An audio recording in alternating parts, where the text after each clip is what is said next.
Hello, everybody. Oh wow, that's the first time I've spoken today.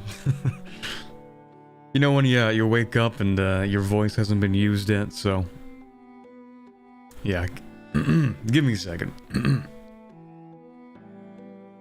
Okay, we're good. All right. Good morning, everybody. Happy Saturday. Stream time. Hi, Mr. Overheat. Hey, Pancake John. Hello, Wealthy Jester. Hello, everybody. Welcome to what is now the third yapping stream for the EU5 Dev Diaries. Now, I know today we don't have nearly as many as last time, so unfortunately it's not going to be a casual 8-hour stream this time, but, you know, we still have some interesting things to look at, you know. I've been, unfortunately, on Twitter, as I always am, and people were talking about one, I think like last week or something, so I have a feeling we're going to have a lot to get into this time. That's going to be great. Why are you doing Dev Diaries for a mid-strategy game? Aren't you a karaoke streamer? So real. You know, I actually still have like eight clips of different karaoke songs that's saved on the Clips channel that I just never released. And frankly, they're probably not going to get released. Because they're not very good. Anyway. Let's actually get into, well, okay, hold on. I guess we can't just like hop into the stream that immediately. Here's an explanation, because like I didn't exist last week pretty much. I had a somewhat sore throat for Monday and Tuesday, so I wasn't really able to work. Instead, I took my forced weekend off, except instead of the weekend, it was Monday and Tuesday, so I didn't really do that much. I did review like a couple like video drafts, but you know, I wasn't recording or streaming or anything. And then I was like, hey, that's great that I've gotten those 2 days off. Unfortunately, still got work to do. So on Wednesday and Thursday, I recorded a video that is now being worked on. And then yesterday, I had a lot of other things to worry about, like outside of work. Hello, Corbett. Before we start, are you hyped for Civ 7? Hi, Ultimo. I am cautiously hyped for Civ 7. I'm a little bit worried about the whole thing they're going to do with you can play any leader and become any Civ. There's a certain amount of character I feel is lost when that becomes an option. You know what I mean? Like, options are always universally considered like a good thing, but like, I don't think that's necessarily true. Sometimes, you know, as they say, sometimes less is more. And I feel like a certain character to Civ includes the fact that, you know, when you pick a country, you play as the country for the entire game. Otherwise, you know, there are other other 4X games that have tried to do that, like a similar thing. I think Humankind tried to do that, where you can like, you know, pick any country, take any tenants, that kind of thing. And to a degree, kind of somewhat Millennia also does that. Anyway, the main point is, a lot of 4X games have tried that, and a lot of less successful 4X games have tried that, I might like to add. Yeah, I don't know, it's gonna be an interesting one at least. You know, it's cool they got navigable rivers though. That's something. And I do like the art style of Civ 7. I think it's a much needed improvement over Civ 6. You know? Like, I'm not really a graphics over gameplay kind of guy, but I am somewhat of an art style over gameplay kind of guy, okay? They're different things. Art style is like the cohesion of the thing. It's like the direction you want things to look, versus like raw fidelity. And I think honestly, like, a game's art style can make or break it more than the graphics themselves. And in terms of like playing Civ 6, it was just like an inconvenient time where it's like, I don't know. I wasn't really so much into Civ at that point. I was more into like Paradox games, and that's still kind of the case, to be honest. And then also the art style, I was just like, yeah, I really don't vibe with this, you know? Really not a huge fan. I did see some cool things about Civ 7 though, which is that I saw them talk about some civs. There was one in particular, I think it was like Tlalek or something, Or was it like mixed tech? It was interesting to me seeing that like, oh, people are acknowledging that there are more civilizations outside of the Aztecs in Mesoamerica. That's good. That's a good start. I like that. You know, there were a whole bunch of them. There were the Aztecs. There was, what was the city-state called? The other triple city-state. I keep forgetting the names because I don't speak the language, you know? It's difficult for me to remember them. Tlapanek, maybe? Anyway, yeah, I saw another Mesoamerican civ as like an option. I'm like, oh, that's cool. That's great. It'd be cool if your civ changed over time, so you start as Romans, then become Venice, Italy, or something like that. Yeah. I'm totally in favor of that, like, natural progression type of thing. I think that's cool. I would totally vibe with that. It's like when you're playing EU4, and, you know, you have the option to culture shift and form a far more powerful nation. Pretty much with ease, most of the time you can do that. Do I really want to do that? It feels like I'm ruining the spirit of the country I'm playing, you know? I'm throwing out the entire character of the country I'm playing. But yeah, like having them evolve over time, like that would be cool, in my opinion. Anyway, enough about Civ 7. I need to greet more people. Hello everybody. Hi Charlie, hi Yusuf. And we should probably get started on the dev diaries we have to read today. There we go. And today we actually only have a few of them, right? Today, we only have 5 to talk about, which is an improvement over last time. Last time we had, what was it? 15 of them or something? I think it was 15, or maybe more. No, it was definitely more. It might have been like 20.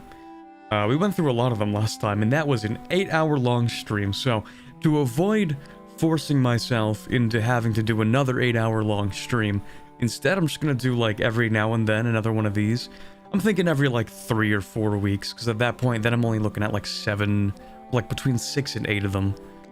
This time, actually, we only have 5 of them to go over. So, yeah. It's only been like 2.5 weeks or something. Hey Tarmar, has there been any totally not EU5 feature you've been the most excited for?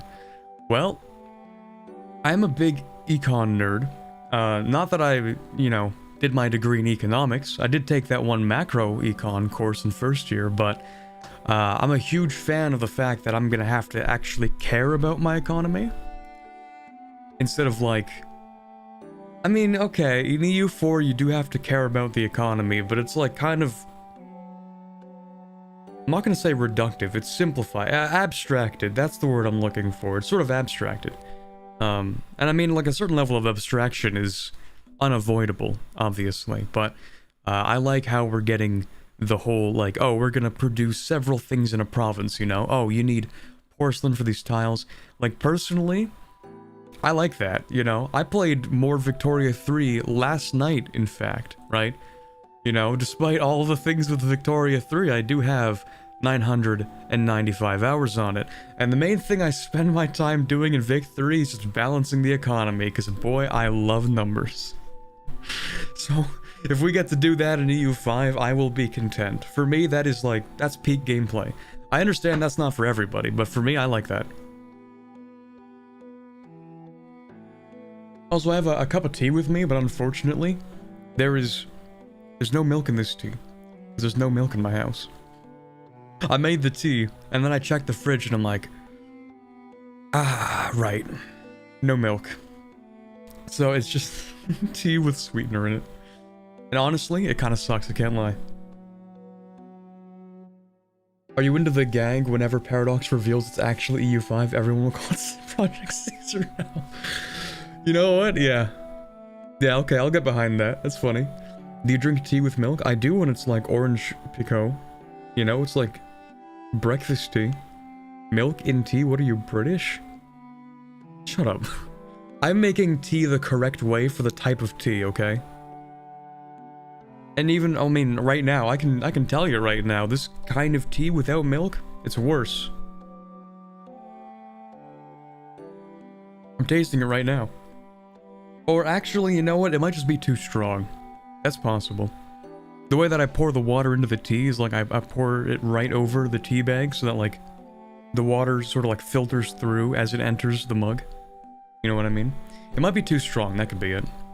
It is very, very dark. Should try Turkish dark tea. I don't even know what kind of tea they sell at the grocery store. I'm gonna go on my tea arc at some point, just try a bunch of teas. Anyway, enough about that tangent. Corbett doesn't need girls, he's into the numbers. Listen, the numbers are eternal, okay?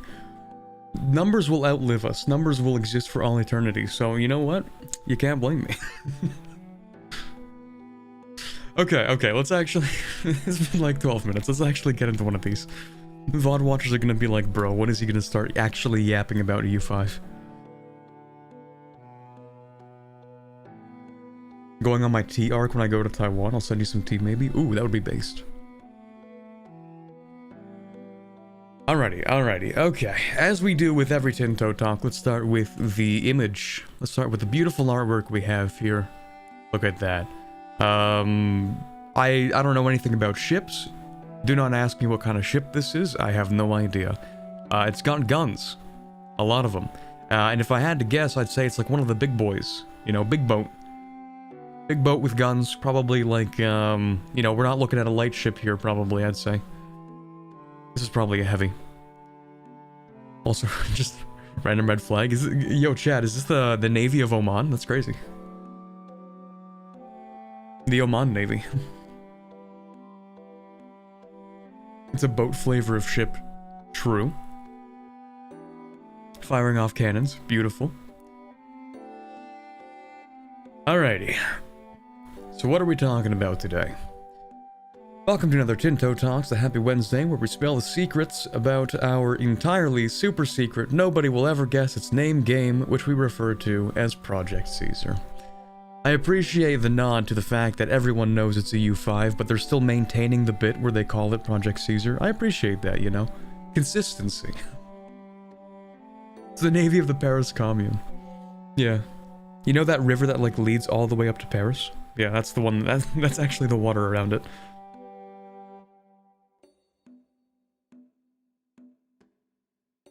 Pepsi Navy, Landless Tag. That would be really funny, actually. Oh, wait, can you play as pirates? Ooh. I think we're gonna find out on today's stream, because I didn't read that dev diary, but I know people were talking about the Landless Tags. So, like, I'm really excited for that. We're really gonna get into that today.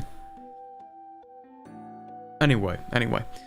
Alright, today we delve into a lot of naval-related aspects, where we talk about everything from maritime presence to naval combat. Actually, can you guys read this alright? Should I zoom in? It's Libya, but you're colorblind. I think we won't have a 7-hour stream this time. Do not underestimate me. Zoom? Okay, yeah. I had a feeling it was probably a little bit difficult to read. Here's 200%, we good? We only really need to be able to, like, look at a screenshot at a time, plus any of these at a time. The way they talk about Landless Tag sounds like it will definitely be a DLC feature. I wouldn't even mind that, actually. Because, like, the idea of a Landless Tag is so foreign to the way that we play any Paradox game right now. I guess outside of the new CK3 DLC that's about to drop. Because they're going to have landless characters that you can play, and that's going to be cool. That comes out in a month-ish, right? I think about a month. So that's going to be cool. But, I mean, technically in Hoi 4 you can be exiled. Okay, whatever, fine. I'll prove myself wrong immediately, sure. Anyway. Alright, importance of maritime presence. First of all, we need to get back to the importance of maritime presence and naval capacity in Project Caesar. Before you can get advanced road networks through your country, your proximity propagation is much faster through places where you have maritime presence.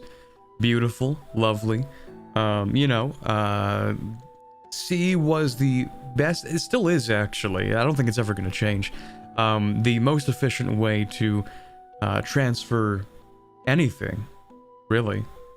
People, goods, anything you need to get across from one place to another location by ocean, that's peak.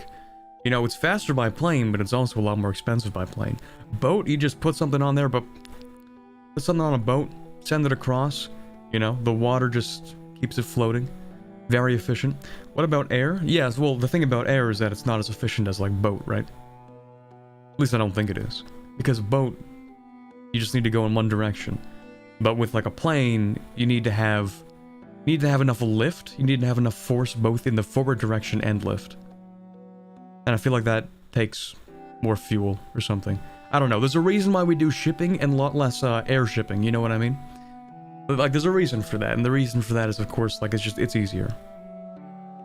It's also one of the reasons why Rome was like so easily able to, you know, have that big empires, because the Mediterranean Sea was just like, you get boat, one place, other place, boat, easy. Rocket ship, okay, we're not talking about Stellaris today, alright? We're not talking about the year 2560, where we're like transporting stuff between Mars and Earth, okay? We're talking about like the now kind of thing. And besides, a rocket ship, surely that's gonna cost a lot more fuel to get it up into space. Like, surely, I don't know. You're asking me, or I'm asking myself these questions I just can't answer. Okay. Anyway. I can't even get 2 sentences into a dev diary before stunlocking myself. I blame chat. Alright. Any sea zone where you have no maritime presence or a location without any road network costs about 40 proximity to traverse through, which basically means that you cannot propagate any control more than 3 locations away. Of course, there are things that impact your proximity costs per location, like topography, vegetation, development, and societal values as well. Less dev diaries means more time for stunlocking. Unironically, yeah. The reason why I wanted to have these more frequently is so that, one, I don't spend 8 hours, but also so that I can spend more time on each dev diary. Instead of like, you know, especially the map ones, I was just kind of brushing through, not really reading as many dev responses, because I'm like, man, we have a lot of these to go through. But today, you know, we got more time. I got the whole day, I'm not doing anything. Easier once in the air, but much more resource intensive to get up into the air. Oh yeah, probably. Yeah. It's quite fun seeing an army run along the road and seeing a navy speeding by an imperator. Yeah, I mean, boats are just fast. Our land has some access, but the coasts are the most important to us. That makes sense.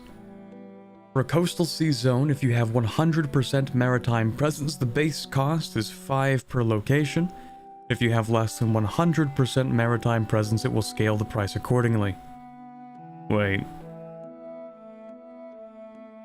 So at 33% maritime presence and you have no other modifiers, it would cost... What do the numbers mean, chat? Okay, hold on. Oh, I see. Okay, I see. It is literally like... It is a scalar between the 2 different kinds of modifiers. I see, I get it. Never mind. Took me a second. So this means what exactly? Proximity to traverse through. What does that mean? To traverse through? For who to traverse through? For an army? For merchants? For anybody? Everybody? Always? I don't know. Hold on, let me look through this again. Before you can get advanced road network through your country, your proximity propagation. Money's not even real, actually. Oh hey, thank you very much, Christian Dimitrov, for the 249 euros. Daily iced coffee super chat, enjoy. Thank you very much. Unfortunately, I didn't have the time to grab an iced coffee this morning. Might even grab one after the stream. It really depends on when the stream ends. But actually, that's probably going to be in like 4 hours. Maybe I shouldn't have a whole iced coffee at 2 p.m. I'm sure that's not going to be great for me when I'm trying to go to sleep.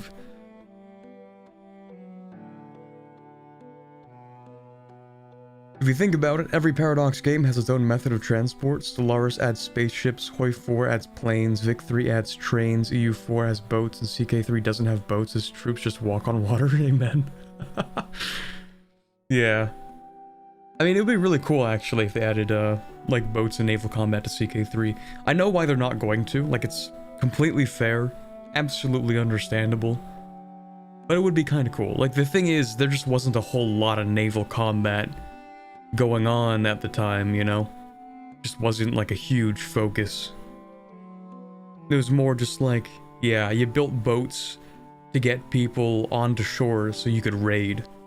You know, think like Viking longships kind of thing. Like, you're not fighting each other on those things. I mean, I bet they did from time to time, but, you know, it's not like you're having the galleon versus another galleon. You know, duking it out on the high seas. Anyway, it sounds like some sort of authority, like if it's too far away you can't reduce autonomy or something. I'm sure this is something to do with a previous dev diary. But I'm really not sure what Maritime Presence is. What if I just keep reading? How about that, actually? If I keep reading, I'm sure I'll have my questions answered. Okay, so you want Maritime Presence. That's the gist to get away from this. Or to come away from this, yeah. Lakes and major rivers are always considered to be 100% maritime presence sea zones for proximity calculations and market access calculations. Okay, so this is for proximity and market access. Yeah, and we can look at these rivers over here, right? We can see, or these lakes rather, and we can see like, okay, yeah, people can actually use the lakes to get places. What a novel concept, isn't that crazy? You're telling me I can hop on a boat in a lake and then travel across and end up somewhere else with my boat? Novel concept. Wrong, Greek fire 10 leagues away from the coast. Wrong, I actually built a giant mirror, so now it's over for your entire fleet. Medieval ship battles between Italians and Berbers were common and brutal. Oh, I don't doubt that. Yeah, but it's the kind of ship battle where it's, you're more likely to have, like an imperator style. Am I making sense? Probably not. What I mean is like, boarding tactics. Which were always common. But as opposed to firing giant metal spheres at your enemy. You know what I mean? It was more like, hey, let's just like ram this guy. Let's just hit his ship real hard and then like hop on board and kill him. That was naval combat for the most part. It was that, and it was also like, what if we just get guys with like bows and we just like shoot them? We're gonna shoot those guys. And then hopefully we kill enough of them that we can hop on board and take their ship. Yeah, that was the thing. That was pretty common. Mostly ramming boarding tactics, yeah. Naval combat was like a funny thing before we invented cannons. Goofy kind of thing.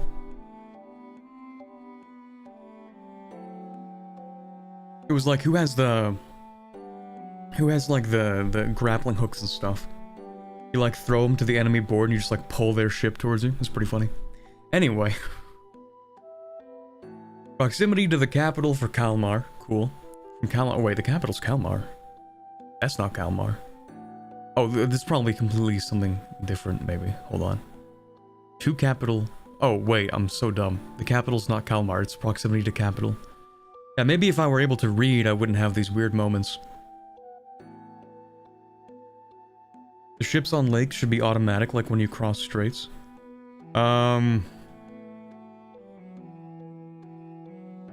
Maybe. I don't know if I agree. Maybe. Maybe. Maybe. As you can see here, tracing the proximity out from Kalmar to the sea zone of Kalmarsund is a bit costly, as going from land to sea through a port has a higher base cost. Going from land to sea through a port has a higher base cost.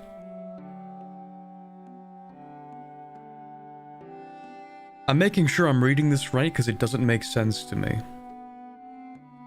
Tracing the proximity out from Kalmar to the sea zone of Kalmarsund. Okay, well we can't see it on the map, but Kalmar's like in the south, right? It's like here, maybe? If you can see my mouse, I think.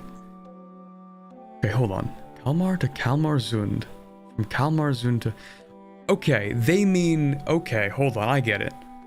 They mean it has a higher base cost compared to just a regular sea zone to sea zone type of thing. That's what they mean.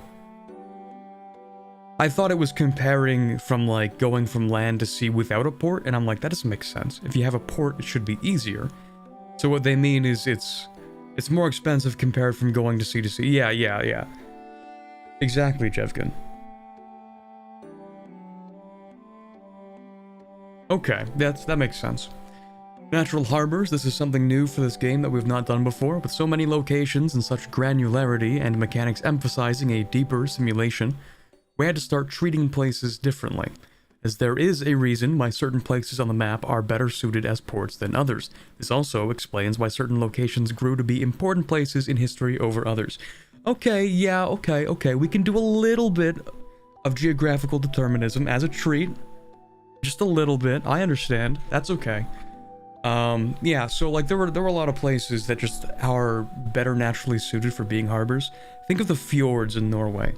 Like, apparently the fjords are like goated as places to have harbors, just because of the way that they're shaped. I don't know in terms of like depth of the water there, but like the main point is that like some locations are just like naturally shaped to fit a really nice harbor into it. Think of like, actually this might not even be a good example. I was gonna say like think of like ancient Carthage, like the capital of Carthage. But then I think about it and I'm like, yeah, they kind of made that though, didn't they? I don't think that was a natural harbor. I think they literally like did like not terraforming, what am I thinking of? Wait, no, it is, isn't it? Kind of. Landscaping. They sort of carved out the port in Carthage, didn't they? I'm pretty sure. Wait a second. Carthage port. I want to make sure I'm not stupid about this. I'm pretty sure they carved that out. Or maybe they didn't. I don't know.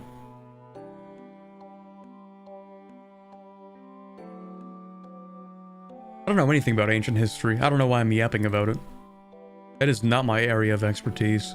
But then again, technically, I don't have an area of expertise in history. My area of expertise is doing the beep boop on the computer. That's what my degree is. Anyway. Almost every major city is on a river, lake, estuary, and other water. Yup. And there's a reason for that. It's because you can build nice ports, and when you have nice ports, you can do trade easier with people. And when you do trade easier with people, then you can, like, develop the cities easier. Yeah. Well, yeah, okay, yeah. Almost. I was about to say, well, not all of them, but yeah, almost every major city. That's fair.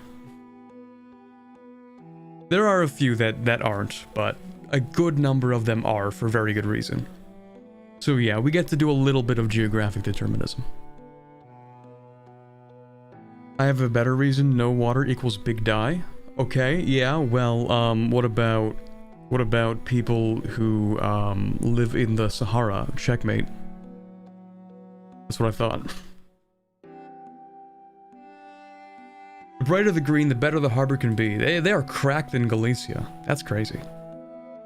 Here's an actual question for Spanish history enjoyers in chat. Was this like a major area for Spanish shipping? When the Spanish created their New World Empire? Was this like the area they would receive all of the ships? The gold and stuff? Or would they like just rather take the shorter path down south? Like it's a little bit shorter for sure. Probably gonna shave off a few days back in that era. But actually wait, no, if you think about it, because of the ocean currents, they would arrive in Europe from the north, right? If you wanted to follow the currents, then you would go like to Mexico. You would use like the current that brings you towards like Brazil, the Caribbean, pick up the gold, and then sail north to pick up the currents around the top. They mostly went south of Sevilla. Did they? Surely they didn't sail against the currents though. I don't think they would have been able to do that back then. So it's interesting then if they went down to Sevilla. Yeah, okay, that... True, Sevilla was historically important. For sure. Which is, down here, eh? Most Saharan locations in this game are around oases. Okay, well don't you logic at me. Actually, I want to take another look at this map. I think we can zoom in. Oh, there we go. Nice. Bunch of stuff in the Netherlands, of course. That's going to be huge.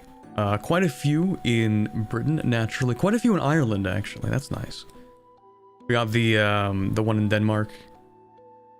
Danzig, that makes sense. Lübeck, of course, that makes sense. Hamburg?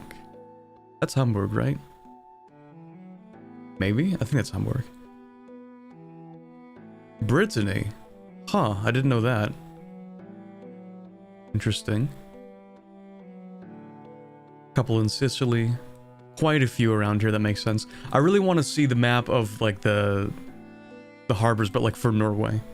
I have a feeling, like, half of Norway is going to be green.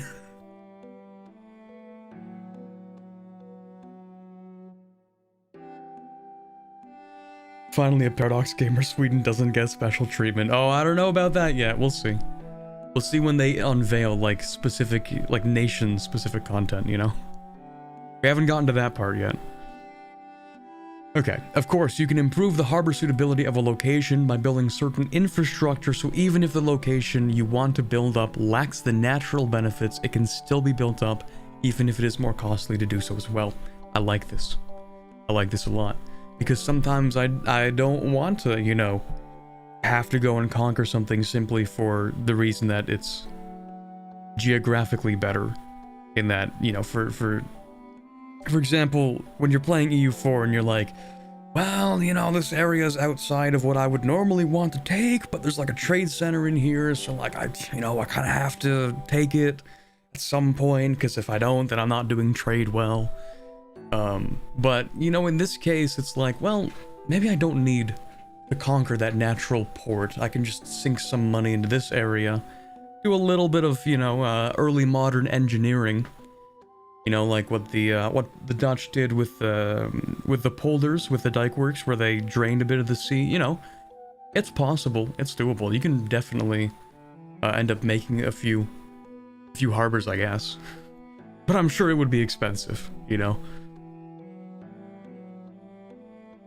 The harbor suitability of a location has a significant impact on the trade and proximity calculations, and also impacts how quickly armies can be loaded or unloaded from the location. That's interesting. There's a lot more to this sentence than meets the eye. It's the fact that armies take time to load or unload from a location. Now, we're used to this when it comes to landing and loading onto ships in EU4 when ships aren't in port. But presumably this means that, yeah, friendly disembark time modifier. I think this means that you're always going to have to spend some time disembarking troops when you move them around. Which of course, it makes sense. You shouldn't be able to, I don't know, like, drop off 30,000 troops onto a single province in a day. That's gonna take a long time. So, yeah. Anyway. Harbor suitability of Bristol.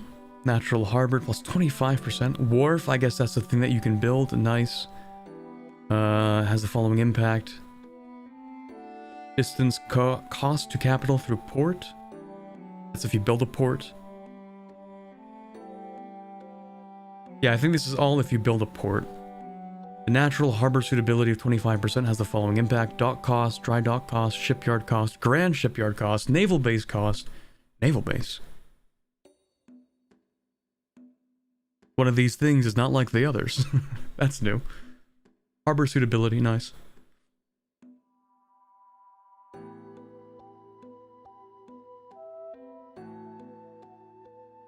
Making Super City Vegas in EU5. To be fair, at least Spain was massively important during a pretty large part of this game's time period. Oh, yeah, you're talking about the, you know, they're giving Spain the special treatment. Yeah, Spain did have their golden century at this point. Hello, Mr. Beautiful Voice. Hey there, Toxine. Yeah, Spain had a big big impact at this point in time, but not the whole time period of the game, you know. Spain was cool and all that for about like a century and a bit, but Spanish decline was also a defining feature of this time period. The entire rise and fall of Spain was a defining feature of this time period, at least in Europe. Well, Europe and the Americas, obviously.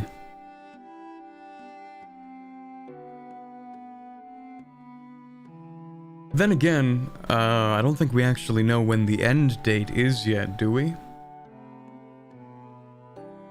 If I had to guess, I would say we're probably looking at like, I mean, I'm hoping for 1836, to be honest. I think that would be nice. 1837/38, maybe. But if we look at it, wasn't it 1836? I don't know if it was ever confirmed, but I want it to be 1836. Anyway, main point is, yeah, we're not just talking about, like, Spanish rise and fall, we're also talking about English rise, French rise, even Dutch rise to an extent, Austria, you know, Ottomans, kind of both for Ottomans, rise and sort of long and arduous decay for the Ottomans. Polish rise and fall, absolutely, yup, that's a big one. Russian rise. A lot of things, actually, yeah. It's like a long time period.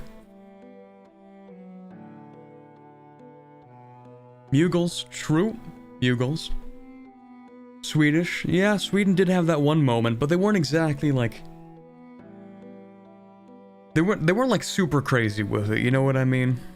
Like, in the end, the Swedish Empire was like an empire light. You know, don't let Paradox hear this. Sweden was like a Empire Light Edition. They just had a really, really well-disciplined army that happened to absolutely destroy most of the other armies it came up against. And it had like a really interesting system for conscription and, sourcing manpower for the army and all that stuff. But ultimately, when you're looking at like the Swedish Empire, you're looking at a population of what, like 4 million people? Which, don't get me wrong, that's a lot of people, especially for the time. But when we're talking about the other empires, you know, looking at France with, what is that, like 30 million? Britain at that point must have had at least 25 million, you know, it's a large number of people required to make up an empire. And Sweden's empire was not that, really. But yeah, to a degree, Sweden, they did do a few things. I learned all my history from Paradox games, so I disagree. Sweden is and was the strongest empire ever. I pigeon. Not 4 million, barely 2? Oh, yeah. Yeah, empire in quotations. Most of it is barren tundra inhabited mostly by the Sami people. Yeah, not a whole lot of people in that Swedish Empire, just a really nice military. And that was cool, that's good for them.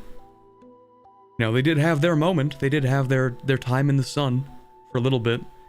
Yeah, you know, that was great. Maybe, if things go differently in EU5, you yourself can play Sweden and promote population growth by making, I don't know, material more accessible and having fewer famines. I don't know. What factors influenced Sweden having such a small population? Honestly, it's probably the fact that it's just really cold up there. Like, just not a great time, to be honest. Not super easy to do agriculture above a certain point. It's like the same, not exactly the same reason why Norway doesn't have a lot of people, but like a similar-ish reason. But maybe you can fix that, I don't know. Maybe if you have colonies, then they can grow grain for you. And then, easy. Anyways. And their navy was beaten by a gust of wind. Okay, well, you can't make fun of them for that. That also happened to the Mongols.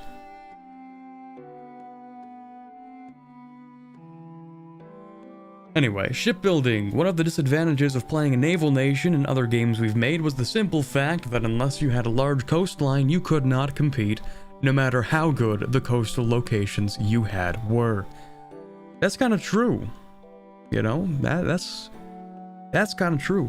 Like, especially when we're talking about, like, EU4, more coastline is literally you build more ships at the same time. You can't get around that. Like, when we're talking about, like, min-maxing your ports, having 2 ports, I think is better than having, like, a port with a shipyard in it. Actually, that might not be true. But even then, you know, your enemy can also build shipyards and build ships faster. That's just like one of the fundamental parts of EU4 is just like more coastline, more ships. That is what it is. You know, larger force limit for ships. And also larger, you know, ability to build ships at the same time. Which doesn't make that much sense, you know? I'm sure a ship doesn't take an entire province to make. Basically European Ontario, farms in the south, and then it's all just rocks and lakes after you go a bit north. Real. Well, yeah, you know, that's a remnant of the Ice Age. It's also one of the reasons why Finland has so many lakes. You know, the ice sheets covering a good part of the northern hemisphere went quite south. So you're just kind of looking at like a bunch of rock and stuff up there. It's not great.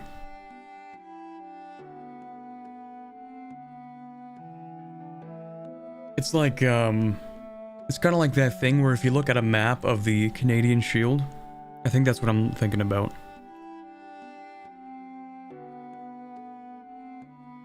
If you look at a map of that, it's like enormous. And all of that area is just like rock. Just a whole lot of rock. Because of the glaciers just carving away at the earth and leaving exposed rock underneath. It's also why there are so many lakes in Canada as well.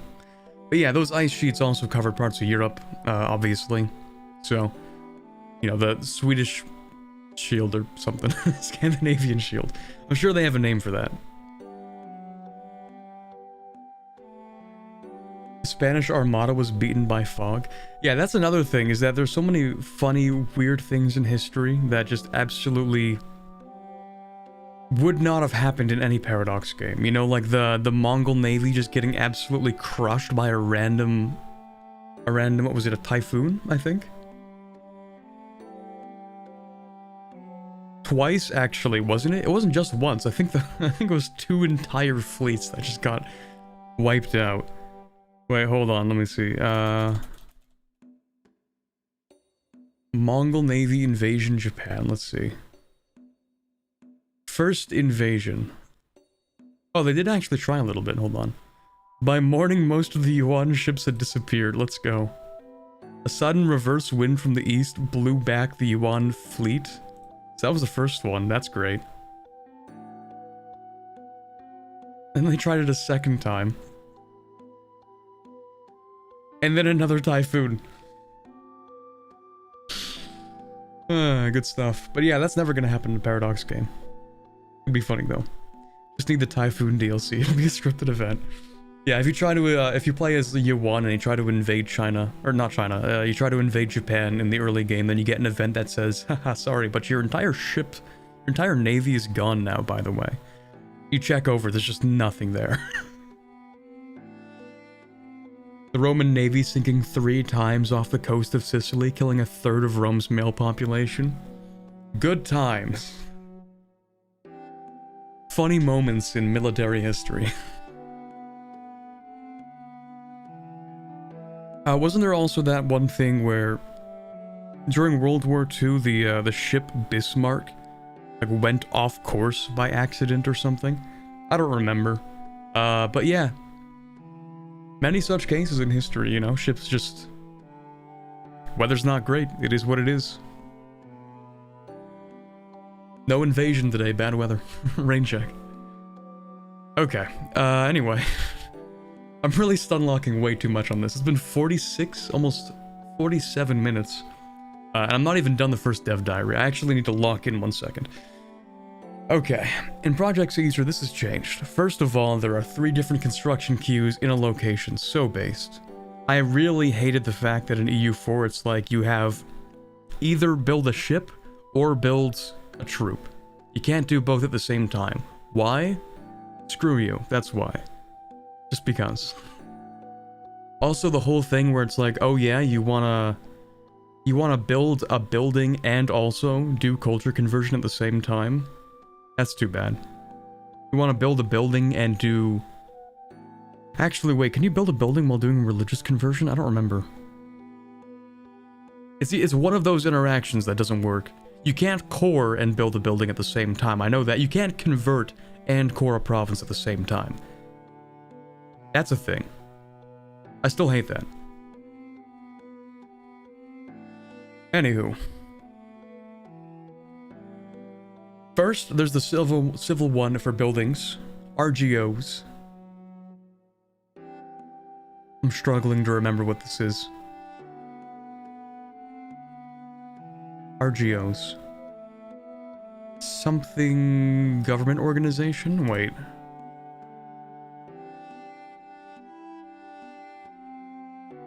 Help chat, I don't remember. Let's see. And all other non-military oriented things you can do in a location. Pretty sure you can't convert in builds? Lovely. Good stuff. Why in EU4 you can build a heavy ship in a province with 3 development and no dockyard? It doesn't make any sense. It's for gameplay, and I understand, like...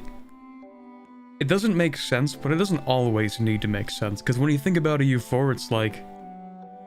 None of this actually makes sense, but it's fun to play, and that's kind of more important, you know?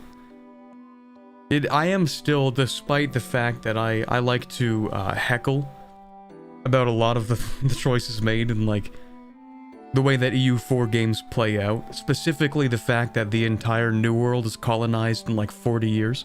Okay, I'm exaggerating a little, but you know what I mean, like that just shouldn't happen. I like to complain a lot. That's like one of my core personality traits, but in the end I'm still firmly like a gameplay over realism kind of guy.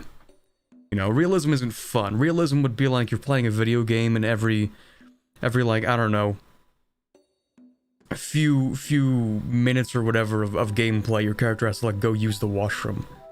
Because like time passes faster in the video game and it's like, oh, your character has to go do this realistic thing, yippee. You know, realistic isn't always fun. So they did it for gameplay reasons, which is like fine. Press J to breathe, exactly. You're now breathing manually.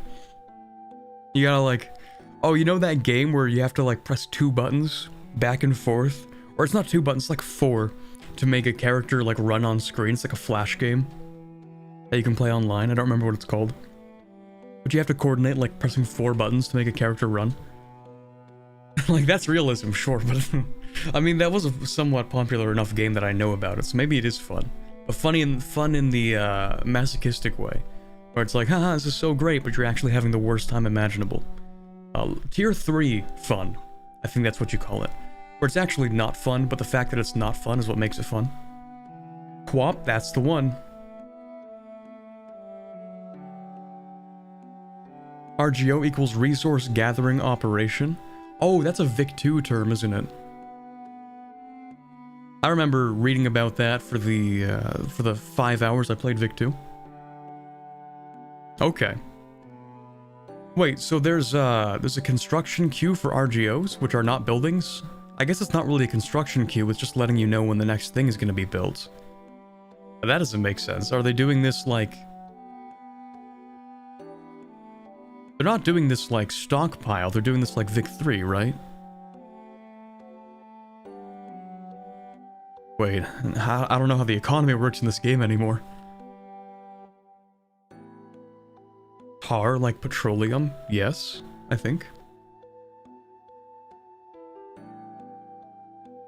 There are stockpiles?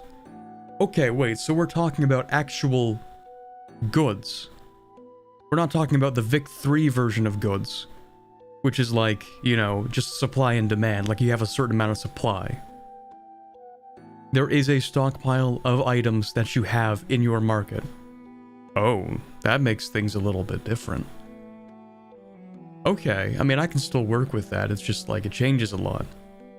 Now, instead of like, okay, we're supplying 0.1 per month, now it's like, each month we're going to gain 0.1 even if there's nothing to spend it on, is just going to be stockpiled. Which is kind of the basis of trade if you think about it. You know, it does make a little more sense than Vic 3 trade, like, intuitively, because Vic 3 trade is literally just like supply per day and consumption per day in an abstract format. But in this case, it's like you actually have this amount of goods, like in a place, in a location, that you can trade to somebody else to put in their specific location. Goods are physical, they exist. They're objects, not just supply chains, which is different. Anyway, Vic 2 on stockpile goods, that's true. And we don't have stockpile goods in Vic 3, and I hate it. I think we should have stockpile goods in Vic 3 because that would be based, to be honest, you know. Sometimes I want to stockpile arms as a subject so that I can declare an independence war and have enough guns to fight that independence war, despite the fact that I don't have the ability to produce my own equipment. That would be cool. I would like that. Oil, also, big one, you know. But anyway, I'm not going to get on my Vic 3 tangent because we'll be here for 7 hours. We're already here for 53 minutes and I still haven't finished the first dev diary, so let me keep going. Okay. Secondly, we have an army-based queue, and finally we have the... Oh, I'm stupid. It's the civil one for buildings, RGOs, and all other non-military oriented things you can do. It's about buildings. I misread it and I went on a tangent for no reason. Nice. Secondly, we have the army-based queue, and finally we have the naval-based queue, so you can recruit regiments at the same time that you build ships. Perfect, no notes. Absolute cinema. We also added the concept of parallel shipbuilding in a location, goated, where buildings can unlock additional shipbuilding slots in a location where at the end of the game you can build close to 20 ships at the same time in the same shipyard, with all the related advances in other stuff unlocked. No notes. Peak. We move on. Venetian Arsenal, unique building. We love that. Naval supplies, metalworks, lumber, tar. Perfect. Yeah, if they start with this, that's crazy. I mean, it's not that crazy, because Venice was a naval power for a reason. But that's crazy. Build 5 ships at the same time, in the same place, from the start of the game. That's pretty cool. One of the most powerful abilities that you can do during a war is blockading another nation's coast. Yes, please. Blockades do nothing in EU4. They used to do even more nothing, or even less something, I guess.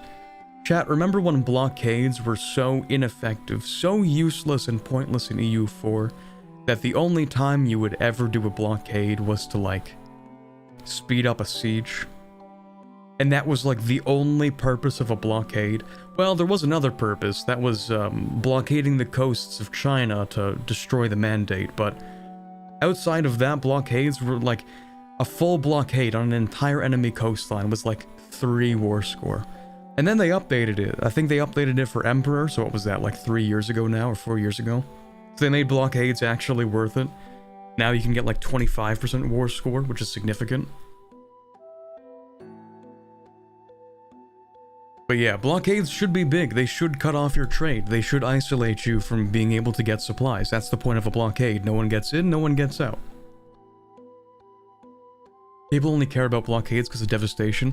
I don't think that's true, because you can blockade, like, an OPM, and when you do that, you get, like, 25 war score, and usually it's enough to get them out of the war. If it's been long enough, at least. Like, if it's been a few months, you can just, like, send some ships, blockade, now they're out. It's great. It's good stuff. I still only do that for Siege of Mandate. There are still places for them. There's still places for them outside of that now.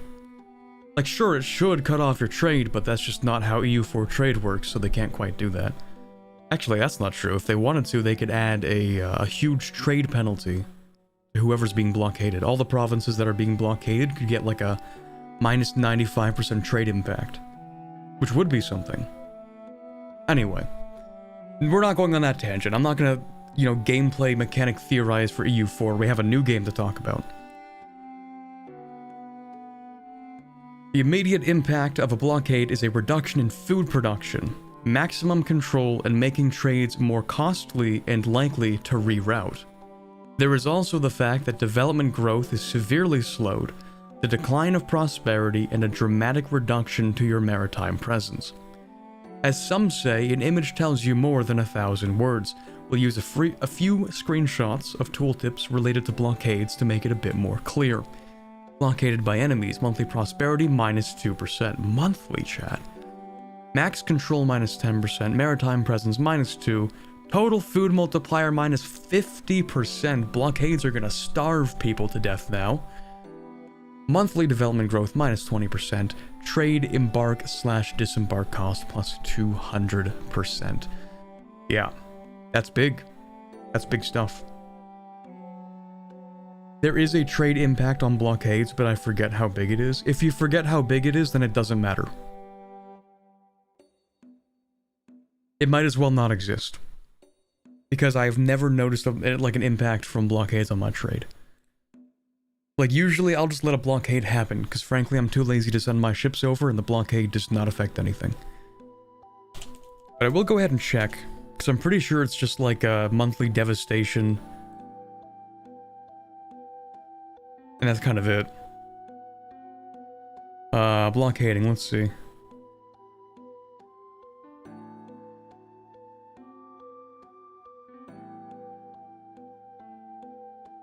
Effect of a blockade, 20% recruiting time, 20% shipbuilding time. Wait, it's -100% trade power, dude. That's already in the game? That's crazy how I'd never noticed that. That's crazy how irrelevant it is that I never even knew that was a thing. Just think about this for a second. Anything that has a trade power modifier, you're gonna be like slapping on an extra marketplace, right? Like -100% in EU4 doesn't mean as much because it's an additive modifier, not a multiplier. You're not setting it to 0, right? You're subtracting 100% from something that's gonna be like 150 or 200%. In other words, the biggest effect you're gonna get out of this, for provinces that are actually being used for trade, is like gonna be bringing it down to 50%, or bringing it down to 100%. Or even less, because I think a stock exchange gives you 125 or something. So, yeah. You do also get money from the thing, that's true. Restriction of movement. Oh right, for blockades, that's true. For blocking a strait. Being 100% blockaded also gives the following debuffs: global trade power and trade steering. That's crazy, I never noticed any of these effects. I guess it really doesn't even matter that much then. Because no one really cares about blockades. They're just not that impactful in EU4, you know? They should raise like unrest or something. I don't know, I don't need to talk about how to make EU4 harder. It's fine. The bigger effect is that maybe you just don't notice the marketplace, yeah. I think also the biggest effect is that when we're talking about trade power, it's relative. Which means if you own all of the provincial trade power in a province, then it doesn't mean anything. If you own the entire Sevilla node, and nothing leaves the Sevilla node, because you can make that an end node, right, by owning all of Valencia. I'm pretty sure you can make Sevilla an end node. I don't want to like pretend I know that and then lie. So I'm pretty sure Sevilla only goes into Valencia, right? And if Sevilla only goes into Valencia, you can definitely turn Sevilla into an end node. That is if that is true. Maybe. Wait, let me see.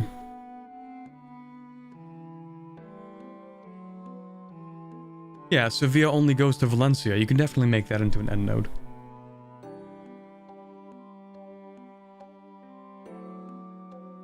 So, it doesn't mean anything, because if nothing's leaving the node, then the blockade is pointless. Right? That's the biggest part, is that when you consolidate your trade power, then the blockade is like, okay, and? Oh no, I've lost relative trade power in a place where I own the entire thing. What will I do? Collect the same amount of money each month. That's what you're gonna do. It doesn't mean anything. That's probably one of the biggest impacts, is that, like, it doesn't matter. Unless you're competing heavily with someone that has equal trade in that node, nobody cares. But in this case, it's going to be important. Even with only a single port fully blockaded, the maritime presence in the sea zone is severely impacted and will take many months to recover, unless you got coastal forts or navies patrolling it for a long time after a war.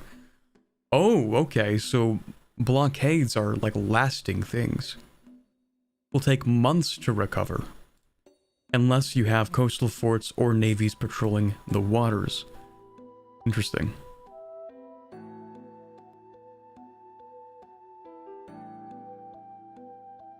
Not all ships are great at blockading, as you most likely want to have heavy ships and or light ships to do blockading. That makes sense. Galleys are little guys, you know, they're not great. This type of hulk doesn't smash. I'm guessing a hulk is probably a transport, I imagine. Like maritime devastation? Yeah, seems like it.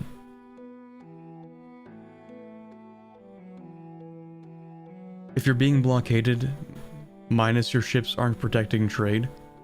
Oh yeah, there's also that. True. Real. And it's only coastal as well. It doesn't affect anything inland.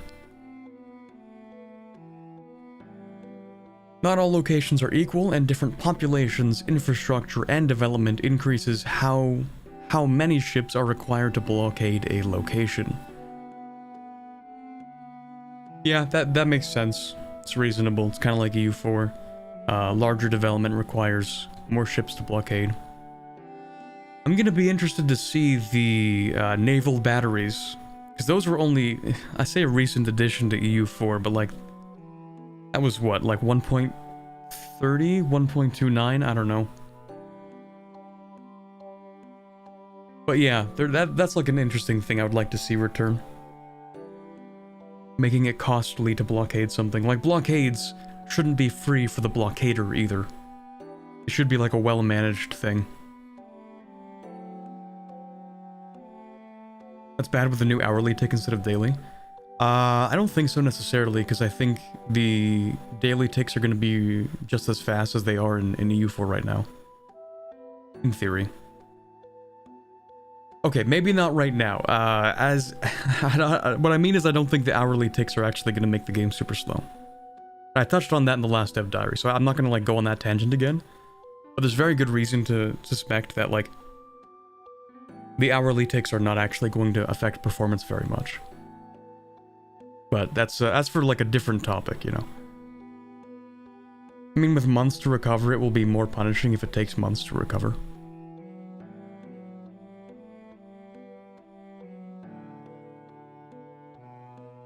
Maybe.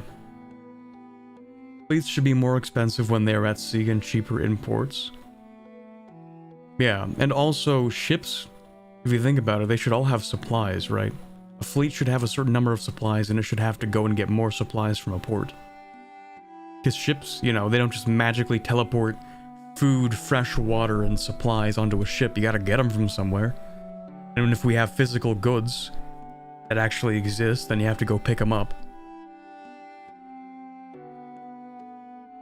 Might actually be more worth it to stay landlocked so you don't get impacted by blockades. I don't know about that one. You know, there's a lot of advantages to having a coastline. Just like build a navy, just don't lose. Easy.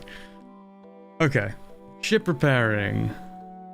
Every month that a fleet is in a sea zone that is not adjacent to a friendly port, they will start taking attrition. Wow, I'm like a fortune teller, you know, I can see the future. I can read the dev diary before I read it. This attrition is increased dramatically if the fleet is outside the naval range. This attrition creates... Wait, outside the naval range? Ooh. Like, that's the same in EU4. We already have that, but...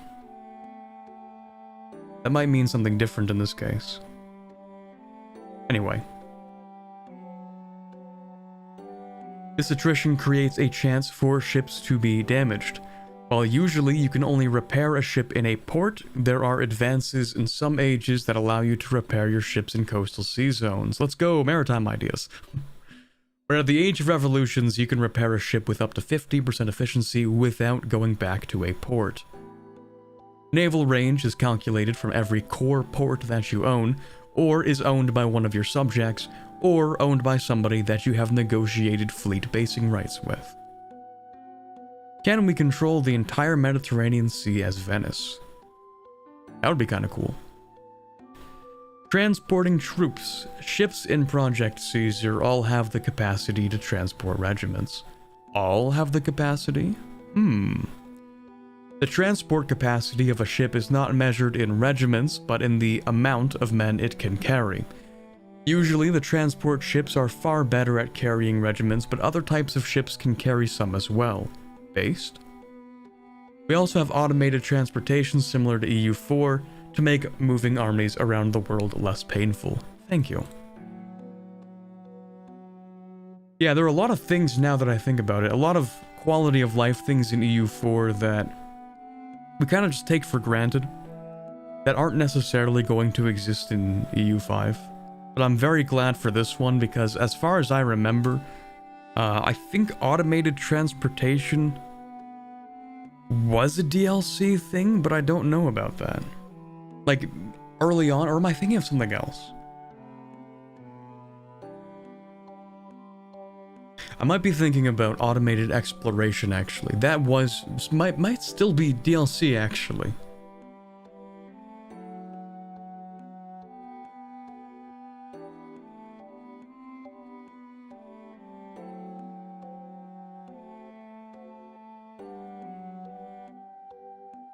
I don't know about auto transport, but auto explore? Yeah, I might have been thinking about auto explore. This all sounds good until the AI chokes and the devs just make AI navies immune to attrition. Oh god, please don't. Combat. The actual point of it. In a naval battle, there is no separate bombardment phase, as most ships have guns and they tend to want to use them constantly. True. It works similar to land combat, and then in that you have different sections, but the individual ships you have will fire upon each other. While it comes to the actual combat algorithm, ships will work a bit differently, as there is no combat power or amount of soldiers fighting to consider, but instead ships have an amount of cannons and hull size. EU4, classic, okay.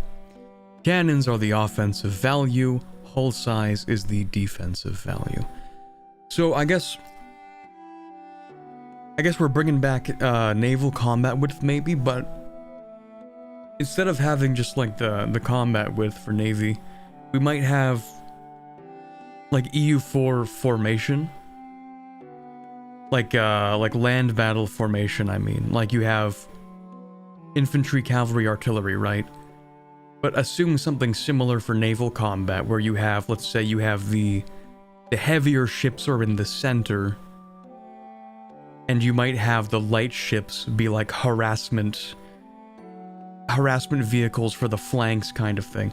I actually know very little about naval combat compared to land combat, so I don't know how naval battles were actually fought, to be honest. I know they had that whole thing where they square up. You know, they go side by side and just start firing cannons at each other, which is very funny. 1 hour in, getting to the point of the first dev diary. Yeah, gonna be a long one. 4 different types, 4 different categories of ships: heavies, lights, galleys, transports. We're familiar with this. In each category, there are at least 1 ship in each age that can be researched, but there are also many unique ships that can be built. There is no real restriction on what roles different ships can perform, but a transport is not the best at blockading, and a light ship may not be ideal for transporting a lot of soldiers. Each type of ship differs on how many trained sailors they need for their crew, how many cannons they can have, and more. You can also raise ships as levies from your population, but those are usually best suited to transport armies shorter distances and should not be relied upon in a sea battle. Yeah. That was, like, famously one of the biggest examples of, like, levying ships from the population, just like civilian vehicles. One of the biggest examples for that was actually, I believe, the evacuation at Dunkirk, I believe? Was that Dunkirk? I think so. Where a lot of British civilian vessels transported troops back from Dunkirk to Britain. Because, you know, Dunkirk. Not the best time for, not the best time for everyone involved defending that. Yeah, it wasn't so much being levied as it was voluntary. That's true, but like just giving an example, like yeah, that was the thing that happened, you know. But yeah, you're right. That was mostly voluntary.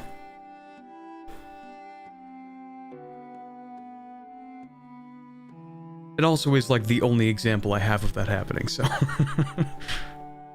like I don't have another example of it happening.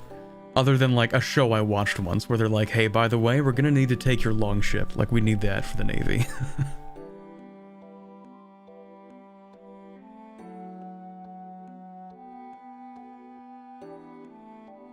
Galleys had cannons on the front and shot like that. Sailing vessels had to get big enough to fit cannons and then they were used as ships of the line.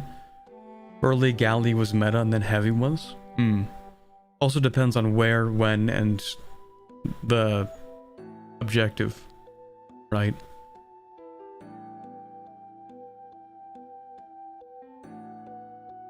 Let's see, unique galley for Aragon, 2 more guns, 1 more hull, but 30 needed soldiers, 30 more soldiers.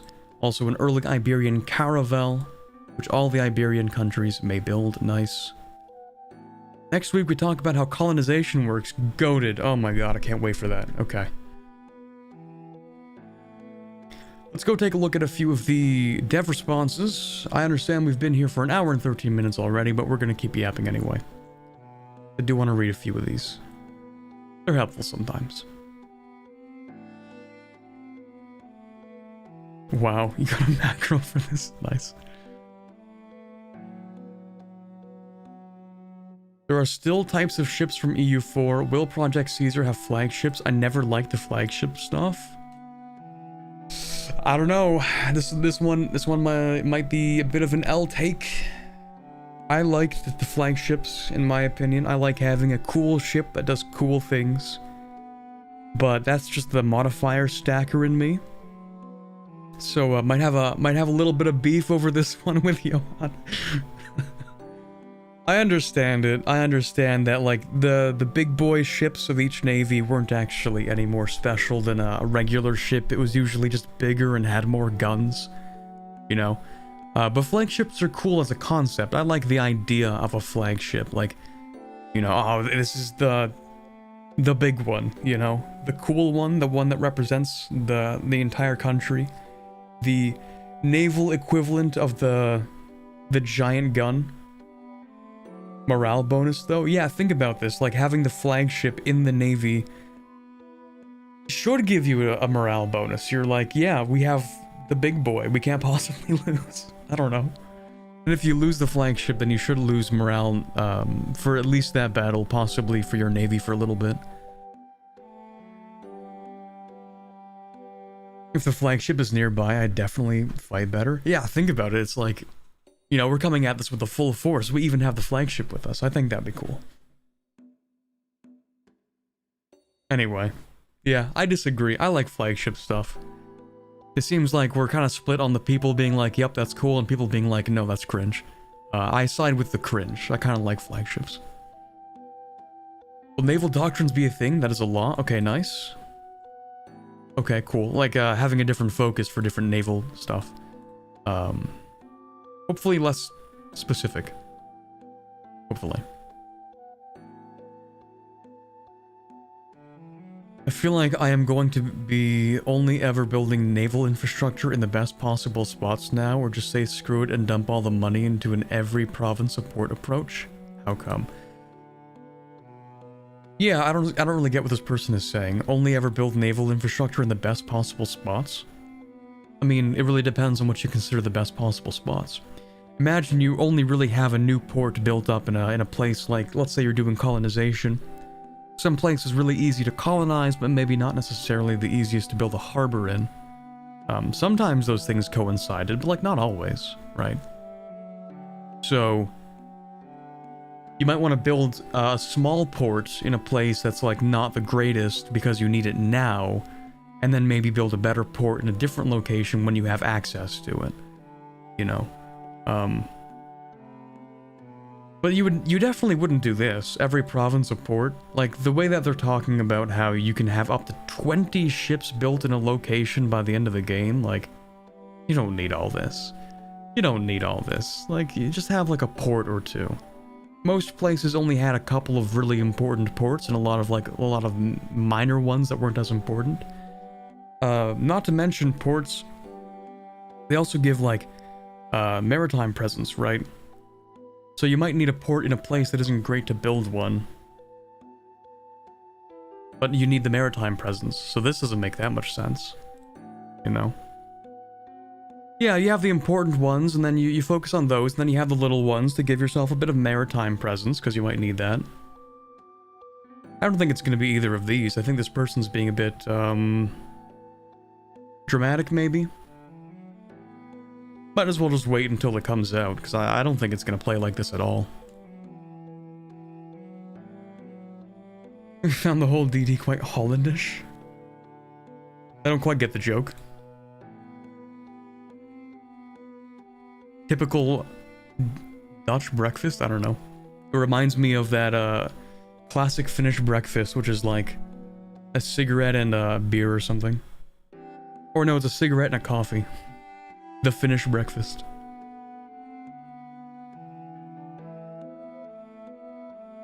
The rivers have separate tiles which subdivide them, so you have to pay multiple times if you want to connect their territory in Switzerland with their territories of the Rhine estuary. Like sea zones. It's unfortunate I can't see the whole thread here, because I imagine people did respond, but like... I don't know. It's an interesting question. Navigable rivers having separate tiles. Like, you know in CK3, navigable rivers have like multiple parts to them, so you have to travel alongside them. I figure the answer to that's going to be like... It depends on just the river, like where it is. Rivers are sometimes going to be large enough that where that probably matters. But I don't know. I don't know. We do have some navigable rivers now, don't we? Will there be anything in naval combat to simulate the Korean versus Japanese dynamic, where the Japanese are always trying to close in and board enemy ships, while the Koreans are always trying to maintain range and pound the enemy from afar with cannons? Like different strategies in naval battle? Yeah, I mean, I guess that's the question. I suppose we just don't have an answer, though. Okay. Yeah, that would be interesting.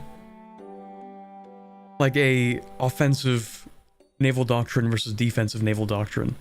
One that is like, you know, the enemy needs to get to a location, we need to prevent them from going to that location, and in that case, change our strategy, focus on different things. You know, we're talking about the Korean, the turtle ships.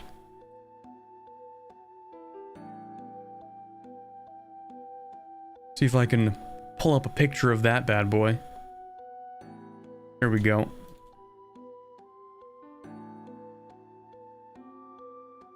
Korean turtle ships, like these ones, right? They have like a specific design to them, which was for a specific thing. So you might want to have like certain navies that focus on something specific for a reason. These are cool, by the way. Like, look at these things. That is so fire. This has to be one of the coolest designs for a ship you could possibly make. Look at this thing. It's got the dragon head on the front, and it's just covered in... What is that? Is that metal, or is it probably, like, tiling? It might be metal, but god, that would be a hard thing to make back then. Look at that. That's cool. That's a cool thing. Anyway.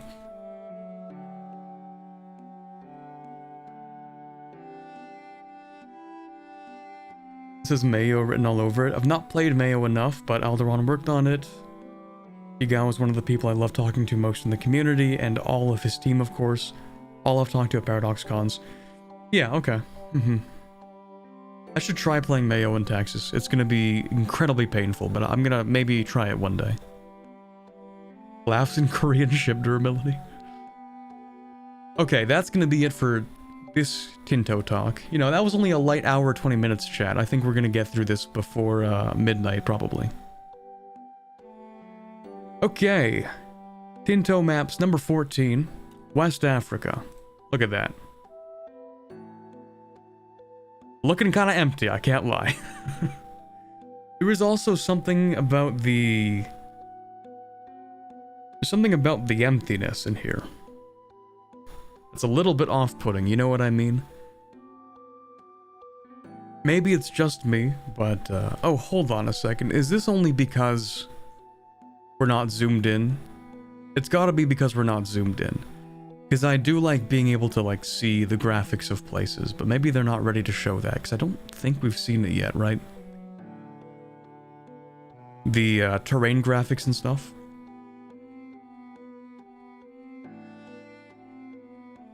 It's just the way that the map is so consistently the same color, with, like, nothing else on it, that's a little bit off-putting with how empty this is. But anyway. Also, that's interesting. This little bit in the top. You guys can see that, right? Completely disconnected. I guess these are oases. You can see the world map at Tinto Talk 2. Yeah, but do we see the... Do we see, like, the terrain? As in, do we get to see, like, the map graphics? Do I get to see trees on the ground? Do I get to see forests and plains and hills and mountains? No? Okay, yeah, that's what I was talking about. Where, like, you know, in base game, not base game, we're talking about a previous game, EU4. In EU4, you know, uncolonized territory, you get to see what it looks like. And I kind of like that. But I'm judging a game that's not out yet, so there's no point in doing this. Anyway. Welcome one more week to Tinto Maps, the day of the week for map nerds. Let's go. This week we will be taking a look at West Africa.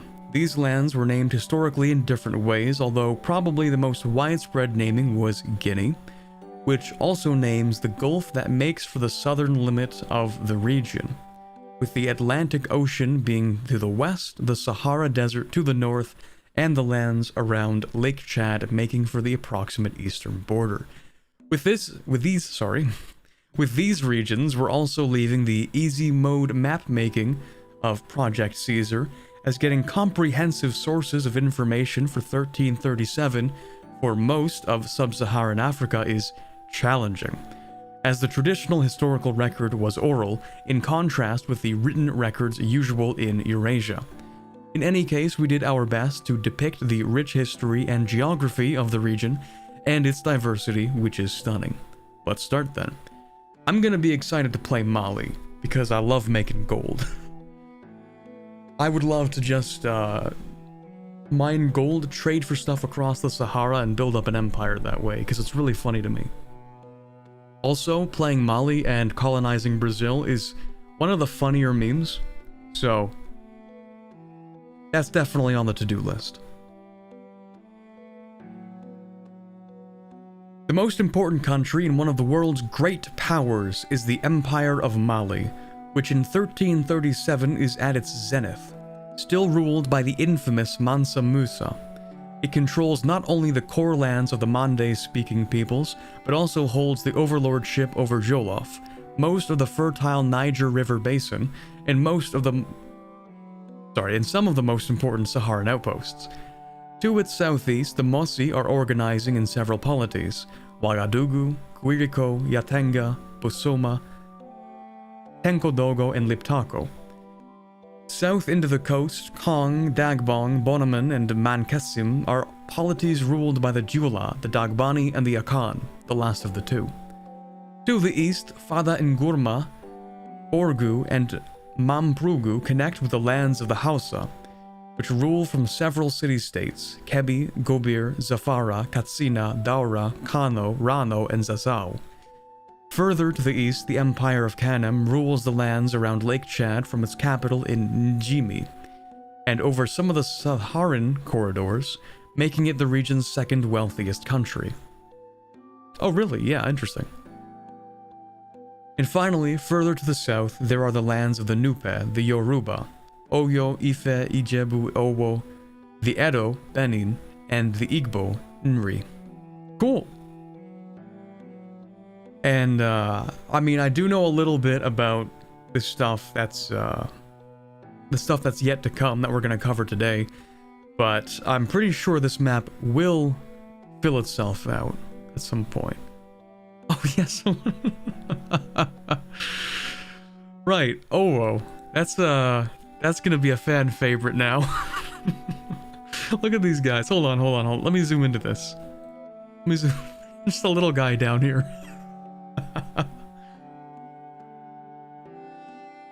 That's gonna be a classic on day one. Calling it now. You know, back in my day, real EU4 players know that the only way to accomplish this would be to play U in Tibet, and then vassalize the country of Wu in China. Oh, whoa, World Conquest 1. That has to be an Easter egg. I don't think it's an Easter egg. I believe them when they say that there was like a city-state called Owo down here. Why not? Uwu achievement as Owo conquered Japan. I feel like the achievements are going to be a lot more restrained this time around. You know, I have a feeling that the end goal for most countries is going to be like, unite your region and maybe have colonies, and that's cool. You know, if a world conquest is possible in EU5, it probably will be. Like, someone's gonna figure it out at some point. Then, I think it's gonna take a while. You know, I have to say, I am going to be quite pleased with EU5 if the game mechanics interact in such a way that a world conquest becomes literally impossible. I hope it's literally impossible. Exactly, Jester. Because I think it would be more interesting that way, you know, when the whole core gameplay loop boils down to, let's see how fast we can do a world conquest, then it kind of feels like, yeah, I don't know. Maybe that shouldn't be a thing. Maybe just once, as a treat, that shouldn't be a thing. Like, even in CK3 you can world conquest. Which is like, okay, that's fine. And I guess the Mongols did get close, kind of. Like, the Mongol Empire was big in terms of conquering the known world. You know, they did do a lot of that. But then the Mongol Empire collapsed immediately. You know, that wasn't ever going to last. Because the way that the system worked is the Mongol Empire kind of thrived off of expansion. They had to keep expanding because that's how the empire sustained itself. And if it didn't expand, then it started, like, collapsing really quickly. And then it did. So, yeah, we know how that ended.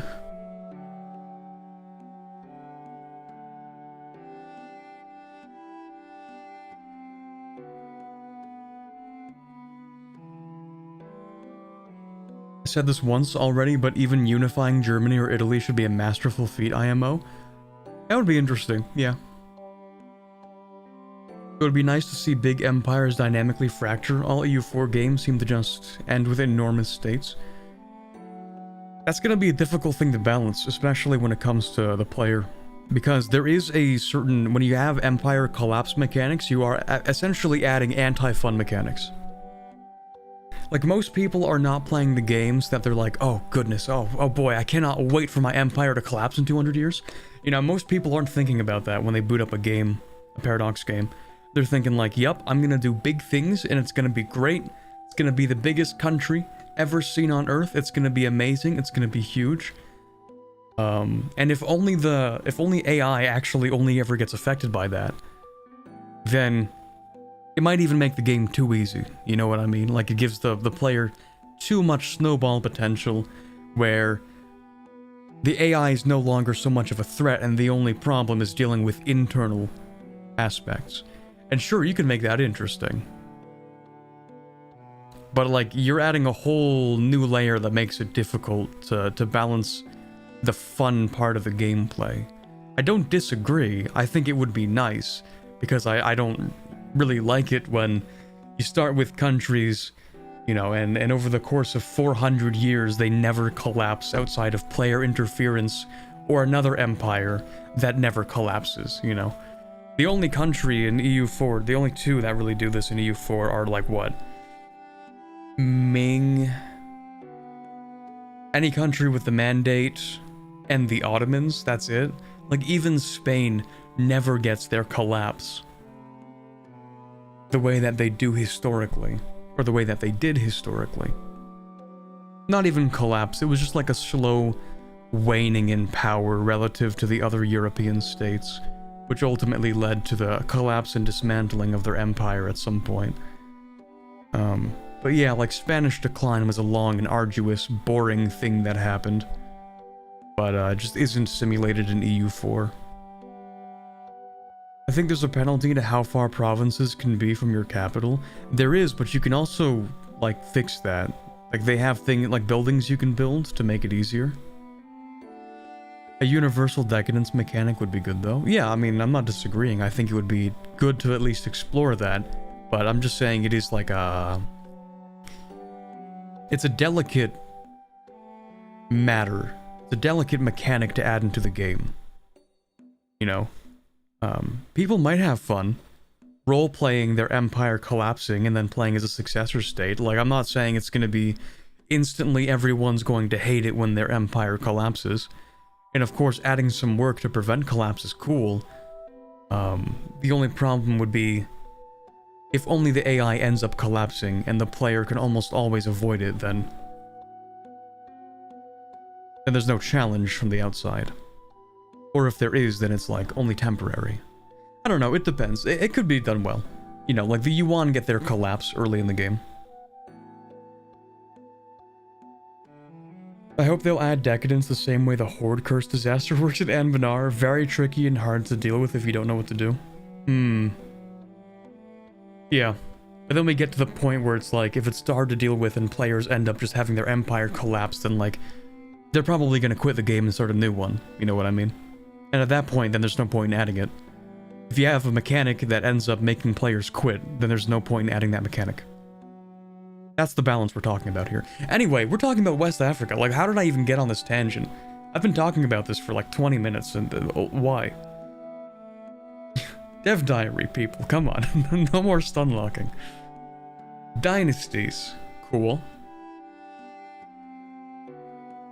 The dynasties of the region are a mix of well-known ones, such as the Keita of Mali, the Ndiaye... Ooh, that's a tough one for me. Ndiaye, yes, of Jolof, or the Seifawa of Canaan. And randomly generated ones are for the rest of the polities, as we do not have good enough sources on who was ruling over most of them in 1337. Fair enough. Locations, there are plenty of them, including many connected through trade routes, a couple of oases in the Sahara.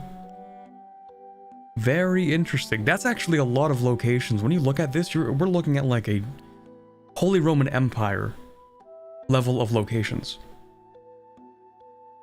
Like, it's a lot of locations.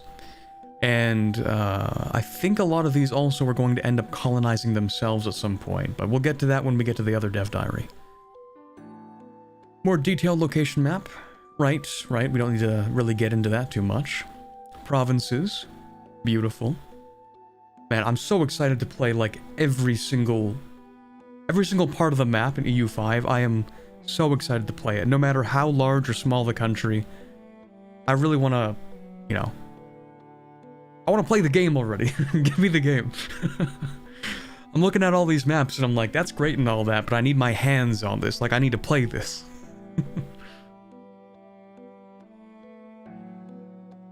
Areas, very cool. Gold Coast, interesting.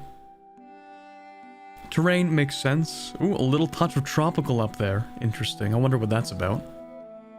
Arid, tropical, reasonable. A lot of flatland, plateau, hills, marsh. Not looking at a lot of farmland though. Oh, that's because this is just the topography. Yeah, never mind. This is about the vegetation. Grasslands, a little bit of farmlands, little farmlands over here and here. I guess I just don't know that much about West Africa. I would have figured there would be more farmlands in this region, but I guess there really aren't. It's a lot of jungle. You know, again, one of those mechanics I really hope exists at some point is the ability to change the vegetation in an area, you know?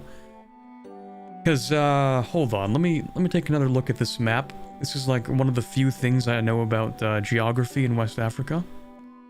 I'm pretty sure there is a relatively important delta that exists like somewhere around here. Like, wait a second, isn't there the entire Niger River is somewhere here. I'm pretty sure there's an important delta somewhere in this region, right? Hold on.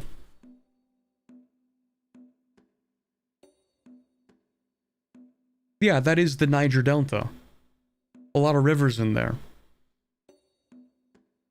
Oh, but it's very marshy. Now that I'm looking at like an actual map of it, it's not like we're talking about Egypt. Egypt's Nile Delta is amazing for farming. But I'm looking at the Niger Delta, and it looks a lot more jungle terrain, you know, vegetation, a lot more difficult to actually farm in. A lot more marshy. Okay, maybe it's not as good for farming as I thought it would be. Never mind. I love deforestation. Let's go. The coast was essentially a malaria-ridden swamp. That's why it wasn't fully colonized until Vic 3 time. Yeah, that's reasonable. That makes sense. That makes sense. We do have a few countries that do exist in this more jungle area. A few of them, right? Is this one, this one, this one. Oh, well, I guess these guys actually live in flatland. The only country, or maybe two, that exist that actually are in the marshes here, like over here. Okay. And marshes are, like, very difficult to work with, so that's reasonable. Never mind. I wonder how moddable EU5 will be compared to EU4. As I remember, they made a pretty big regression in Vic 3. I hope they don't stop unbans development in its tracks. No, I'm sure the moddability in EU5 is going to be great. I think they already touched on wanting to have high moddability in EU5.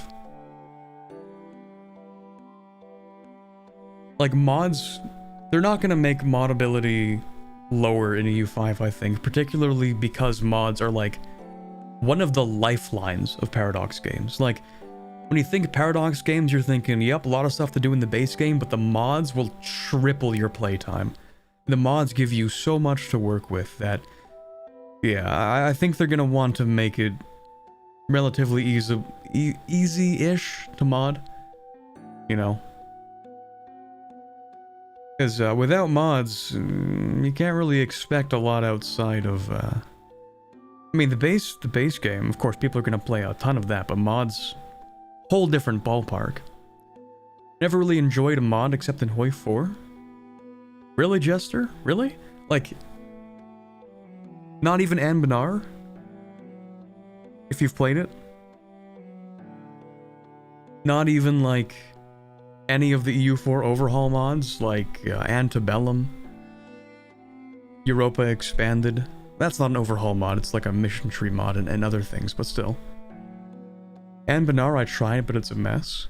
It is a little difficult to get into, I can't lie. Antebellum is terrible IMO? That's crazy. I don't know, I kind of like Antebellum. Unpopular opinion, I know. Yeah, I'm taken aback. I'm shocked. My day might even be ruined. I'm joking.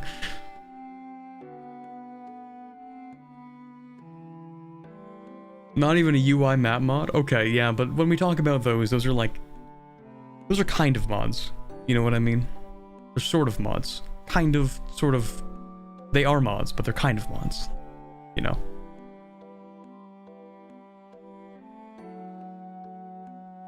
Like, they're cool, but they're not, like, changing the whole map. Literally. Adding new countries, that kind of thing. Third Odyssey I love? Goated. There you go. See? See? There you go. I never finished my third Odyssey run. I think I got what I would say is like a third into it. Corbett, what have you eaten today? 1 protein bar. And a cup of tea. It's like the only mod I genuinely enjoy. Okay, well... I'm sure EU5 is gonna have something for you in like... maybe 4 years after release, to be honest. It takes a long time to make those. Anyway. Proper terrain map mode as of the release of the Tinto map. Not much to say about them though. Yeah. Sparse, desert, grasslands, a little bit of farmlands. That's cool. Woods, forest, jungle. I do like the farmlands over here though. This might be an interesting place to play in. A little more agriculturally focused. But then again, this is like, you're basically playing Mali if you want to play there. Natural harbors. Ooh, not a lot going on in West Africa. Yeah, that's one of the downsides, is that it's going to be a little bit tougher to actually like set up good maritime infrastructure in West Africa. Because, frankly, it's like you don't have a lot of people living in these places. The terrain is not great. And very few good natural harbors. A lot of West Africa is just inland. And that is going to make it a little bit difficult. But, you know, not impossible. Not impossible. I hope terrain can change through development like grasslands into farmlands. Yeah, that's what I was hoping for as well. The ability to, like, either deforest an area to make it, you know, take out the woods, or take out the forest, or take out marsh, maybe. That's going to be a bit of a tough one, but it's not impossible. You know, the Dutch were able to do that. The English also were able to drain a few marshes, a few swamps. Not impossible. It's going to be tough, though. I expect it's going to be very expensive if it is possible, but I hope it is.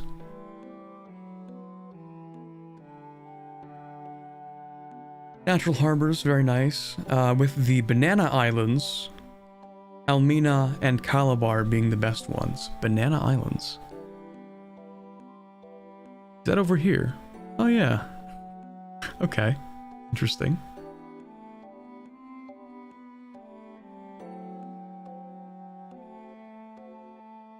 Owo has 12,436 population in total.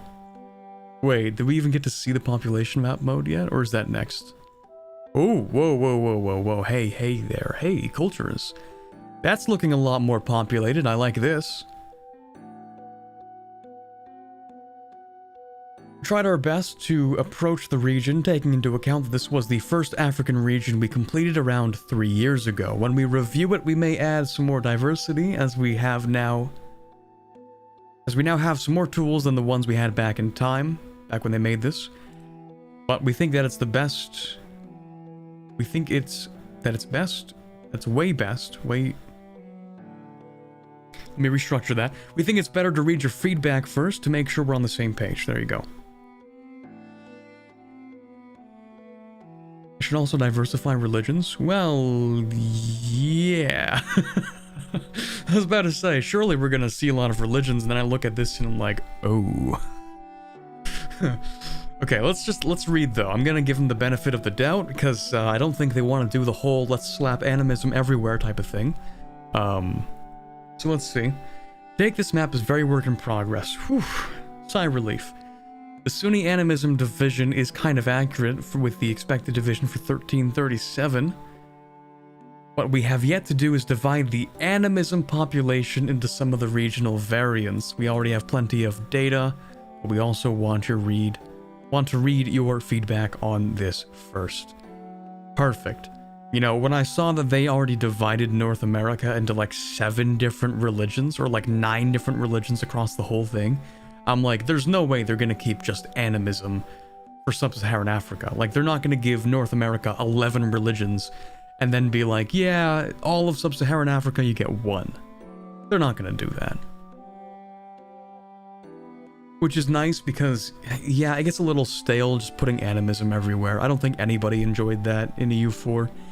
I'm very glad that they added specifically fetishism for sub-Saharan Africa, rather than keeping it as just like animism. There's a little bit of, you know, animism slapped around in random places in EU4 still, but, you know, I'm much more in favor of, like, you know, let's take the defining features of what we might consider a form of animism in one place, let's take those defining features and let's understand it in a way that sort of defines it from the other, what we would call animist religions. You know, animism as like a group, as like an umbrella, not necessarily a bad idea, but I think the regional variations are important to emphasize, I think. You know, animism in West Africa is going to be different from animism in the hills in Southeast Asia, you know. Different from the animism in the Ainu peoples, different from the animism in I don't even know whatever examples we still have in EU4. kind of insane how in EU4 northern Japan follows the same religion as Cuba. Yeah, that's the whole thing, is like, even if you consider these to have similar elements in worship, they're still definitely different enough that they shouldn't be the same religion. Like, you know, Norse paganism was different from Greek paganism. That's what I'm getting at. That kind of thing. Both paganism, but not the same thing. Raw materials, lovely. Oh, look at that gold, baby. Look at that. Oof. Gold, gold, gold, gold. More gold, even more gold, more gold, more gold. That's beautiful. That's nice. More gold. That's good stuff. We love gold.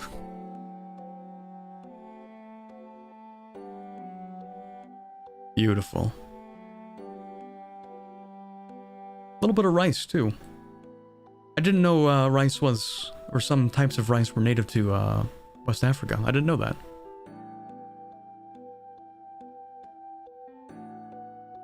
Inflation going kaboom. No, don't worry. Don't worry. Having a whole gold-based economy, surely nothing would go wrong. Surely. Nothing would ever go wrong by extracting nothing but monetary wealth and then trading all of that for resources. Surely nothing would go wrong with not producing any resources yourself and simply buying all of them, right? Look at all that copper.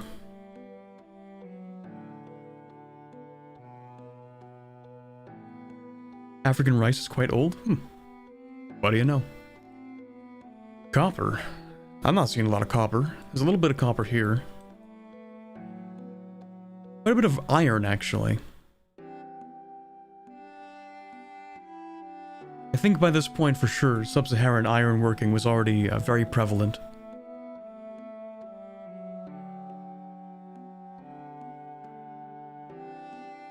The Jola always had rice? Look at all that copper. Oh, that's what you meant. I think this much gold can make an early scramble for Africa the meta in EU5. Maybe, but I don't think so. I think the other mechanics are going to restrict your ability to expand overseas and set up colonies. At least I hope they do. You should require better technology before you're allowed to set up your, you know, transcontinental trade empire that just extracts gold. In theory, hopefully. Mexico would probably still remain an easier expansion than West Africa. It very much depends. We don't know yet.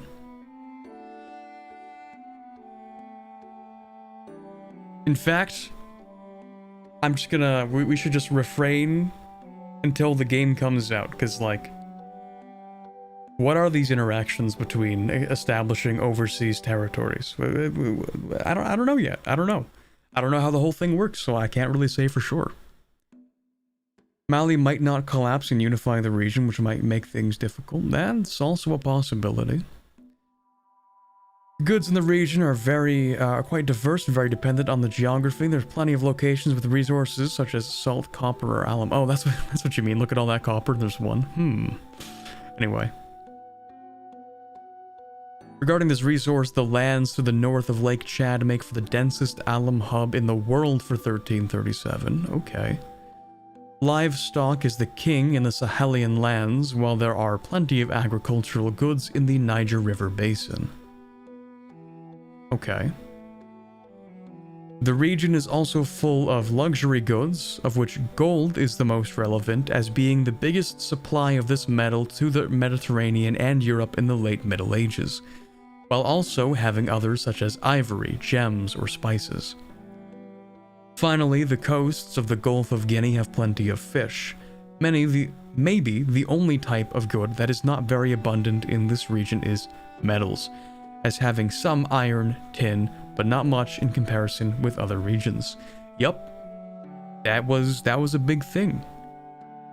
Trading for metals, but also like manufactured metals was a big thing, especially with trade in the transatlantic slave trade. It wasn't just, you know, the big part of the trade is like what did they trade to people who already had an abundance of gold. Well, it was a lot of metals, manufactured goods, things like that, that were traded. So, not having a lot of iron, that makes a lot of sense.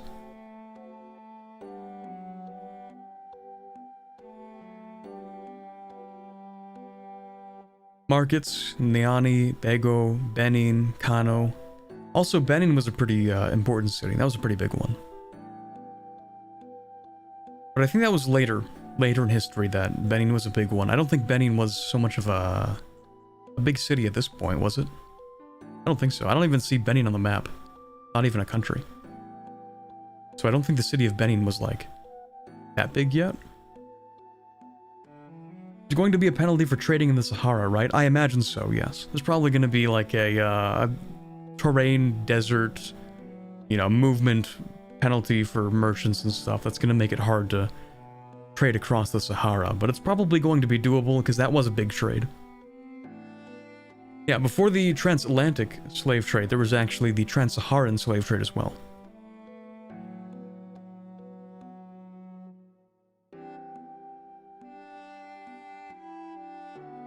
Terrain, We already went through all of this. Went through that. Population, that's the big thing. 700,000 people live in the Empire of Mali. We have a couple larger entities, the Kanem Empire, 185,000, not bad. We look at the beautiful country of Owo. 12,000 people, let's go. It might actually be the smallest entity in the entire area. Nope, 9,000 people. There you go. Second smallest.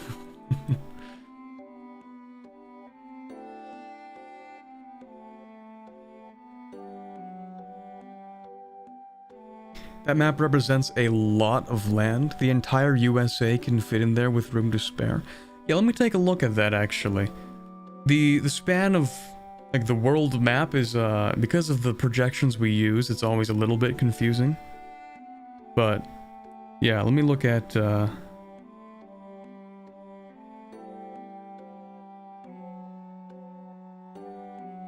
there's a website called True Size Of. If you want to go over there and overlay the entire United States over West Africa, yeah, it's about the same size of the contiguous US.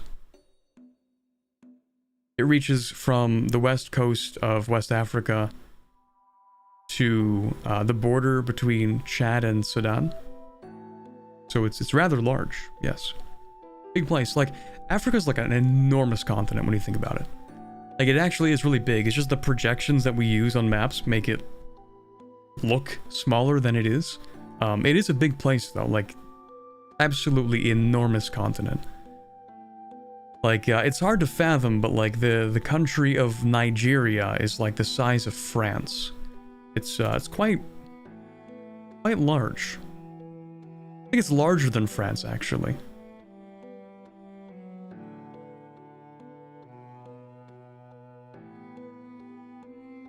The thing is that not many people live there. Not so many people used to live there. Like, we're talking about the 1337 timeline. Not a lot of people used to live there. I think the population of Nigeria in modern days is quite large, though. I think, wait, hold on. I think it's been, like, rapidly increasing. Yeah, 218 million people live in the country of Nigeria. Enormous population for the size of Nigeria, you know? So, yeah. And I think Nigeria is, like, the population size is projected to be absolutely enormous by 2050. Like, 370 or 380 million people or something. That's the projection. Talking 1337, I know what you mean. But also, I want to emphasize, like, there is room there. There is room to have a lot of population. It's just gonna take a lot of effort, I think. Yeah, at this point in time, not a lot of people are living there. It's, yeah.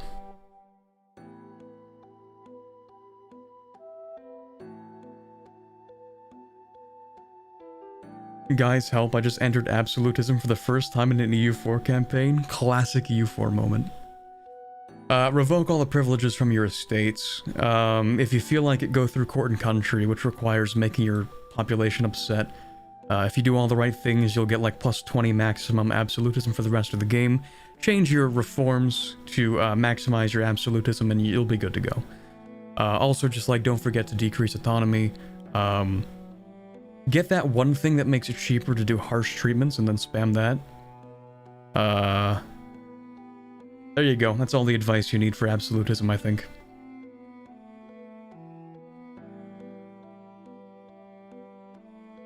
Nigeria is set to be the most populated country by the end of the century. The most populated by the end of the century? Wait, for real? I guess it's possible, but like that depends on a lot. We're doing like economic forecasts 100 years or like 80 years into the future. You think people in 1940 were gonna know what 2024 was gonna look like? Like, I don't know, a lot of things could change. Yeah, could be though. Could be possible. Let's see, by 2100, what are they looking at?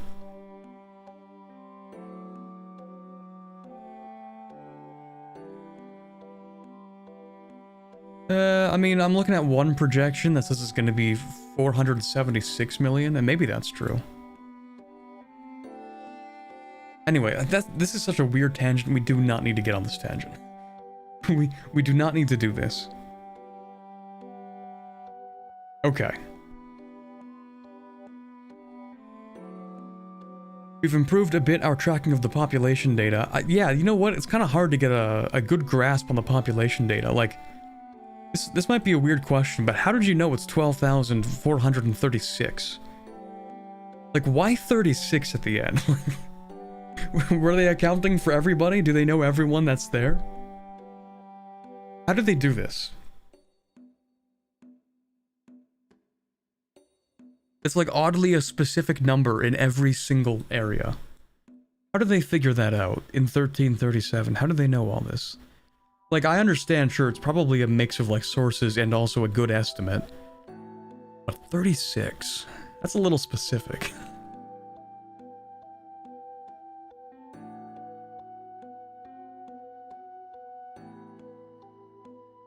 Ah, okay. So that's why we only have 5 instead of 6 dev diaries to look at today. I see, I see.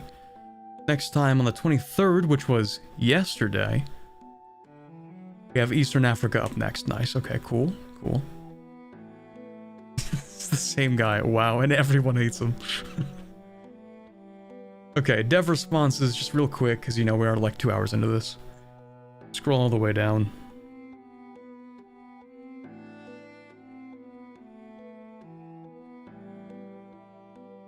Mansa Musa in Mali was famous for his heist.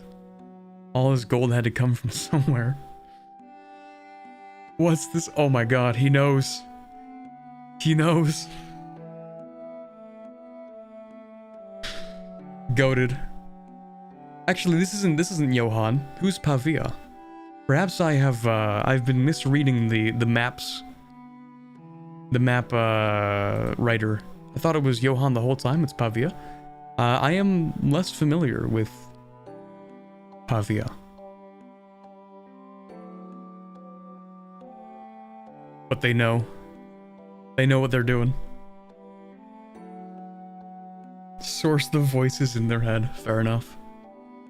Pavia is the one that does maps. I see.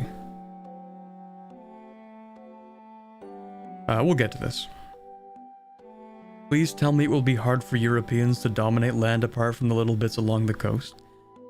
It's something we'd like to achieve while still making the game interesting, yes, although it's too early to confirm or deny. There's several moving parts regarding possible colonization adjustments. Yeah, that's fair. There will be content for both Mali and Songhai, so based. Will the struggles of the Kanem Empire in the later part of the 1300s be portrayed? Somehow, yes. Cool. They've already started getting rid of the animism problem. Great.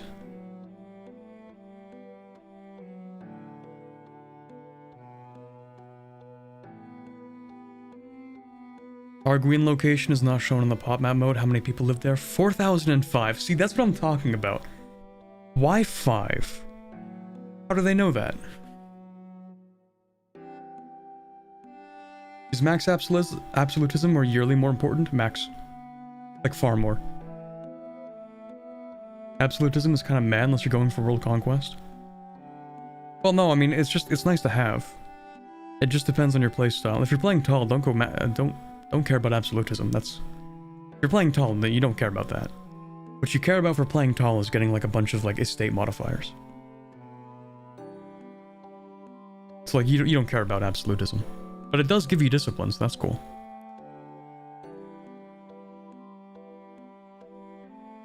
It's been a meme that in some regions all locations had a pop ending in 33.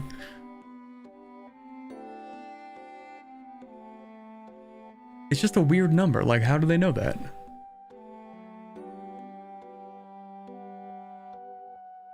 The inflation caused by the pilgrimage of Mansa Musa is still present in 1337. So based. Load up a game of EU5. Play European country. Look at goods. Everything is devalued. Why? Inflation has already ravaged the countries. Boot up random country in North Africa. Check economy. Economy has already collapsed. Let's go.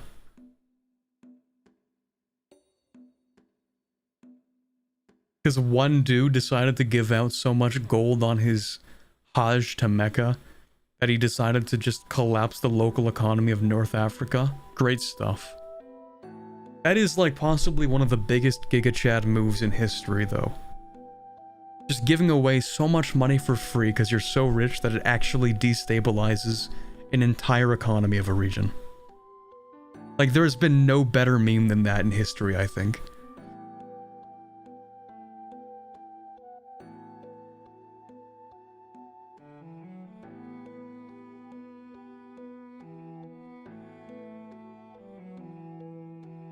I'm glad you didn't go for some of the absurdly high estimates. These populations seem a bit low. I would have expected Mali to breach at least 1 million. Yeah, okay, out of curiosity, just nerd stuff, I guess. I actually do want to know what the sources for the populations are. We made a rough calculation of having 6 to 8 million for the region in 1337, given the historical demography that we use. From there, we used some population density databases we have available, because it's not possible to have, okay, sure. But in the end, agricultural yielding is not so different, and therefore the overall population density that may inhabit an area relative to others. Okay, so it's a lot of like, here's the population now, let's trace back the information that we have, look at possible agricultural yields. I imagine a certain amount of, you know, what am I thinking of? Archaeological understanding, maybe, would help you understand, like, oh, how many people were in this location? How many archaeological finds do we see? What do we find in them? That's also probably going to be an interesting thing. Yeah, okay. That's probably useful for figuring out population estimates. From there, we adjust, removing any modern data polluting from the database, such as modern cities. Okay, it ended up a bit shorter than our initial calculations, so this is something we may adjust accordingly.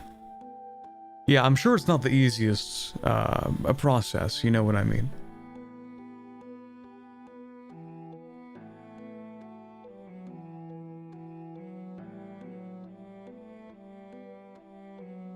Are we having politics discussion in my chat? In my EU4 dev diet? In my map simulator politics game, we're having politics discussion in chat.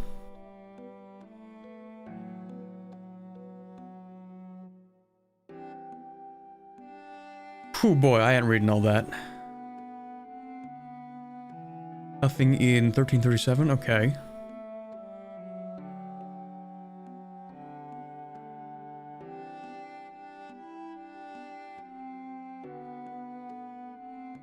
Why is it called the Mali Empire, not the Empire of Mali? Yeah, it doesn't really matter. Coastal locations are not something we're happy with as they look too gamey. Yeah, there was one thing I noticed about these, the locations on the coastline. They have a very particular shape to them, you know what I mean? Like, let's go up to the locations, right? Look at this map mode, chat. You see anything that's like a little bit odd about the coast compared to everything else? You know what I mean? There's definitely like a line that follows the coastal ones, and they sort of end up being like squared off, you know? Like, these look like housing lots in suburbia. You know what I mean?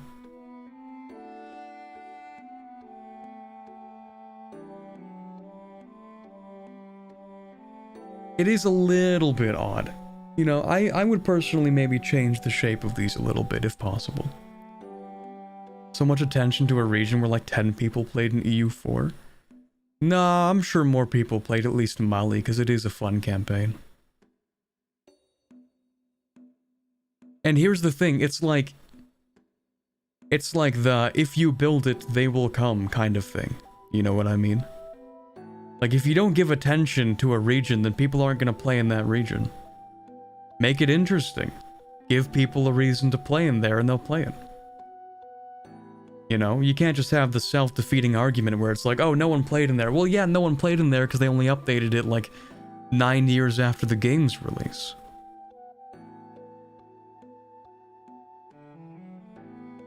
And then they updated it and then people played it. And then once people played it, they didn't play it again because they already played it. And they updated other things. Give them a reason to play. They will play. Right? It's like, I'm sure people are going to want to play a Mali campaign. I'm sure people are going to want to do that. I think that resources are finite and they're better to spend on regions that people actually play. Well, that would be assuming that by not giving more attention to these regions, they actually are giving more attention to the other regions, you know? We're talking about limited resources, but there's only so much you can put into a region and then it's complete, you know? It's kind of done. Like, what...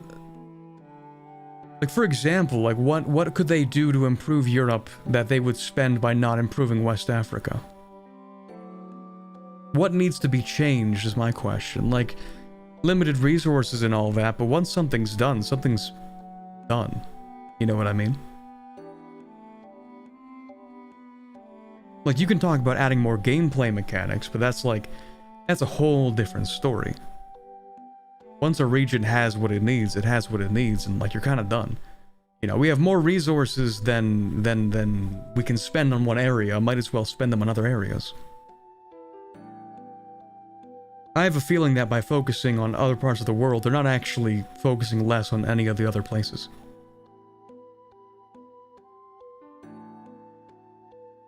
Like, them focusing on the Incans isn't gonna make Europe any less quality or anything like that. It'll just make the game take longer to come out.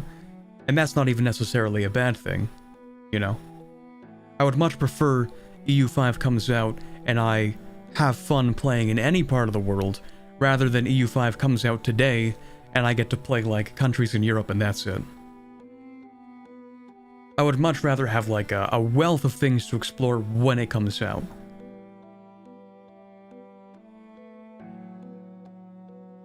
Yeah, I don't think the limited resources we're discussing here are as limited as you might be making them out to be.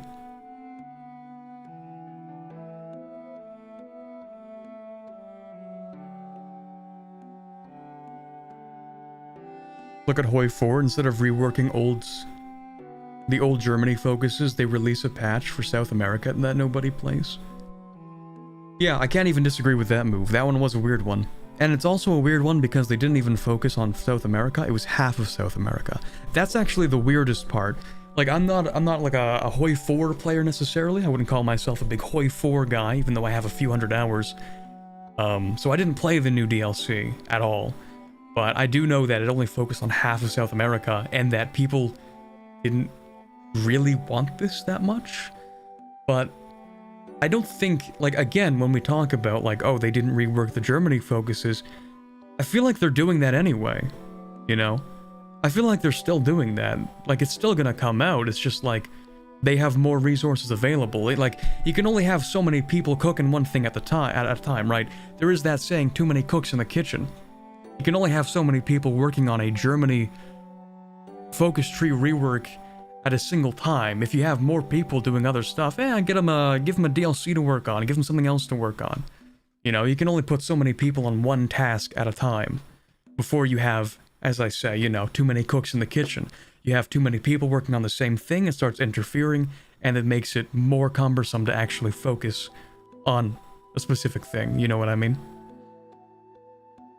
So, like, it's entirely possible that the South America DLC was just like, here's a side project for people that, you know, we need them to work on something, but frankly, we can't have them all working on the same thing.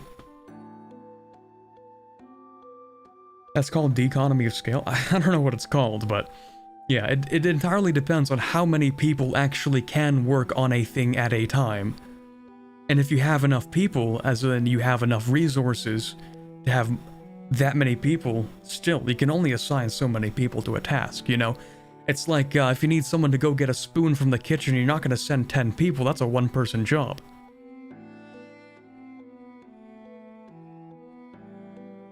You know, certain tasks can only be done by so many people at a time. So that's what I'm talking about when I mean, like, sure, they can have people not work on West Africa, but what are they going to be doing instead? You can only have so many people working on a thing at a time. That's the task, that's the point that I'm getting at.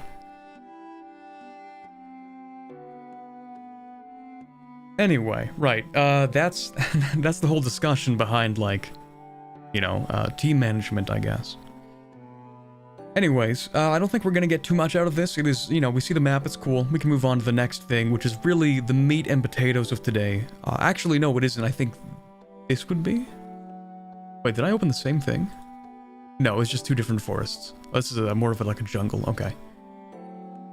So we have two Tinto talks in a row, gotcha. I don't think this is the meat and potatoes. I think this is the meat and potatoes. This might be the bread and butter, you know?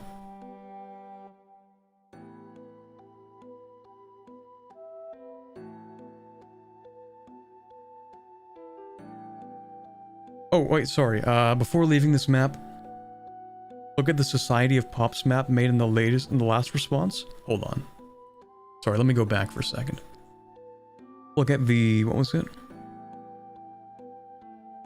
Society of Pops map mode in the last response. Hold on, I need to go to my dev responses. In the last response? Like the very, very last one? Oh, here we go. An update after the last Tinto talks with the current Society of Pops existing in Western Africa. Okay, so these are like, the equivalent of decentralized country in Vic 3? I'm guessing. We still need to read this dev diary. I have not read it, so we'll see.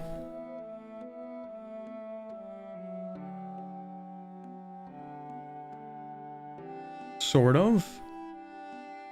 Don't worry about societies of pops, you'll learn what those are later. Okay. Tuareg, Sao, Mandara, Aguirmi, Kilala, Zagawa. Okay. Interesting.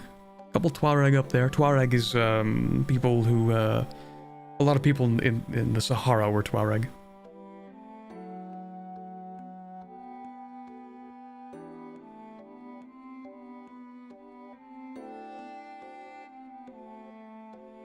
Okay, cool. We still need to go and read the other one. So you said keep this open and then come back to it after I finish reading the other dev diary, so sure, we'll do that. This one, though, is the colonization one, I think. Yep. Mechanics of colonialism. Oh boy, I am so ready for this. I've been dreaming of this moment. In fact, I've been dreaming of this moment since the 12th grade. For over 5 years, I have wanted a rework to the colonization mechanic in EU4. I even made a video that maybe 200 people saw about 5 years ago, where I ranted about, like, I really want them to change the colonization mechanic in EU4. And that never happened, and they're not gonna change it. That's fine, okay? I don't care anymore. It's been 5 years. Johan said Delve AI confirmed. Real.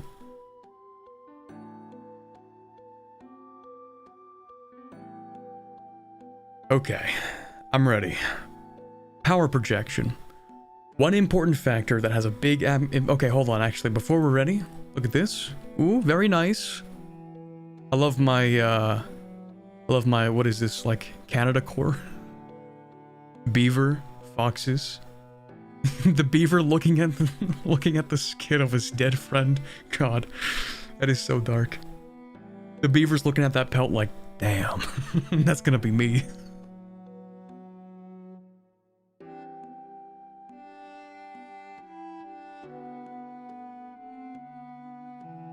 Nice artwork though. Very nice. Okay, power projection. Each country has a power projection value, and it is primarily to allow a country to be able to exploit those with a lower power projection. Power projection is very dependent on how advanced a country is, where each age has an advance that gives you about +10 of it. It is also modified by societal values, rank of the country, and more. One important aspect is that the +10 advance for Age of Traditions is in the advance tree from the meritocracy. I kind of forget what the advance tree looks like, so I'll take your word for it.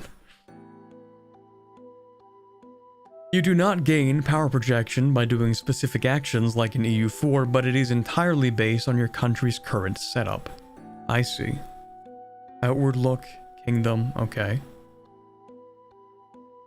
Sadly, the Sweden is properly balanced modifier has not been developed yet. Okay, so colonial charters, how does this work?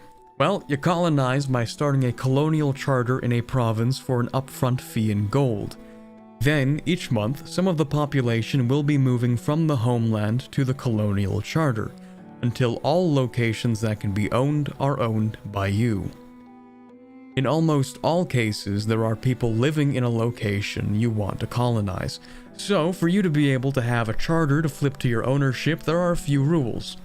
A location needs to have at least 1,000 people living there, and a certain percentage of the population needs to follow your state religion and be of an accepted culture in your country. So stealing colonies is only going to work after they've been completed, otherwise they're not going to complete. Or you'll just have to, I don't know, shuffle the population. So we have the colonial progress, the colonial charter of Södra Österbotten. I have no idea what this is. Oh, this is going to be in northern Sweden, isn't it? Colonial charters in the uncolonized parts of Scandinavia. That's what this has to be. Okay.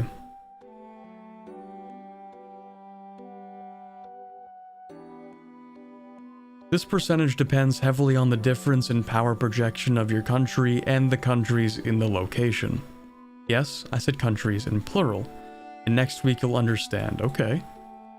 This has the implication that at the start of the game, Yuan could, in theory, start colonizing Europe if it only had been closer and discovered.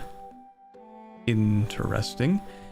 How the countries and pops already present in a location react to your colonization is something that will be clarified in a later Tinto Talks. Okay, I need to drink 1 second.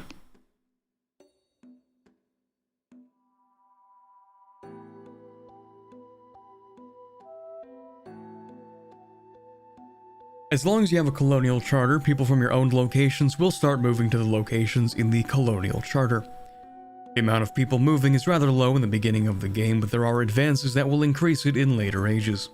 Societal values have an impact on it, and so does the distance to the colony. That makes sense. It's in Finland? Okay. Institutions unlock tech trees because meritocracy is mainly in China at the start. Europe takes a while to get to it. Oh, right, yes, I forgot. Europe does not start with meritocracy.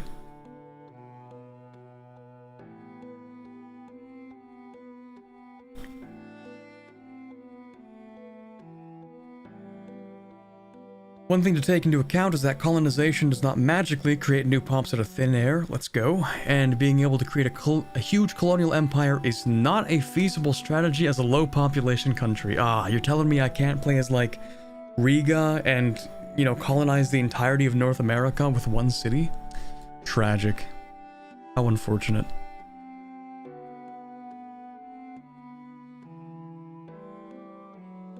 $25 pops per month. Whew. Only 40 months per location to get 1,000 pops.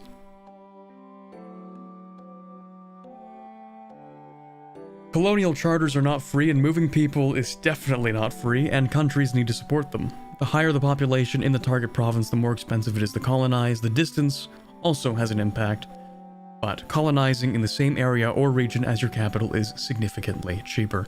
You can always cut costs to your charters, but that will also reduce the amount of pops moving every month. Okay. So you have to spend money to move people, I see. Makes sense. But who are the people that are going to move? And if you have serfdom, people, are they going to be able to move? Maybe at a slower rate, maybe it's more expensive.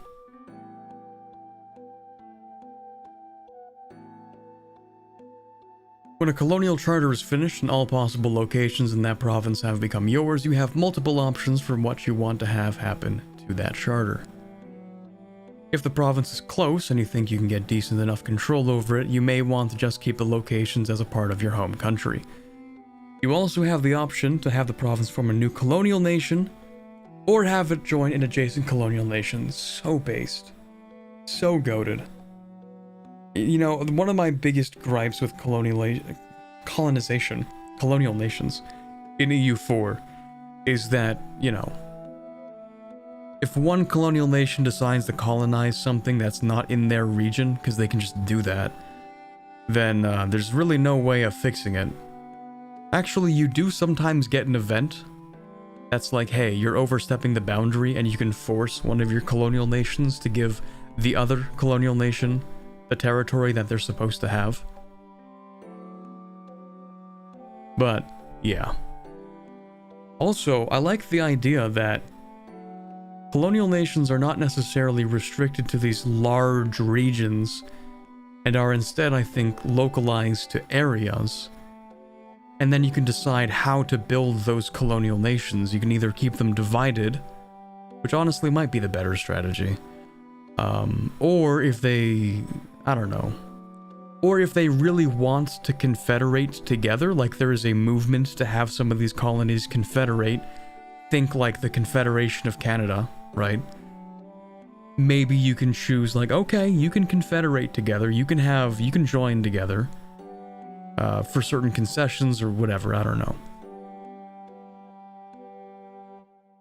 Seems localized to provinces, not areas. Yeah, I might be using the wrong terminology, but you know, the step above locations. That's what I meant.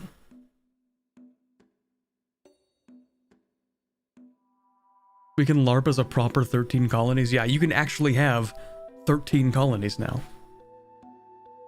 Well, in fact, you can have, what was it, 17? The 13 colonies were just part of like the group of whatever 17 colonies.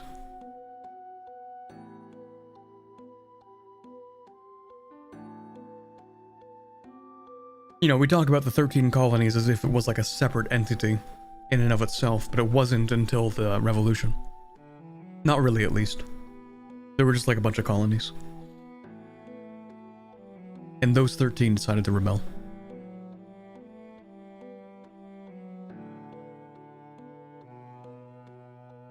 I think it would be funny to name a region like naming Mexico America for the Europeans. True. Although I think they already set up the area borders are like American states, modern day states. At least a lot of them. Or the provinces, not areas.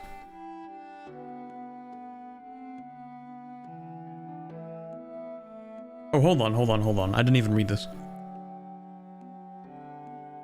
Colonial nations are a subject type that cannot be annexed, but have a few advantages or disadvantages depending on your point of view. They start transferring less gold than a vassal would, but they also grant some manpower and sailors, while also giving part of their merchants to their overlord. To clarify, You can make colonial nations anywhere on the map where you can colonize. Based? If you feel that your charters or colonial nations are not growing enough, there are two tools you can use in the cabinet. Both of these become available from advances in the Age of Discovery. With supporting a colonial charter, you will move poops. What am I, 12? You will move pops from a province you decide upon into the colonial charter you decided. The amount of pops getting moved depends on your current colonial migration capacities. So, when you use it, you can about double the migration to a specific location, I imagine. Colonial nations in Africa, Indonesia? Yes. Colonial Europe? Literally? Yes. As Sweden, you can create colonial nations out of your northern territories. That is what's being insinuated here. That is the implication.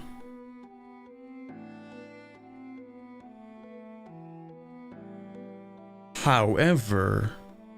Wait... Yes, okay. Because you can just keep it as part of the home country. Or you can release it as a colonial nation. I suspect if you're playing Sweden, you're just gonna keep it. That seems reasonable. It's like frontier colonization. Kind of. No, literally it is. Like, it's just like expanding your border outwards. Like, if you're playing as the Inca, that's something you would probably do a lot of. Anyway, I'm going way past some stuff. Let's see. With supporting a colonial charter, you will move pops. I might have mentioned this already? Yes. With the supporting colonies, you can move 100 pops per month from a selected province to a target province in a colonial nation subject. It can be useful when you want to boost a colony and you have overpopulated provinces at home, or when you think your country would be in a better situation if you could expel some minorities. Oh god. Yeah. You know, that meme about, you know, Paradox players be like, that's never gonna go away, you know? Like, the average Vic 3 player in the Vic 3 Reddit is like, how do I remove this group of people? And they're like, okay. Yeah. I know what the EU5 subreddit is gonna look like in 3 years. Or whenever this game releases. Restrictions on colonization. There are several ways which can block other nations from colonizing certain places, including diplomatic treaties. So goated. Please give me that Treaty of Tordesillas. Make it mean something. Please and thank you. Even if it's like kind of meaningless after a while. And, you know, I would like to have it exist in a way that kind of makes sense. Like, hey, by the way, Spain and Portugal, we're gonna have this kind of arbitrary line divide the world, and you can have this half and I can have the other half. And even if it's like stupid, because no one's gonna respect that if they even have the power. Like, once someone gets the power to disrespect that treaty, they're not gonna care about that treaty. But it is funny enough that I want to have it.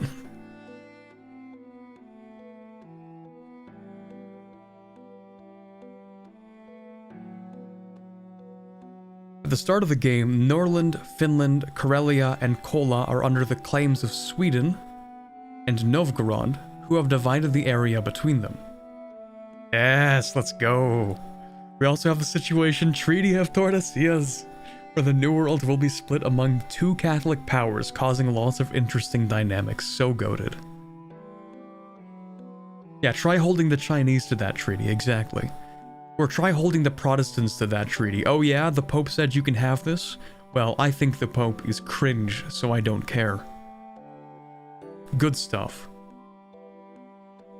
Next week, we will be back to talk about the differences between countries and why owning locations is not all there is to life.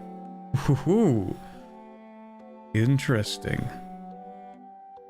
Okay, let's talk about a few of the dev responses. Is this game looking good? I haven't kept up with the news. Well, I will say it's looking interesting, and there's nothing that's been like a deal breaker for me yet. So, you know, ever the cautious optimist, I suppose.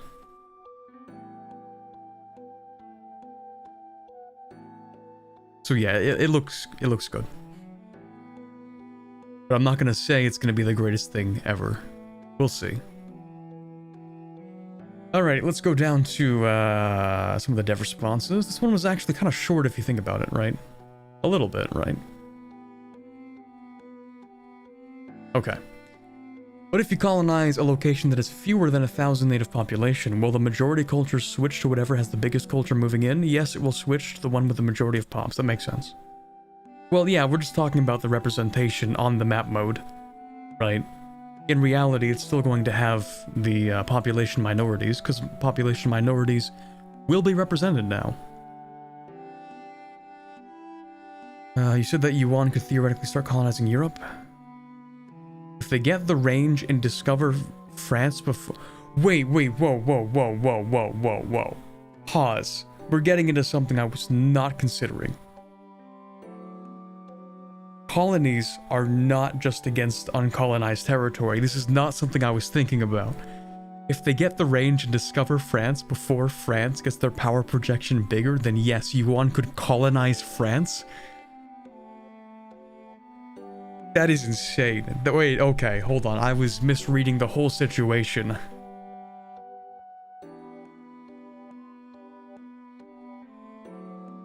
Chinese French colony, based. This is, this opens up a lot, you know? That, I know what my first playthrough is gonna be. This is a lot larger scope than I thought it was going to be. Okay.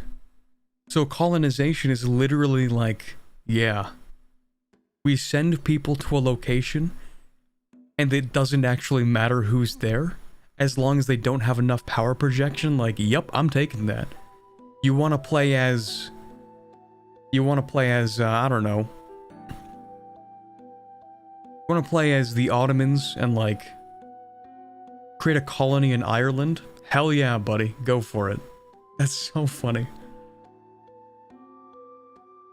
I believe the requirements for colonies are 1. No claim restriction, 2. Larger power projection, and 3. Different religion. That's crazy. Ottoman Iceland, yeah, unironically. Bahraji Great Britain sounds cursed. This is gonna be, This is gonna be crazy. I think we'll be not on the same continent as well. Well, remember that Sweden can colonize into its northern territories. Keep that in mind. This is just a theoretical example, and there are some ways to resist this in the next dev diary. Oh, I'm sure. I'm sure it's not, in practice, going to happen a lot. But it is so funny to think about. Like, they're just like, what if we just let anything happen? Like, remove the arbitrary restrictions. If it should be possible in theory, then maybe there should be a gameplay path towards it, even if it is difficult and, in practice, not really gonna happen. It's about the idea.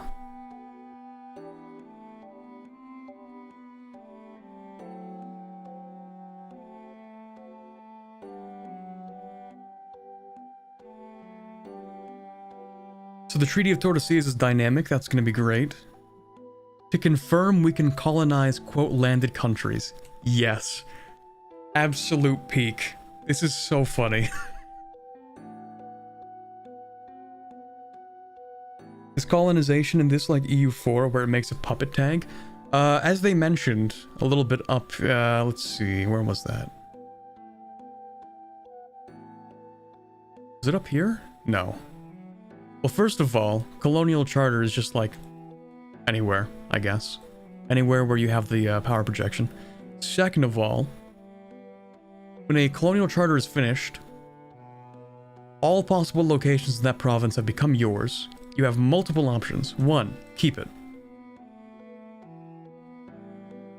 2, colonial nation. 3, join a different colonial nation. Those are your three options. So it will not necessarily do the EU4 thing. Well, the EU4 thing is also complicated because it's region-based. But I get what you mean, you know, colonial nations in EU4. You know, they're forced to happen unless you move your capital. Not the case. Not the case. You can, if you want to, have, like, the Dutch Guiana example going... Am I thinking Guiana? I think so. A type of situation where you technically directly control it, and it's not, like, under a different administration completely. Or, like, you know, some of the islands in the Caribbean were more, like, directly owned, not really under the administration of a colonial administration. Like, they would be, but, like, under a more direct control, rather than the kind of situation they had in, like, say, South Africa, right? French Guiana? There was also a Dutch Guiana. There are, like, 3 Guianas, I don't know. I can't keep track of all the Guianas.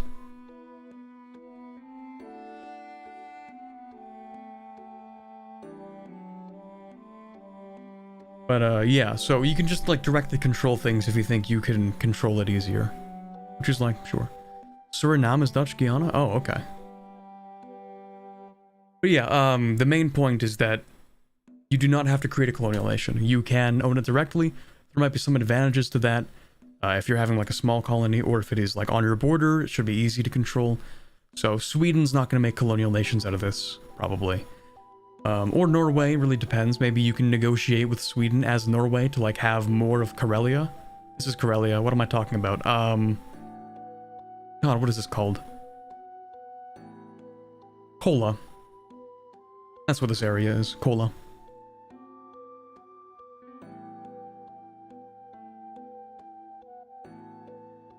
Yeah, see, here's another thing. I actually do want to talk about more of these. Will pops migrate at random? Poorer are more likely to move. Okay. What's stopping European power from colonizing West Africa? Disease? So goated. Oh, I'm so happy for that. Yep, disease should have an impact. That was the big thing. Colonizing does not give a chance at discovering certain goods. They are predetermined. Cool. Yeah, and the whole Mexico thing, that was conquest. We do not have time to get into the whole Mexico and Inca thing. That was a complicated topic. In fact, I was thinking I would love to do a bunch of research and then just have, like, a history stream about the Aztecs, where I yap for, like, 6 hours straight about them. The Aztecs, the fall of the Aztecs, the aftermath, the fall of the Aztecs, the, setting up the colonial institutions. I would love to do a stream about that. It's actually very interesting, but maybe only to me. Anyway, yeah, so that was a form of conquest. The actual colonization after was not at all really involved with the fall of the Aztecs. Like, the Aztecs fell, and then in the decades following, the administration was set up. It was not quite, you know, let's set up people and then slowly colonize our way into this region. No, it was just like, yep, empire's gone now, that's cool, let's just fill the power vacuum ourselves. That was really more about conquest, and mostly about destabilization and gold, but also conquest. Complicated thing with that guy, not Diaz, who am I thinking? Cortez. Whole complicated thing with Cortez, in the whole gold, money, maybe if I get enough territory for Spain, then they won't put me in prison, yippee. That was the whole thing. Anyway, we don't have to go on that tangent right now. What's the country rank based on? GDP or similar aggregate value? Kingdom, duchy, empire, etc. Okay. Interesting.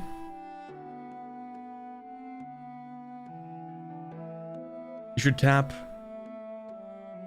about the Aztecs while playing the Aztecs again. Yes, true. EU5 Aztec run when? There can be multiple competing colonial charters in the same province, but it's not a first come, first served. Rather, the first country to reach their threshold of religion and culture in each location wins the ownership. Okay. Oh, ownership of that location. I see. 2026, real. All trade goods are set. Okay.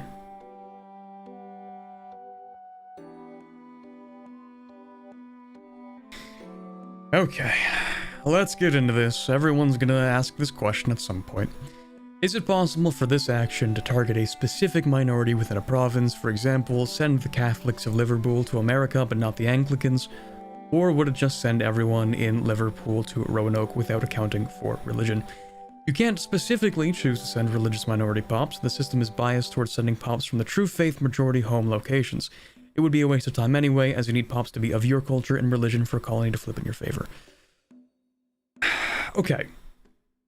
This isn't necessarily a bad thing. Like, in terms of historical accuracy. Like, let me be clear thing.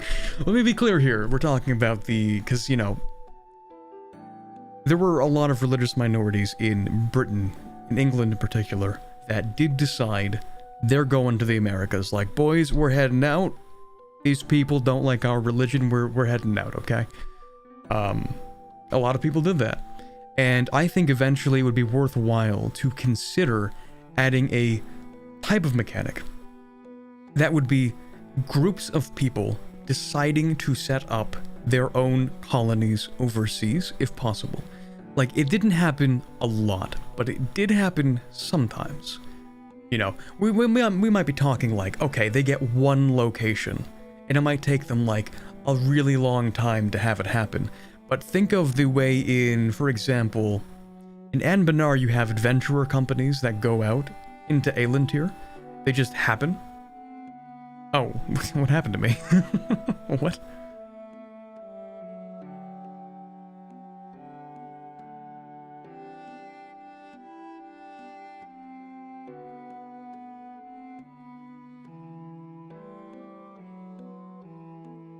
We are so back. Okay. that was weird. Gone with the wind. Okay, anyways.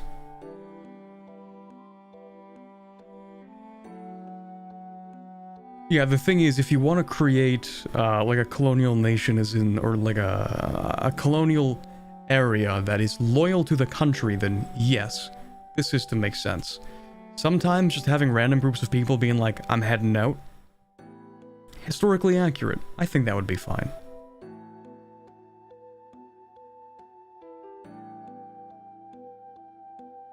What's stopping Yuan from colonizing the rest of Asia? Well, first of all, the Red Turban Rebellion.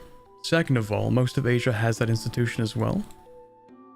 And countries that are being colonized fight back. Well, yes, I imagine they can. Are there conquistadors? When will we learn about them? There will be conquistadors. Confirmation in a later TT. Interesting. Conquistadors are such a weird concept in history because, like,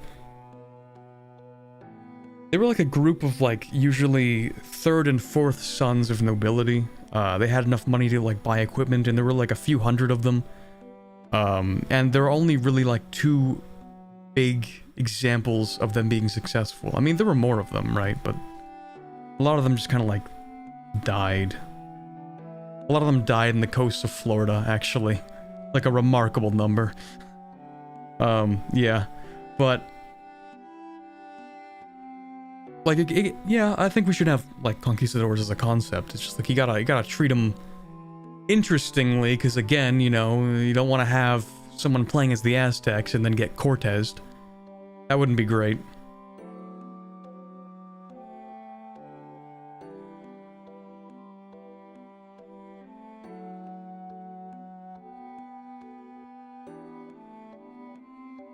Let me guess, alligators and mosquitoes?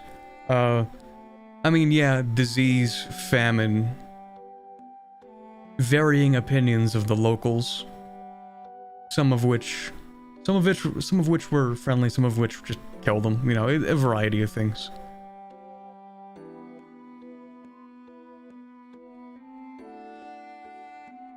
I wonder if one can try to colonize as a country and Estonia and the distance is too large, so you decolonize your homeland by sending everyone to the colony. I'm sure that's not going to be possible. Like, maybe you can accidentally decolonize your own territories by people just dying, but I don't think you can send everyone over. Many of the natives in Mexico welcomed the Spanish to free them from the Aztec tyranny. Oh, yeah. Like, do not get me started on the Aztec tangent. Do not get me started on the whole fall of the Aztecs tangent. We'll be here for 3 more hours than we need to be, okay?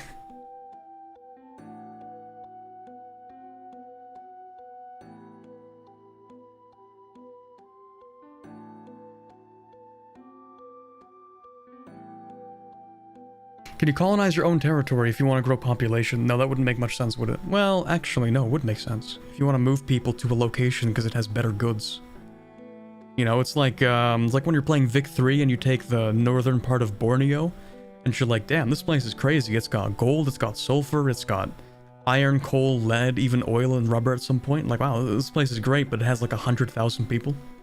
So you're like, well, it's got all these mines, but no people to exploit them, so you just move people there.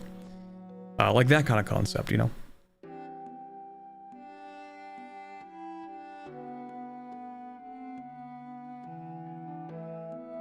Flipping is per location. Castile and Portugal might have colonial charters in the same province, but end up with half the locations each. Hopefully that doesn't give us border gore, but nice.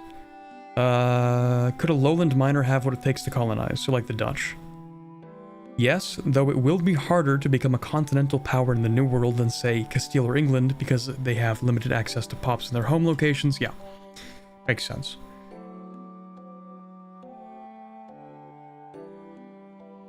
Arguably, the British colonization of India was more of a traditional conquest than how we depict colonial charters. Yes. Yes. Yes. Like, we're using 2 words to mean the same thing. Like, when we use the word colonization, like, it's an umbrella term for 2, like, completely different concepts. Maybe even more than 2 completely different concepts. Like, there's one where it's like you send people over, like settler colonialism, right? Like, you move people. Then there's the other one where it's like you have people from your, like, upper class rule over that area and use it for wealth exploitation. We use the same word for that, but they're 2 different things. And the British in India were firmly the latter. Thank you very much again, Christian Dimitrov, for another 2.49 euros, 2.49. 2.5. Could have just said that. Also, your Pope video was fun. Hope to see part 2. Oh boy, chat, did I say I would make a part 2 to that? I recorded that video a long time ago and I do not remember. Please say I didn't agree to a part 2 on that. Real, actually.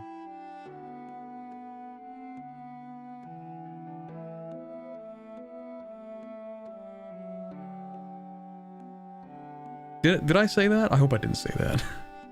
We'll see. Colonial imperialism. Yes. And also because of the unique way that colonialism interacted with the Industrial Revolution, right? The whole thing where it's like, okay, now that we have control over all of India, we're going to make it illegal to make your own clothing, and you will grow cotton, and the cotton's going to be owned by the company. So all that money is going to go to the company, and that cotton is going to get sold to manufactories in Britain. Then they're going to manufacture it into clothing, and then they're going to send it back to India to be sold to the population. It's a very specific, very, very specific type of colonialism that I would say requires the Industrial Revolution to actually, like, make use of. And that's what you see in Vic 3, right? That's like the big thing where you know, you get like a ton of money for agricultural goods from India, and then as Britain, you just manufacture all of that into goods and sell it to people. It's very different from like the settler colonialism. Thought it was a World Conquest series. I heard you were also going to do a part 3. Yeah, sure. Yeah, part 4 to Iroquois when? Okay, yeah, so the British colonization of India was like less so what we would consider like charter colonialism and more like the let's exploit the labor of the population for material wealth. It follows the triangle trade concept, which happened before the Industrial Revolution. Yes, yes. It was, you know, the same sort of line of concept behind, like there was no formal colonization in Africa prior to, like the mid 1800s, kind of. Yeah, and like that was part of the system where it was like you send slaves from Africa to the Americas. They are used, bought and sold for labor, mainly for agricultural outputs. Those agricultural outputs are sent to Europe. Europe will either manufacture them or just consume them. Right, it really depends on what it is. You know, when we're talking about stuff like tobacco, that's going to get turned into cigarettes, or it's going to be used for consumption, or that kind of thing. Yeah, it firmly follows the concept of you take raw resources from one place, bring it to another place, they're manufactured there, which is a higher value use of labor, and then that's sold to other places for a higher profit. Yeah, there were mostly trade posts because it genuinely made no sense to actually conquer Africa back then. Yeah, they were getting everything they wanted already, which was a source of labor for the colonies. And another reason why the source of labor was needed for the colonies is frankly there just weren't enough people in the New World. It all sounds like Vicky. I mean, it does do a decent job at simulating the whole way that things were done. It does a decent job at it, and that's one of the things I appreciate about Vicky, is like, you sort of understand the course of history, like, oh, why did these things happen? You know, oh, why did the European powers conquer Africa? What was the point of that? Well, sure, it was a show of power, but it's also expensive to do that. What are they actually getting? Material goods. Companies that are owned by the European powers, they go in there, they set up the extraction of resources. They are the ones that own the capital. So they extract the resources, they sell those resources back to Britain, they get manufactured, and the British government gets to tax the manufacturing. That's how they make the money back on the colonies. That's like the whole, that's the thing.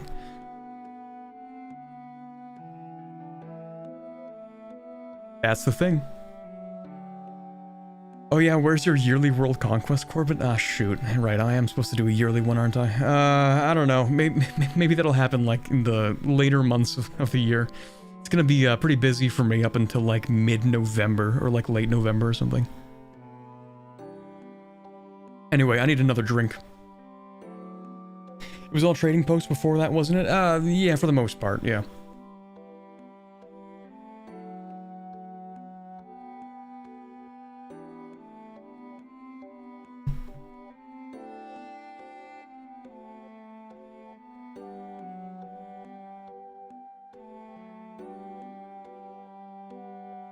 In 1800s, it was finally possible to actually mine resources significantly better than the natives would, so it became worth it to conquer Africa.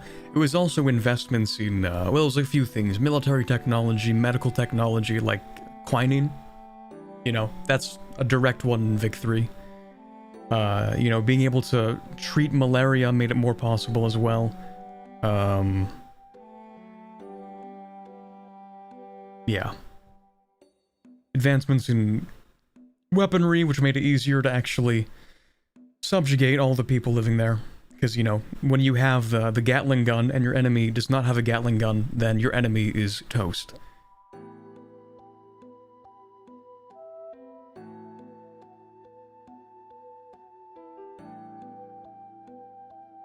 And also, they were pretty much getting everything they wanted, right? Is there any good reason why you shouldn't be able to annex colonies? Example, Morocco with a colony in West Africa? You can. Oh, like, you literally just decide to do nothing with it. Like, they mentioned when you colonize something, you just get it, and then you get to decide what to do with it. The default state is you just have it, and you can decide to set up a colonial nation in there. So if you're Morocco with a colony in West Africa, you just get to have West Africa. You could set up a colonial nation after colonizing it, but you don't have to. Same thing with Sweden in northern Scandinavia. You could, but you don't have to, and you pretty much shouldn't. No, after setting up a colonial nation? Oh, that's what you mean.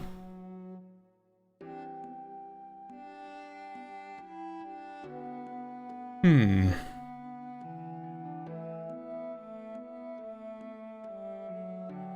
I don't know. Yeah, maybe it should be possible. Maybe you should be able to do it, but risk upsetting the population significantly. Direct rule? Maybe. Maybe. Anyways, I think we're pretty much good for this, unless there's any special mention in this dev diary that I should be looking at.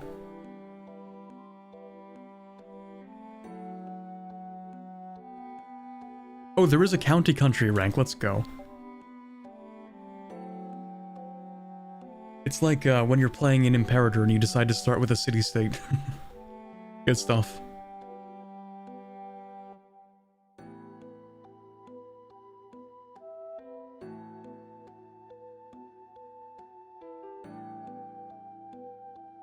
The focus is always on a specific target location until it flips and then it moves to another one? Okay. Currently weighted towards coastal? Yeah, that makes sense.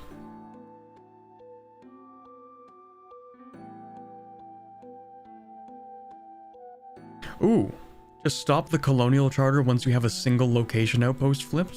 That's fair. Yeah, because you kind of, sometimes you don't want to try and colonize the whole thing. Specifically for Africa, right? You're like, okay, I have my port, this is all that I need. It's too expensive to try to send people anywhere near the interior. We don't care. We're just gonna have this single location. So you can decide to be like, okay, we have our location, now we're done. No longer a money sink. I like that. It's actually, I'm pretty sure that's one of the things that doesn't exist in Vic 3, is that you have to colonize an entire area, and if you stop colonizing, I believe it decolonizes everything you've colonized in that area, or something. I'm pretty sure that's the way it's done in Vic 3, but I think I checked once to see what would happen, and I didn't like it, so I never tried it again. But, yeah. I'm pretty sure.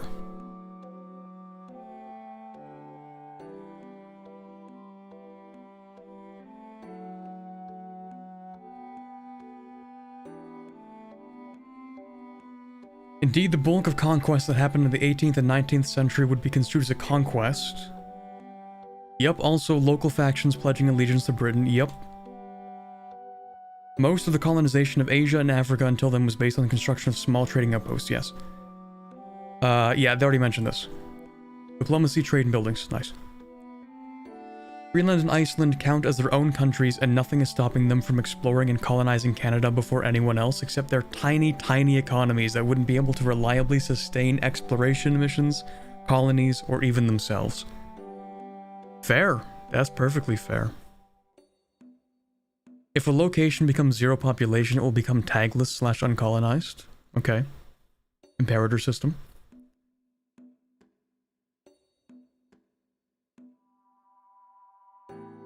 Greenland is actually a great place to learn the way that the game works, as it is so hard to sustain yourself and it basically becomes a survival sim where every choice relating to food and population counts. I know what I'm doing when I get this game, chat.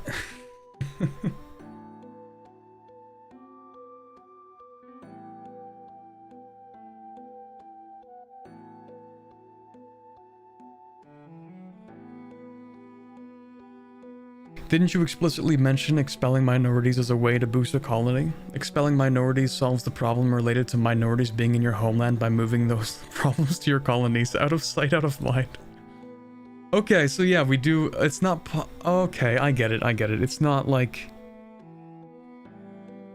I don't think it's charter-based. I think it's like literally get out. You know, just send them to a different place. Another first run for Corbett has hit the stream. Yeah, how many first runs am I doing now? Siberian Tribe, Japan, Mali, Greenland. Yeah, how many more first runs have I said? Did I say Norway too, I think? Like 10 of them.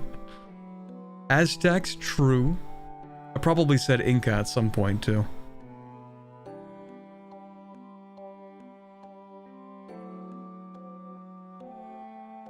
You might consider instead of 100, or instead of 0, the threshold to be 1,000, just like the colonization threshold.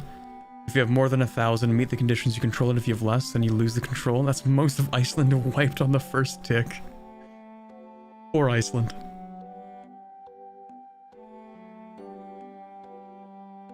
Okay, so can US Spain colonize Morocco? Only if the difference in power projection is big enough to allow you to colonize it. Okay. Fair. There are ways of getting soft control over a location and its resources without owning it, so goated. Which is kind of what happened historically with the misiones and presidios in some of the most remote Spanish holdings in America. Okay.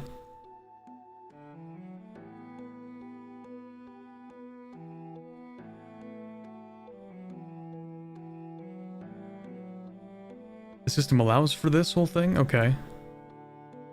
Yeah, nations that were colonized in this period were not colonized because they didn't have as good tech, but because they had a lower population concentration, and often lacked the means to push back the colonizers.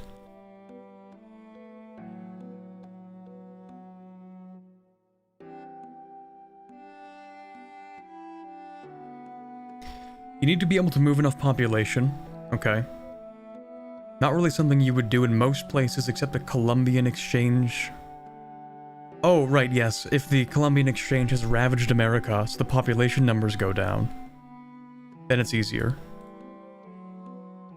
Or later in the game where the European countries may have gotten a significant advantage, right? Getting a single location may be possible. Wait, hold on. Sure, getting a single location in West Africa may be possible by the 16th century.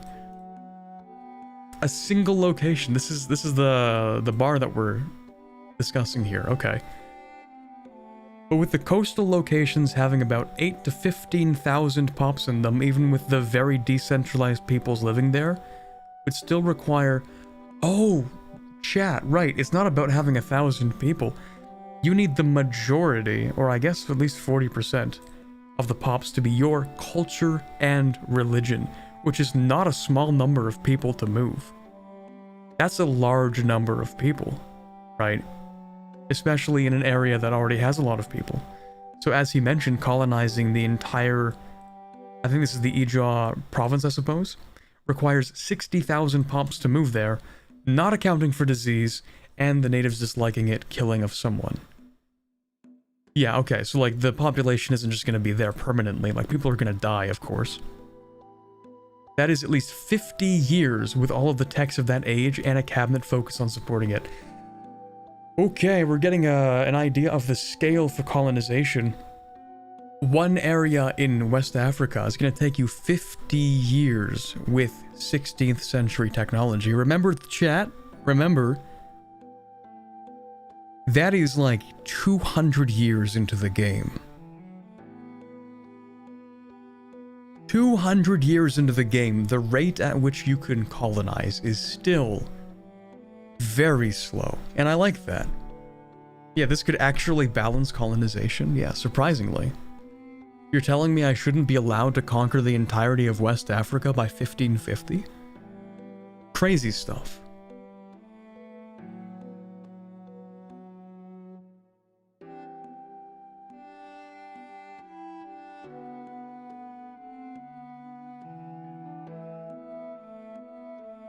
You need to be at least one age ahead of a country to colonize, I see.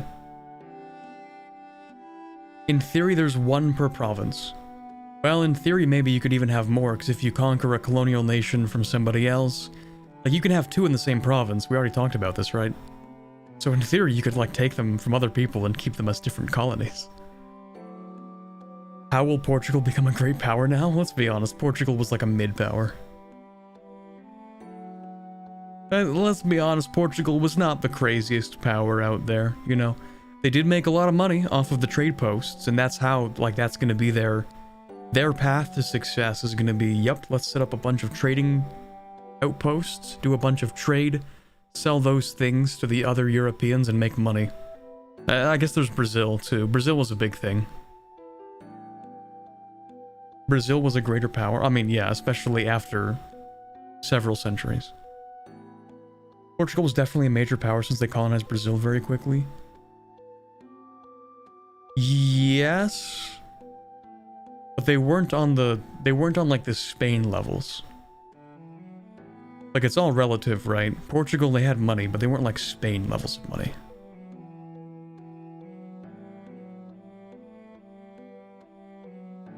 I don't think. Hold on.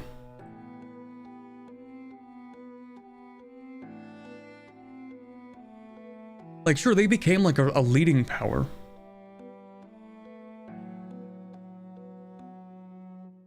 But they certainly weren't ever like dominant.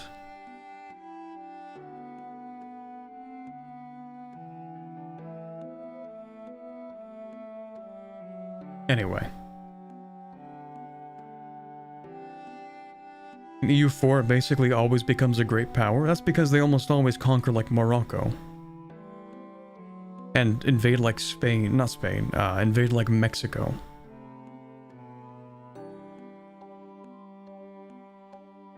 Spain was literally the only larger colonizer than Portugal until the early 1600s because Britain didn't colonize until then. Yeah. But even then, even with the wealth that Portugal brought through their colonies and trade, we're still rivaling European powers that didn't even need colonies because they simply had a larger population. In other words, Portugal needed their colonies and their trade to rival other European countries that didn't need those.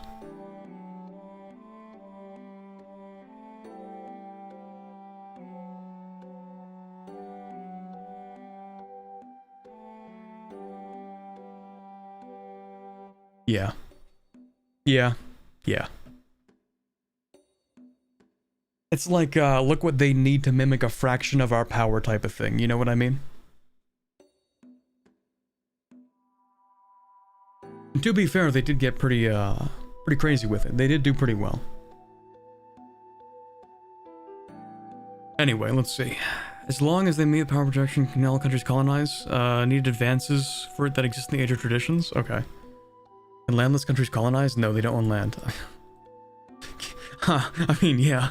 Can landless countries colonize? I mean, they're landless, my dude. I don't know.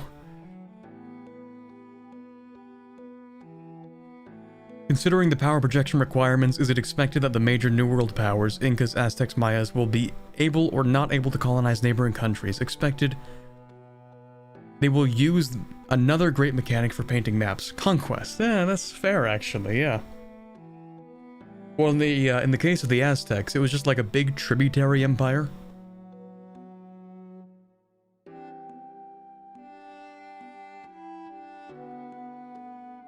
Like, you know, the Aztecs were, they had an interesting way of doing warfare, where whenever they won a war, and they wouldn't really take the territory. They would basically, they would win the war, they would walk up into, whatever city or village or whoever they were trying to subjugate, and they would be like, okay, we've won the war, you are now going to send us tribute every year. And if you don't, we will come back and we will kill you again. That was the Aztec sort of system of warfare. Big tributary empire for the most part. Not so much conquering.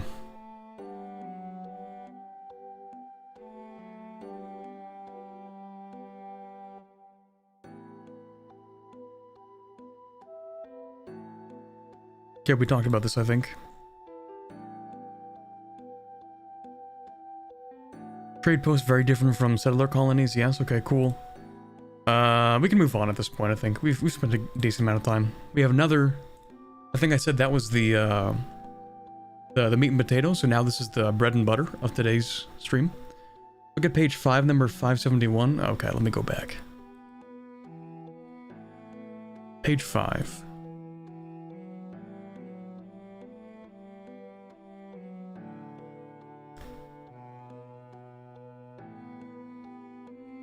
Did you say number 571?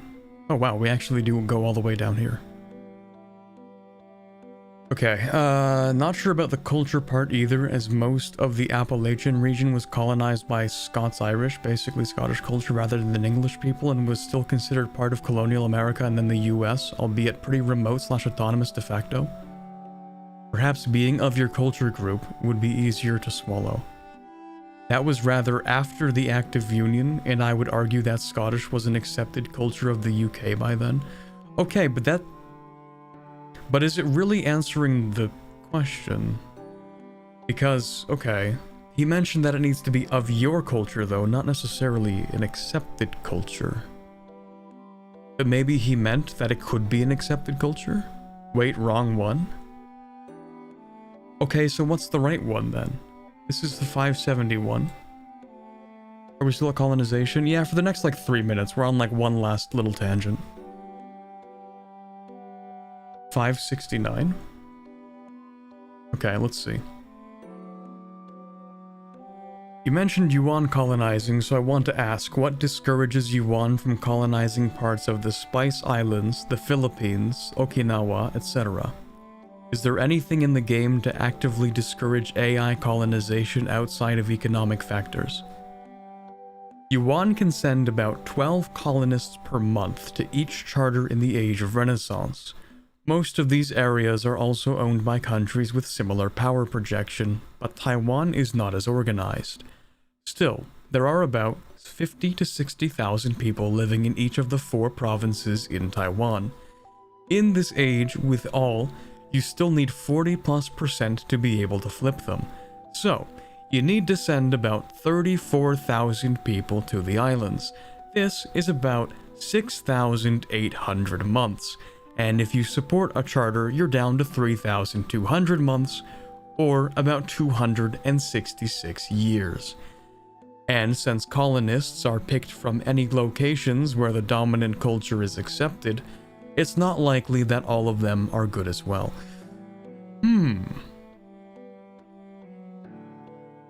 I see. So it's a big time factor. It's an institution, technology, time factor type of thing. It's gonna take a really long time to colonize pretty much anything. Anything where there are a significant number of people already living there, not gonna be easy to colonize. Instead, probably easier to conquer. But if there's no organized country to conquer, it might just sit there uncolonized for a while, you know what I mean? Or maybe you can conquer... Actually, yeah, wait. If there's no, like, country there, is it just gonna stay uncolonized forever, I guess? It's just, like, not possible to colonize? Or conquer? It'll just sit there for the most of the game? I mean, that's fine, but...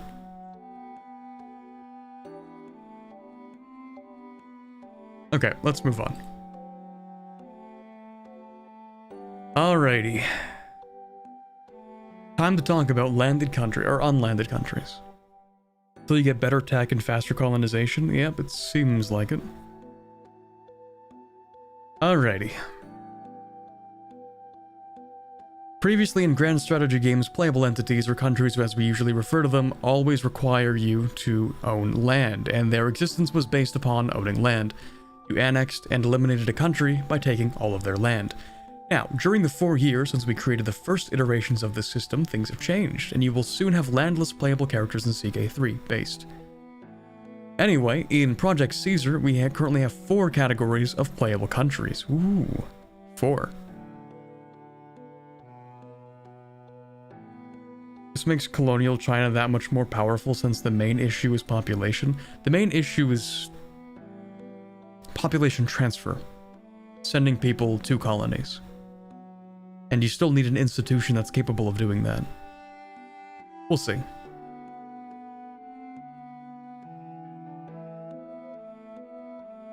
Four different kinds of countries. Settled countries, which is I assume is what we're familiar with. Army-based countries, so mercenaries maybe? Extraterritorial countries, we might be talking about like banks and Society of Pops, which we did take a look at a little bit.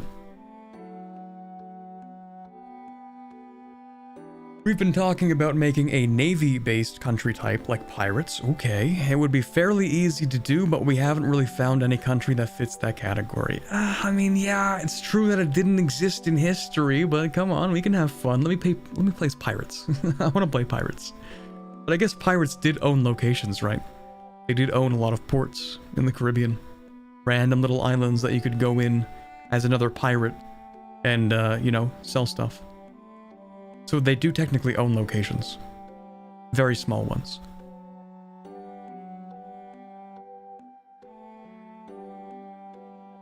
Settled countries. These are countries that are based on owning locations, everything that we are familiar with. Army-based countries. This type of country is very similar to the location-based countries, with a few differences. While they can still do everything that a location-based country does, they also have one strong advantage and a strong disadvantage. The advantage is the fact that as long as they have an army, then the country will continue to exist, which we use to simulate redacted, probably migrations is what I'm assuming, among other things. The disadvantage, depending on your point of view, is that if the country does not have an army at all, it can shatter into multiple pieces. Ooh, okay. Many of the step hordes at the start of the game are ABC, which fits nicely into their other mechanics. Yes, I do like the acronym ABC for army-based countries. Okay, so hordes, nomads, this all makes sense. Extraterritorial countries, these are countries that are based around the buildings that they own. They cannot own land directly. So we're talking about like companies, banks, that's kind of cool. You know, time to play as the Hudson Bay Company. Oh, except I guess those guys, they actually did own territory, that's true. The Hudson's Bay Company literally did own a significant amount of territory.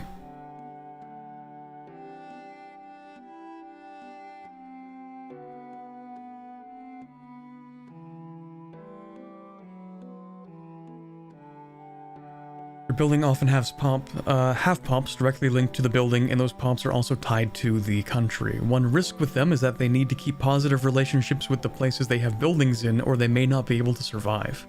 Interesting. Oh, the Hansa.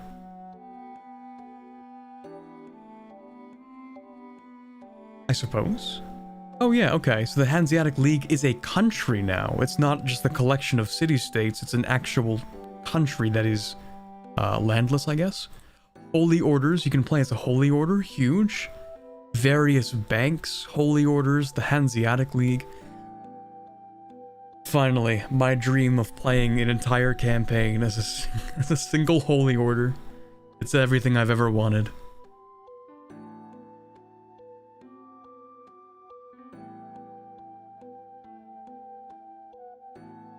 Banking countries. There are a few of these in Europe at the start of the game with Peruzzi and Bardi, and later on you get the Fuggers and more. They have main offices in certain cities and have the possibility to build more branches around the world. Other countries can request loans from them. Loans from an actual bank in my abstracted economic simulator? Unplayable. You're telling me I can't just take loans out of the ether like an EU4? That sucks. I'm just kidding.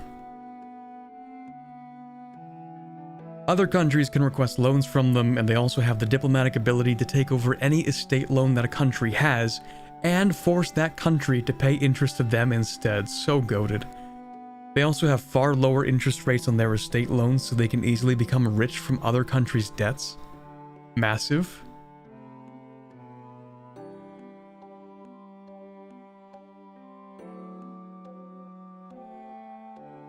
During the Age of Reformation, you can set up trade companies in overseas places, which will be a good subject to get trade going to benefit their overlord. Okay, interesting. Hanseatic League represented by a building-based country which has a few subjects that are normal land-owning countries? So, hold on, you can have a bank that actually has subjects that own territory. We're adding new layers here. Okay.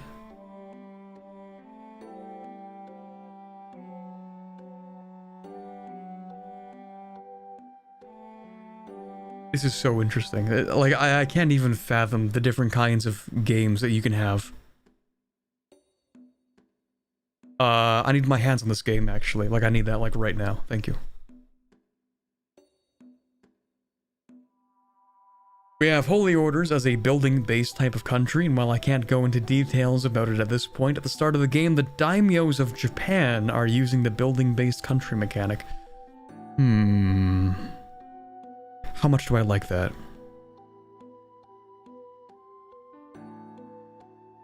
I don't know if I like that. We'll have to see if I like that.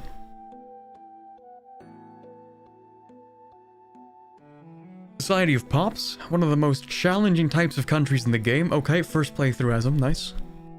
As most of the mechanics are not available to them, they own no land but instead are entirely based upon the pops associated with them. As they own no land, they do not interact with RGOs nor can build most buildings. Almost all of them start without advances for taxation, codifying laws, or constructing cities. A lot of the world has different societies of pops, where larger groups of people live but are on the fringe of more organized and advanced states. In the New World, there are a mixture of settled countries and societies of pops. These types of countries can migrate their pops from one province to another over time, and they can also force the allegiance of pops to change to them through warfare with another society. Interesting. The borders between different societies and even settled countries are extremely fluid, and they can be in the same location as either of them. They can raise levies directly from their pops, and their armies can live off the land anywhere, gathering some small amount of food from any type of land. Their armies can always force any pop of their culture and religion to swear allegiance to their society.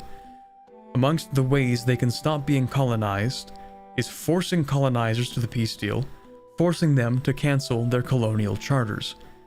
A settled country can, in a war, force a society of pops to abandon pops that they own, and if they no longer own any pops, that society will no longer be an existing country. A society of pops can attempt to settle if they achieve certain advances, after which they will take control over all locations where they have pops and are the dominant culture and religion, and then become a settled country. I like this. This is great. This is, yeah, in my opinion, if you want to tackle this kind of migratory or decentralized power kind of society, I much prefer this over the way that EU4 does, like tribes in North America.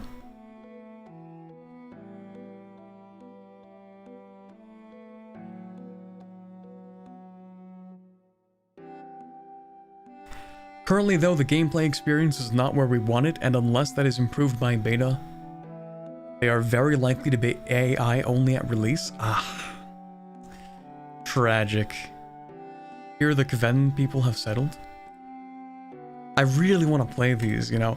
It's one of those things that, like, I'm kind of disappointed I can't play decentralized countries in Vic 3. Like, I get that nobody would play them probably, but I do. I want to play them.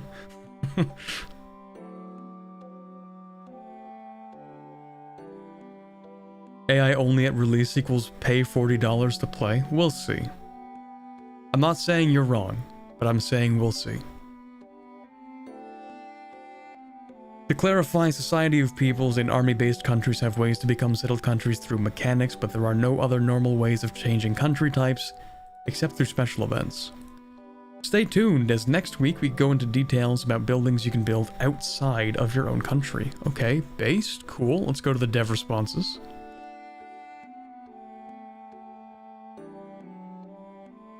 This is actually what happens with Funge in EU4, but they use an event tag to trigger it. Yep. Funge and, who am I thinking? Wolof? No. The guys in West Africa.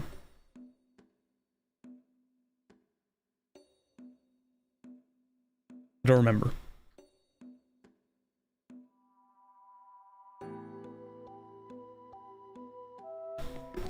Ashanti. Thank you.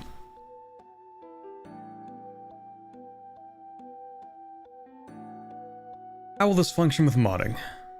The different types are not moddable, as it is in the deepest part of the code. I can live with that. Yeah, I think I can live with that. They've added enough variety that I can't imagine you wouldn't be able to mod some variation of the things that already exist. Fulo? You're right, it is Fulo. But then why was I thinking Ashanti?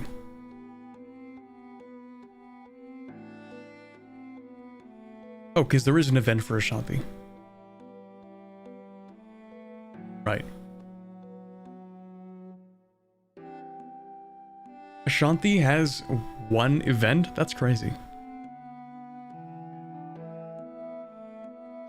And it's so mid. Ashanti has one event between 1730 and 1800 that I don't think a single person has ever seen. That is so funny. I think it's both and Dahomey. Well, no, you can start as Dahomey. They have an achievement. Anyway.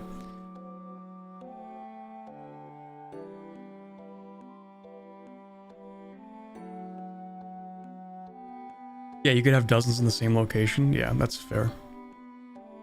Can you simply destroy the building of an extraterritorial country in your domain, or do you need to wage war like in CK2 to destroy trade posts? War? Okay. I hope the system becomes standard for future Paradox games. It will be for those we make at Tinto at least. I see. Okay, that's cool. I hope there's some kind of formidable naval-based country. Yup. I would totally play one of those, for sure. Why can't I turn my bank family into a settled country?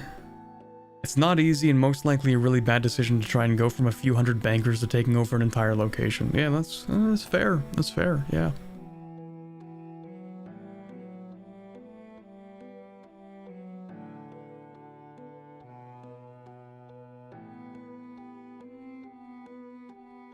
So when a place gets colonized and the demographics of the location change, then the minorities in the province stay there as part of the society. Okay. Teuton's own land. Calatrava is a building-based holy order. Okay. So holy orders, I imagine, would be like you can just turn those into settled countries, probably. Like you go on a crusade with a holy order. Hold on a second. Wait a minute. Where was that redacted?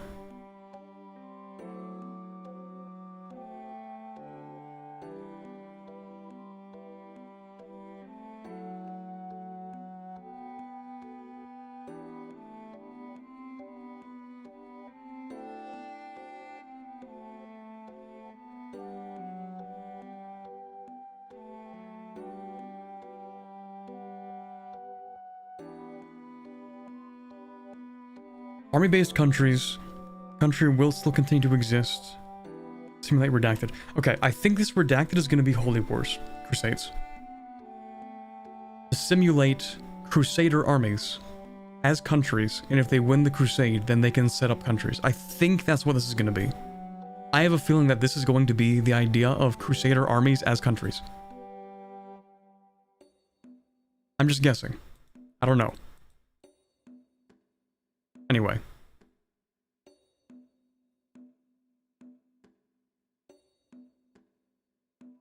We'll be talking about how peace mechanics in wars work soon. Oh boy. I really hope this doesn't go the way that Vic 3 did, where you can only make demands. Yup, I really despise the Vic 3 peace system. I really don't like it. It's the same reason why I don't like the Stellaris one. Although maybe they changed that. They're on Stellaris like, you know, 23.0 or something. I don't know. They keep on updating Stellaris, so I don't know where they're at with that, but... similar to EU4, Imperator, and Vic 2. Wait, Victoria 2 had a better peace system than Vic 3? That sucks. Yeah, they really do need to change the Vic 3 peace system. I kind of despise it, I can't lie. No room for negotiation, really. And I think there should be.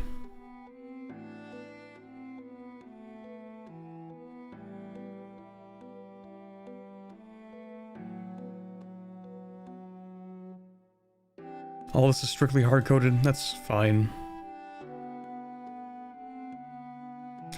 ABC are... Okay, so army-based countries are steppe nomads that have a way to become location-based monarchies. Based?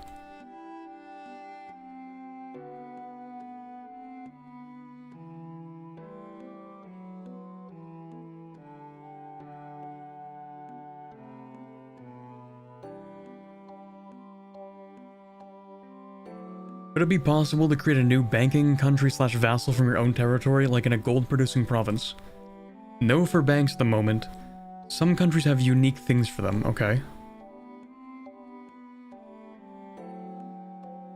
Those tags are probably highly dependent on events and characters rather than buildings. I think they need a lot of events, like we are being colonized by country A or location B is revolting. Do they have diplomacy? Can they ally? Can they federate? They have no diplomacy. The societies of pops can't own locations until they settle, and then they do. I really hope that they manage to get the gameplay working better before beta, because like that would be one of the more interesting things. I think. Like, it really is like the true underdog start. And I, like, the harder you can make a campaign, the more I want to play it.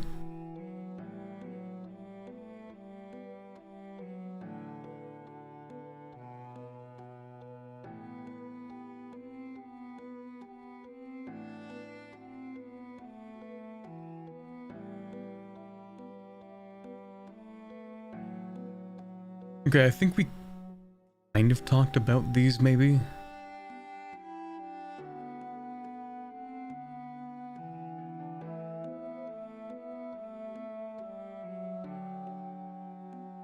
Okay, so some countries can be a combination of both. You can own buildings in other countries. Number 403 chart of the type is not a dev response.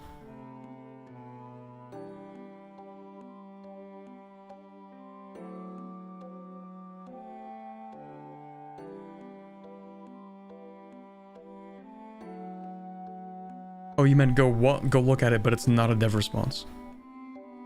Hold on, where's my... Oh, show all posts.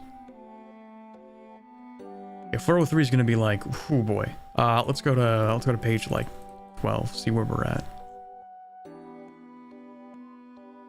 252. Page 21.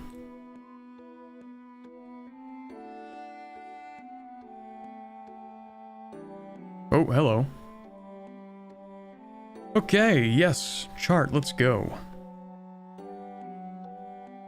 Made by somebody else, not official.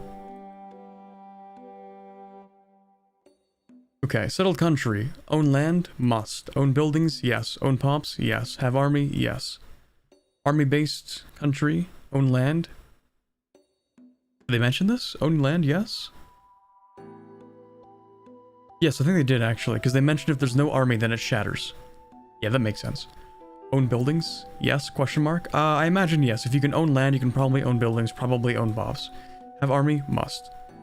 Extraterritorial, own land? No. Own buildings? You must own buildings. If you don't, you die. Own pops? Some pops, mostly bankers. Yeah, it's like having a guild, right? A guild as a country in location, in theory, right? In quotations. But yeah, you need to have some people which make up the organization of the thing. So you need to have some pops and buildings.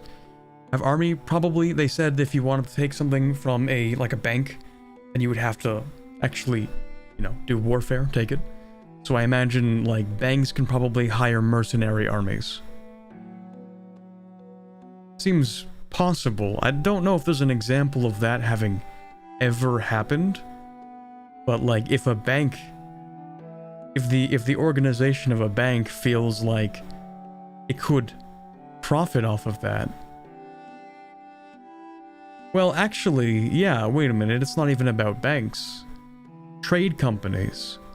Trade companies can start off just by owning pops, or buildings rather, making a bunch of money, hiring an army with the money they've made, and then conquering the area around it. Like, isn't that how a lot of the companies were actually set up? Like, we're talking about the Dutch East India Company.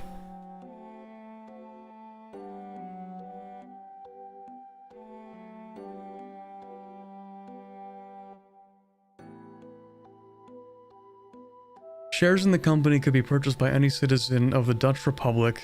Okay. The company possessed quasi-governmental powers, including the ability to wage war, imprison and execute convicts, negotiate treaties, strike its own coins, and establish colonies.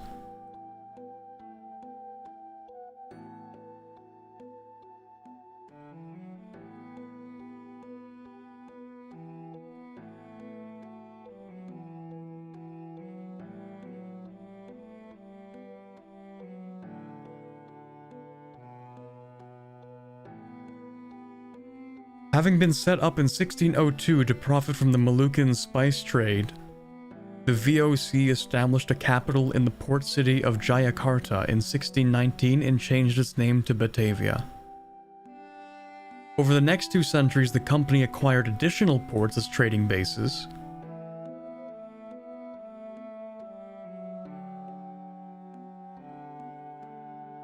Right, and okay, but the company went bankrupt and was formally dissolved. And then... well, and then they got it back, right? But it was succeeded by the actual Dutch East Indies. It was nationalized. But yeah, that is kind of how it started, right? Is you just have a trading company. That trading company buys ports, it expands, it can conquer or just purchase territory. That's gonna be interesting because, like, in theory, there should be some overlap between, say, a colonial company and a settled country. Sometimes they did, right? When we're talking about... I mean, I guess they just become a settled country at that point, right? Yeah, I guess so. They don't just become extraterritorial, they actually just become a settled country. Okay. Can an army-based country with no land own buildings? Does it have pops? I assume yes, probably. Can extraterritorials have armies? Surely daimyo can, yes. Maybe some can, but not all. I imagine yes, they can have armies. Like holy orders, right? Didn't they talk about holy orders are extraterritorial? They're not army-based? I think. Pretty sure that was discussed. Can extraterritorial tags have pops other than the direct employees of their buildings? I don't know. Probably not. If a banking country or holy order acquires land, which is impossible for extraterritorial countries, do they become settled? I figured they would have to, right? To simulate the evolution of, like, the Dutch East India Company, that kind of thing. Yeah.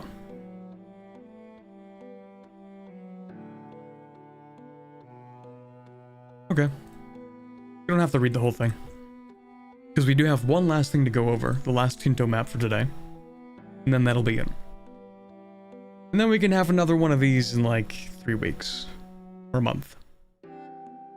What's our current timestamp? Yeah, 3 hours and 39 minutes, and we have one last thing to go through today, and that'll be it.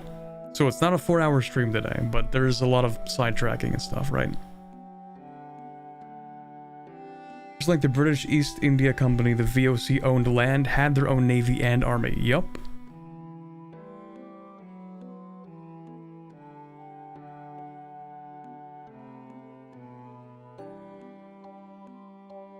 Alright, Horn of Africa. Let's take a look at this map. Beautiful. Never really dawned on me how small the Ethiopian Empire was at this point. Interesting. I wonder if there would be any Kemetic pops left at this point. Although no, probably not. Maybe.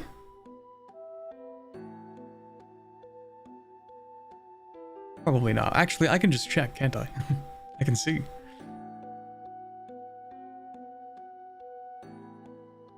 Okay, oh, we do see more of East Africa. Look at that. Yemen, united. Random small province in here. Bunch of dudes. Itara, but the only settled country. Interesting. I remember someone made a post about this map on Twitter, and Saf replied to it saying that Itara is not even completely confirmed to have existed in this time period, so we'll see if that stays around.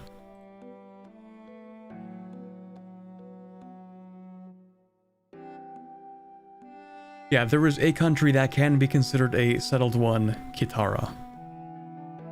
Dynasties, cool. Yeah, honestly, in these maps, there isn't so much to look at. Like, it's cool that we get to see things. We get to see the entities and maybe the population and the makeup and stuff. Also, the societies of pops, that's cool.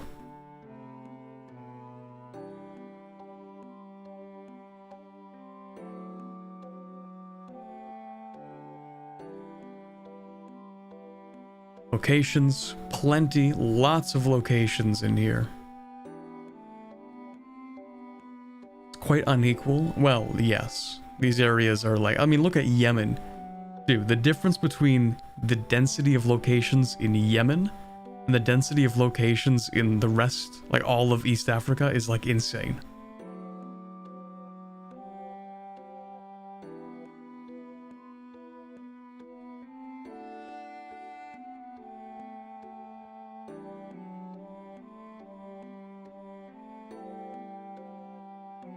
It's been so dramatic that they haven't found names for areas, that they had to use names of tribes and rivers.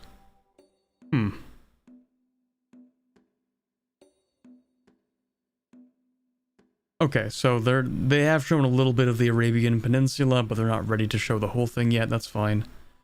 Provinces. Areas.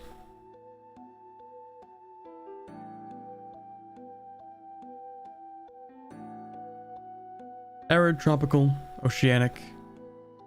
A little bit of, what is that? Cold arid or something? Yeah, cold arid. I think that says cold arid.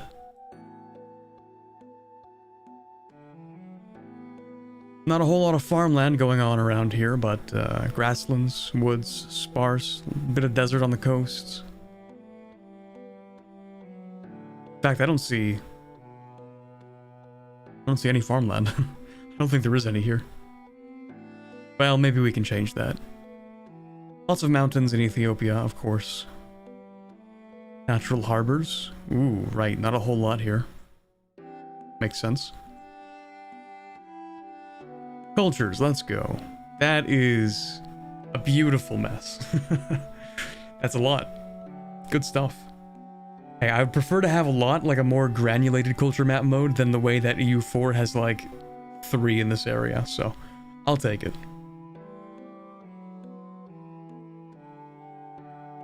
It's interesting though that the Somali group is so massive. Like geographically large. I wonder why that was.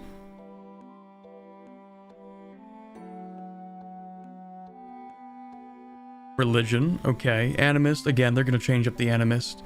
Miaphysite, so Coptic Christianity, I figure. Sunni, interesting. It's awful, I love it.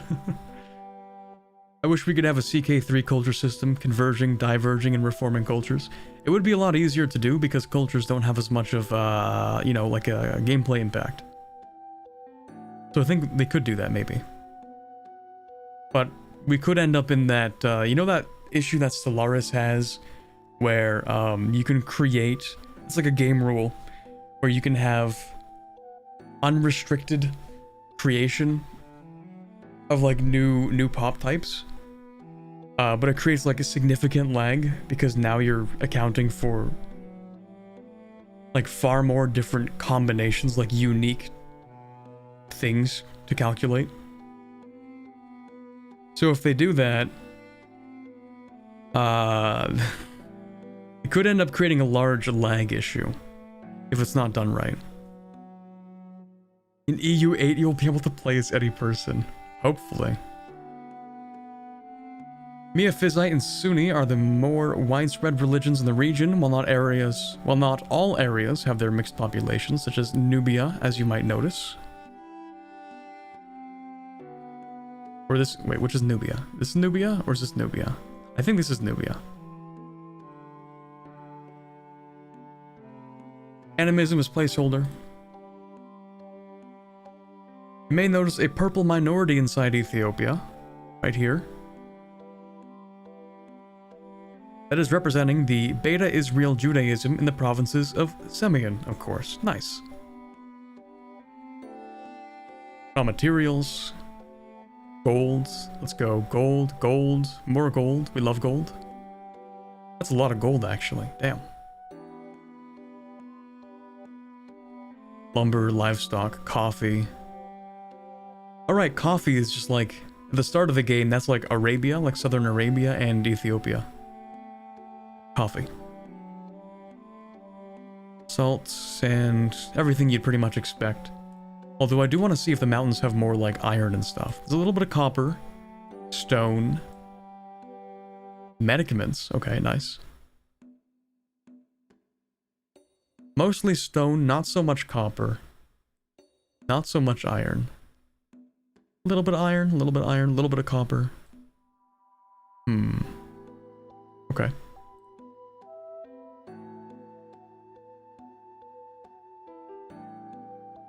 Most unique good in the region is coffee, which is cultivated in the Ethiopian highlands.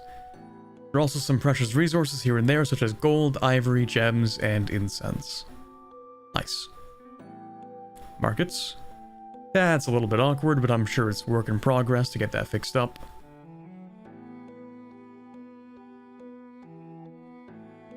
Weird calculations going on, already reported. We'll take a look at why. Nice. Population. Pretty sizable, actually.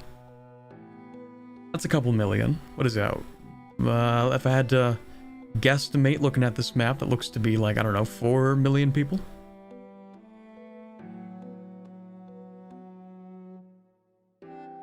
Probably around 4 million, yeah. Excluding Arabia.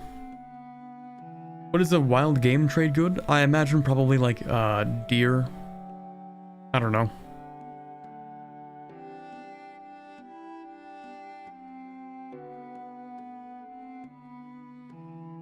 Wild game meaning like, yeah, antelope, deer, anything that you would hunt. I don't know if zebra counts as a wild game. Maybe?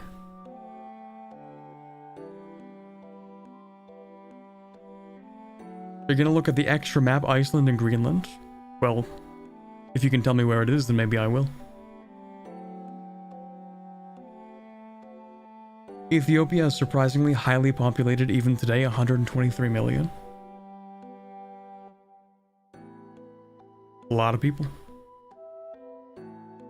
Markets, we went over that. Okay, let's go to the dev responses.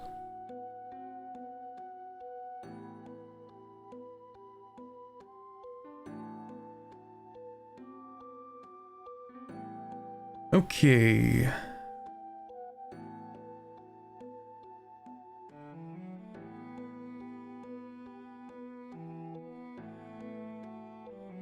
I'd assumed that all pops outside of settled nations would belong to a society of people. Apparently not, and there's still empty lands and unattached pops. Okay, criterion for different tag categories. Settled countries. Organized through... Okay, this is really important actually. This is more context for the last one. Settled countries, state societies. Organized through states, which implies a public power holding monopoly of violence, tax collection, public works, writing/record keeping system. Okay. Societies of pops. Lacking a state properly, but have complex organizational features, such as chiefdomly authority, permanent settlements, agricultural development, and some form of taxation. Then we have non-tag cultures, bands/kin groups. Simple societies, usually hunter-gatherers or shifting agriculturalists, don't organize around power structures, but through horizontal ones. Their pops won't be part of any type of tag akin to EU4 natives. I see.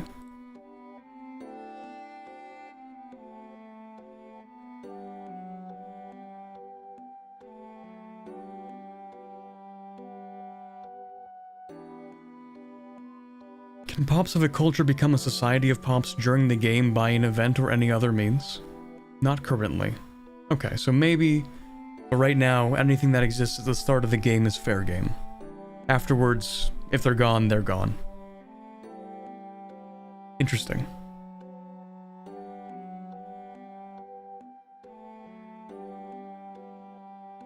There are currently no coastal minorities in Somalia, but they might review that. Okay. Suggestions. Nothing for the Nile River. Okay.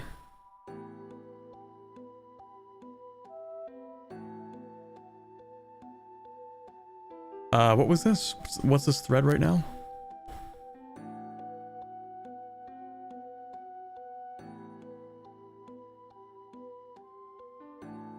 Hold on. Will you make that possible? Which is for this. Which is this. Okay, so pops can't be... Okay, right. We mentioned that. So not currently. Will they be possible? Not sure. There's a lot of pending work yet to be done regarding that type of country, and we're not sure that what will make the cut before the release of PC. So we prefer to be very cautious regarding them. Okay, that's fair. I would love to play them, but like if they're not going to be ready to play yet, then I'm not going to want to play them. You know, I'd rather play something that's ready to play. So if they want to take their hands off that for a little bit, like, you know, not try to... We'll see what happens, but if they don't end up making them playable on release, I'm not going to mind that much, as long as they have some kind of interaction. Otherwise, like, you know, they don't really need to exist if they don't interact. As long as you can interact with them, that's acceptable for release, and I'm not going to be upset about that. I would love to play them, though. You know, I'm looking forward to the day that they are playable.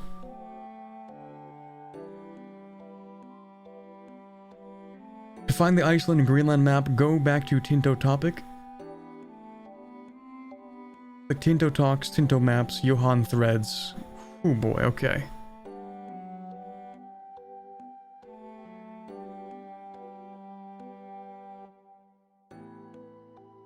So go back to Tinto Talks. Check the sticky threads. Are these the sticky threads? These are the sticky threads. Click Tinto Talks / Tinto Maps. Johan Threads. Scroll to the bottom of map number 2. I might have seen this already then, actually. Someone may have mentioned this. Oh, you mean like to the... Hold on. Dev responses. Oops, didn't want to open that. And then go all the way to the bottom. And then go to the end, I assume? Oh, wait, there's no...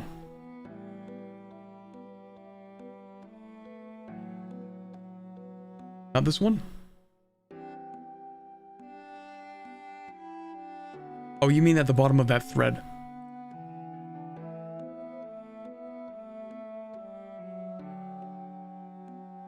Oh, here we go. Tinto Extra Maps number 1. Ooh. Okay. Alrighty. This was August 12th, so we did miss this one. Nice.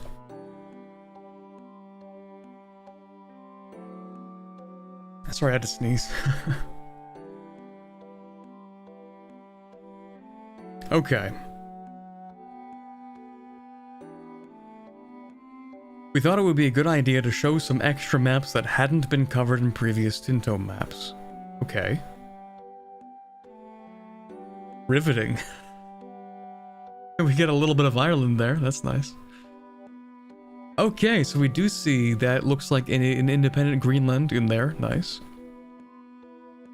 Greenland and Iceland in the north to the Azores, Madeira, Diaries, and Cabo Verde. Okay, look at that, nice. Is that a newfound land to the west? I wonder what we're gonna call this newfound land. Countries, Greenland and Iceland are both subject nations to the Kingdom of Norway and are represented like that, while the other Atlantic islands are not under the control of any country and therefore are not shown here. Look at these beautiful locations in Iceland. Wait, seriously? Does nobody live on the bottom of Iceland?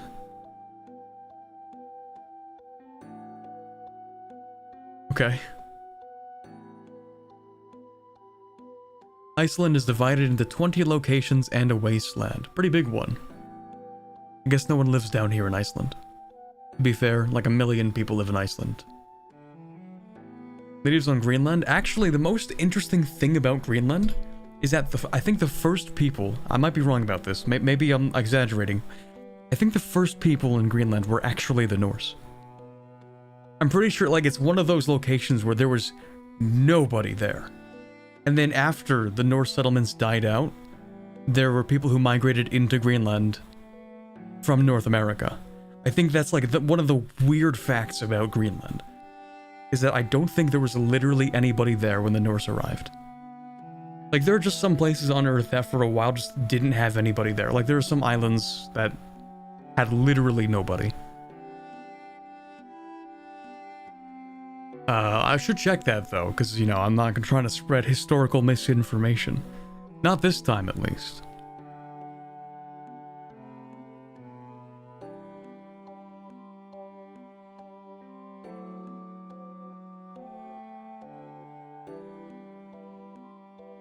Oh, never mind. That's crazy.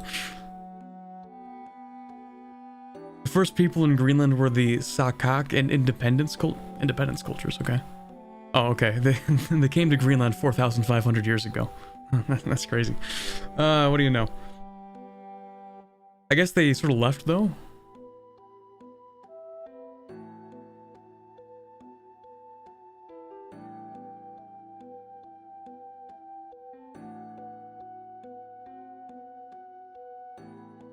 Let me see. History of Greenland. Okay. Okay, so there were some early Paleo-Inuit cultures in Greenland. Oh, but not the place where I thought they were. In the north of Greenland, not the south. Completely other side, not colonized, inhabited. Well, yeah, that's the same thing when we're really talking about the Norse as well, right?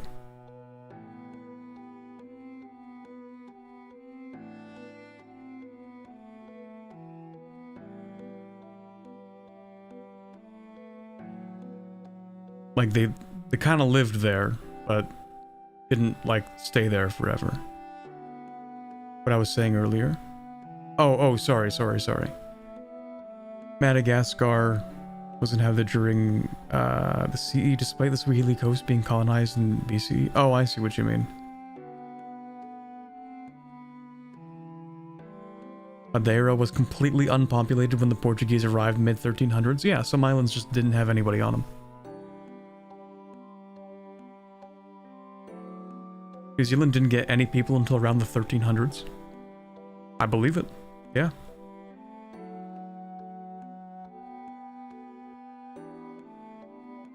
Okay, so there were some people who moved into, like, the very northern part of Greenland.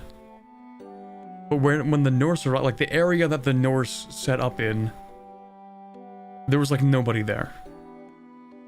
So not all of Greenland. The northern parts of Greenland did have some people living there. And then the Norse settlements died out, and then people from the north of Greenland spread along the coast to the south of Greenland.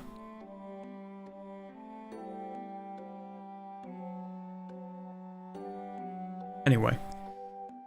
Alrighty. Oh, yeah, would you look at that? These would be the places that are inhabited by not the Norse. The Norse would be down here, but these people are not Norse. I don't think. At this point in time.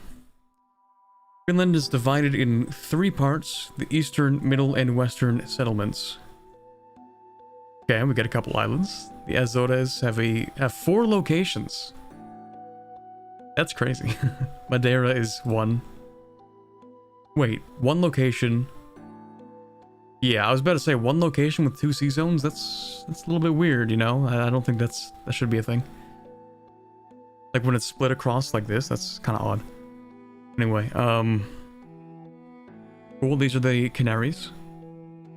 I like the detail in here, you know? Like, look at the shape of each of these individual islands. They didn't have to do this, but they did. Yeah, the Canaries, I believe, did have people. Inuit? Yes, there were Inuit people living in these areas at this time, and the Norse were down here, and they didn't really have that much contact, I think. And then eventually the Norse settlements just kind of died. And then eventually people from here migrated along the coast and ended up settling it like along the coast of Greenland here, after the Norse were already long dead.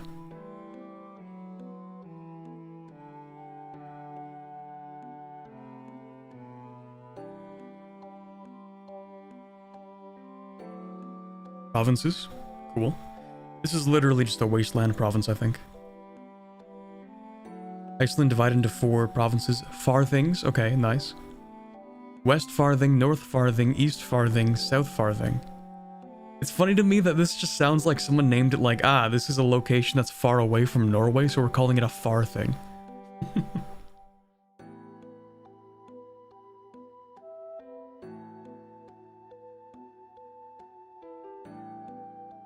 Four provinces in Greenland, nice.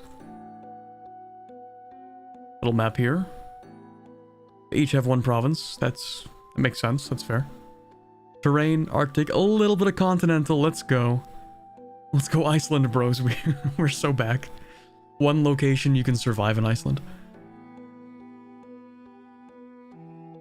Oh, lovely, it wouldn't be a proper Europa Universalis game if you didn't have some messed up titles. It's good stuff. The terrain types of Iceland and Greenland make them difficult places to settle, you say. You think?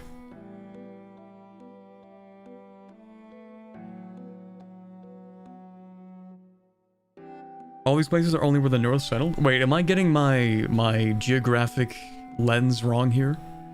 Oh, I thought we were looking at the north of Greenland here. Okay, my locations were off a little bit. My mind was thinking like, oh, this is northern Greenland, right? But actually, wait, no. Now that I'm looking at the scale, this isn't northern Greenland. Northern Greenland is like way up above this, my bad.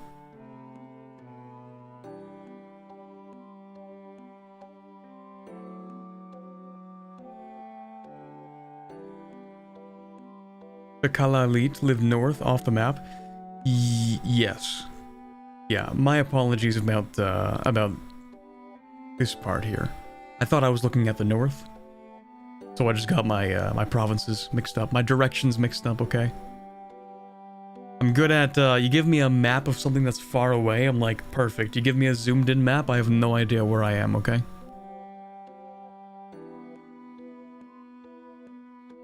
Here we go, okay, yeah, that makes it easier to understand what I'm looking at. There we go, now I understand everything, yeah. Never mind.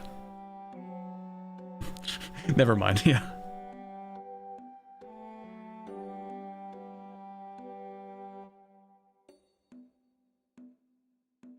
Streamer giving inaccurate information, literally unwatchable. Okay, harbors. These are harbors? That doesn't look like a harbor to me. Why is that colored white? These can't be harbors. Little harbor in there, nice.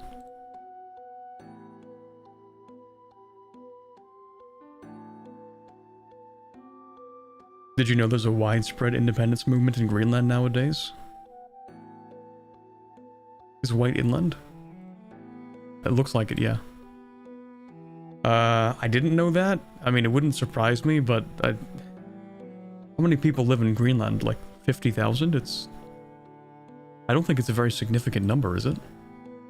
It's very difficult to live there. They do get significant subsidies from the Danish government, don't they? Like Greenland, like to be clear, Greenland like sucks to live in, I imagine.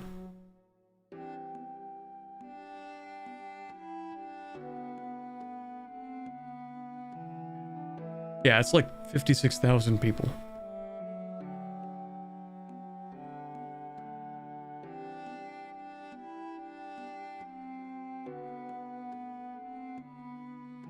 Least densely populated region in the world.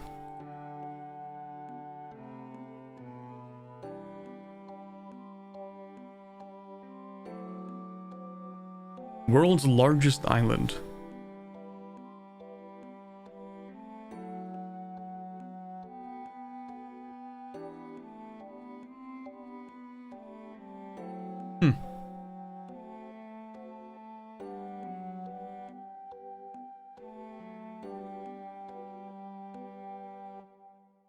Yeah, not a lot of people in Greenland.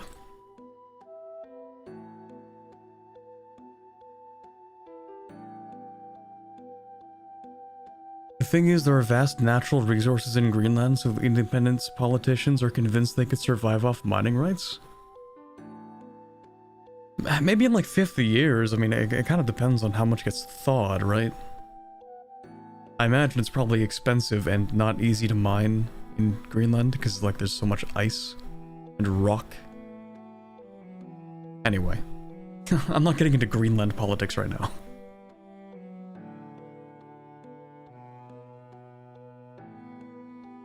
No, Catholic in my Greenland? Get out of here.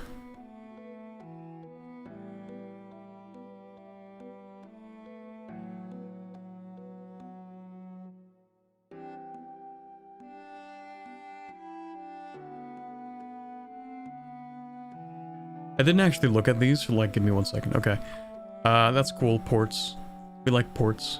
Lovely. Iceland and Greenland share the same regional culture, Icelandic. Okay, but what if I play Greenland and I want to diverge my culture? What about that? Guanche?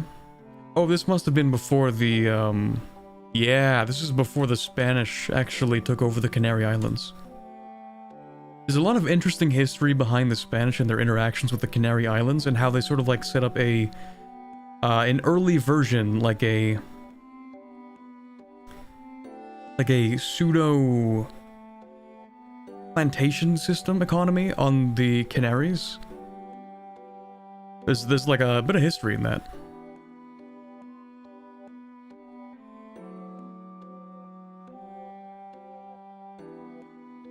Religion, Catholic. Iceland and Greenland are Catholic places. It is recorded that even an Icelandic bishop attended the Fourth Council of the Lateran in 1215.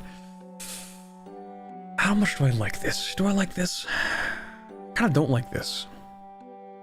A little bit, you know? Like, I don't doubt that there probably is, like, strong Catholic traditions in some part of Greenland at this point. But a Catholic-only like, I'm not even seeing, like, religious minorities on this map. I kind of don't like that. I don't know. They still aren't settled on the Catholic-only Greenland. Ludi actually said he will try to convince them to make at least part Norse religion. At least like a minority Norse religion, you know what I mean?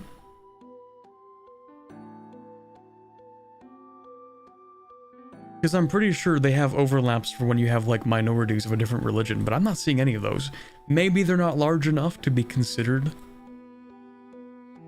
like visible on the map, but it's kind of core to the whole idea. You know, we're playing 1337. Sure, Greenland's probably fairly Christianized at that point. And yet,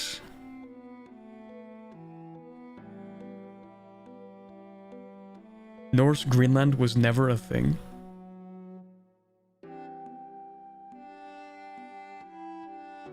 And yet I can't help but feel that some of the population that moved to Greenland would have been Norse anyway.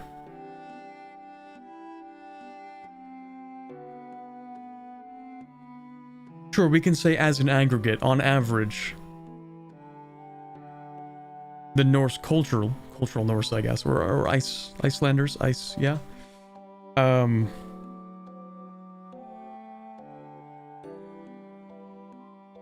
feel like there should still be some though, right? Maybe I'm coping. Maybe I want there to be something that, like, there can't be, you know. Maybe I'm coping too hard, but I feel like there should be something.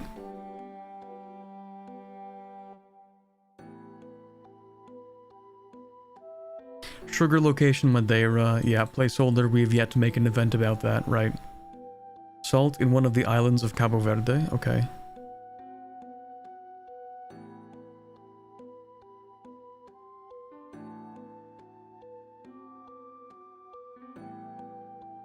Iceland and Greenland have their own markets to make them playable at the start. So goated. Population. 1,470 people in Greenland. Nice.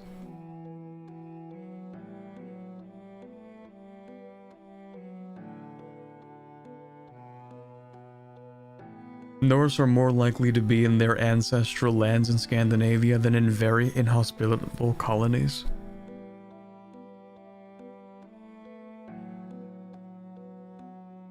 Okay, but I want to play Norse Greenland. Okay, but have you considered I want to play Norse Greenland and it would be funny, therefore we should change it?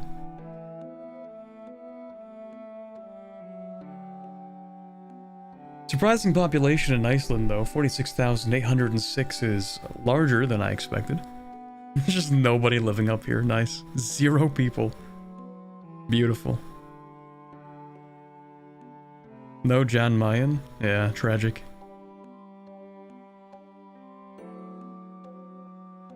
Okay. Let's see, what kind of Iceland lore can we get into with the dev responses? Oh, we already saw these. Wait, did we see these? No, we didn't. Here we go. Let's start at the top, though.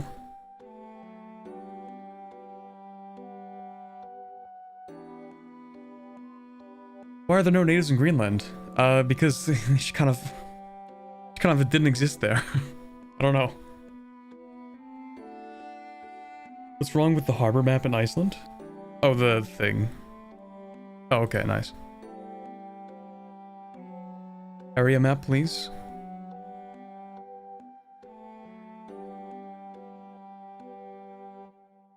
Oh, I think they just didn't answer one of the questions. Wait a second.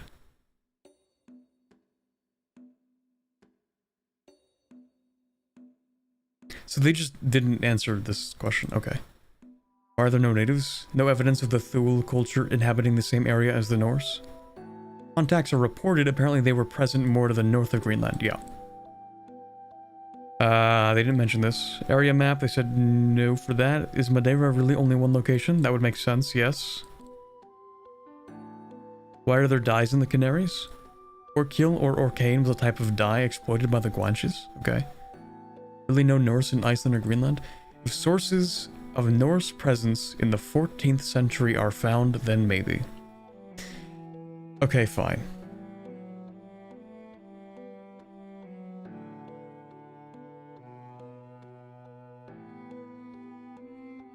I don't understand how some locations are 0 people but Catholic and Icelandic. Ooh, that's a good point. That's a good point. There shouldn't be anything there.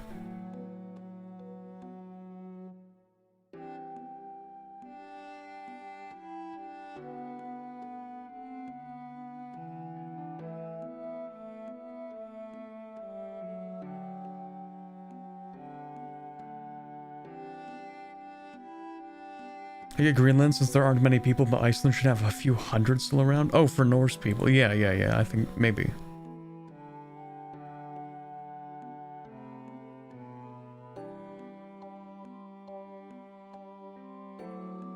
Here we go. Nice. Cool. Actually, I want to see the locations. Are they all one location? Like each? I guess they are. Which is not unreasonable.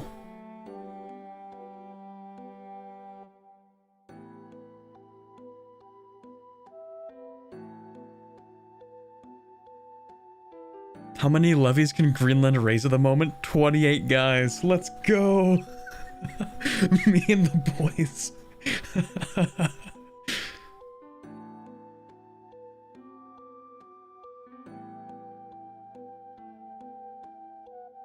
Why are there no natives in Greenland? There are natives in Greenland. The Icelandic people living there at the time. Yeah, in southern Greenland, there's just like nobody there. The Kala elite.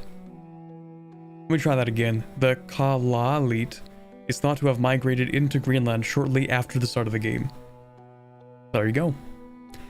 I wonder if they'll simulate that. I mean, it's not important that they do. It's like such an out-of-the-way thing, but you know, maybe 6 years down the line after release, we'll get that. Oh, wait, what? The Kale Elite will appear in Vestribygd soon after the start of the game. They already have that coded in? Dude. I was making a joke like, oh yeah, maybe they'll add that in 6 years. They already have it. Hold on, show me Greenland again. What area was that?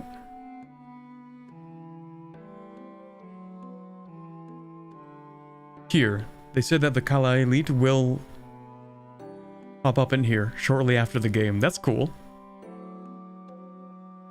I didn't think they would actually, like, take the time to put that in, because it's such a small side thing.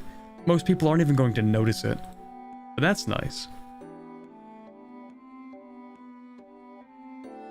Okay, I think that's everything we have then. In fact, that's everything we have for today's stream. Solid 4-hour stream. Light work.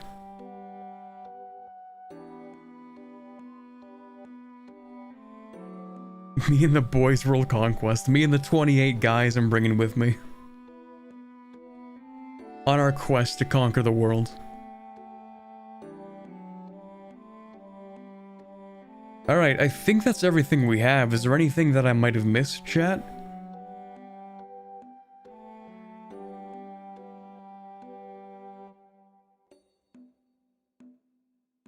"28 guy world conquest." Well, you start with 28 guys. We'll get more guys. Over time. Now you can do your Aztec yap. No, I'm not gonna do my Aztec yapping. I will save that for another time. Maybe I will yap about the Aztecs when I get to play the Aztecs in EU5. Okay? We'll have to save it for then. I'll make like a whole event stream for it. Maybe I'll even do the preemptive Aztec stream. I do like the Aztec Stream 0, where I do like the whole history of the Aztecs, and then I play the Aztecs. Norse Bank World Conquest, so goated. If you think about it, the Norse Bank World Conquest might even be viable, okay? Listen. Because the Catholics could not do usury, the Norse can easily fill that role, right? The Norse can fill that role. If the Catholics aren't allowed to do usury, then boom. Norse bankers will become the wealthiest in Europe.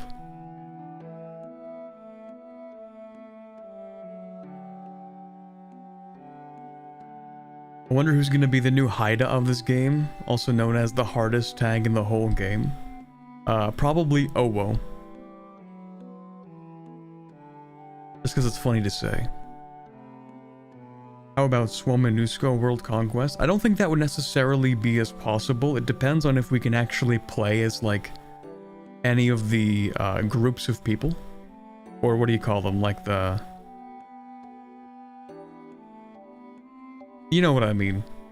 The countries that are literally just like a group of people. Like, if you can play them, then maybe. But I don't think you can, like, become that religion. I mean, maybe you can. It'd be tough, though, I imagine. Societies of Pops? Yes, thank you. The Finnish Society, yeah.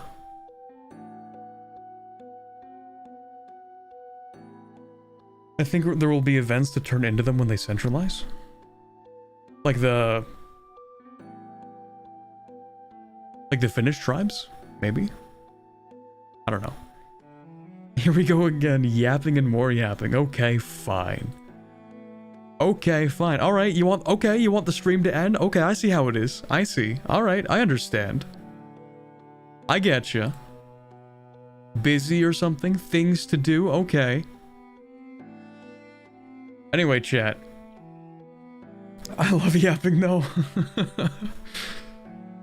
Actually, one last thing to yap about. Was the Aztec Empire already a thing in 1337? I don't think so.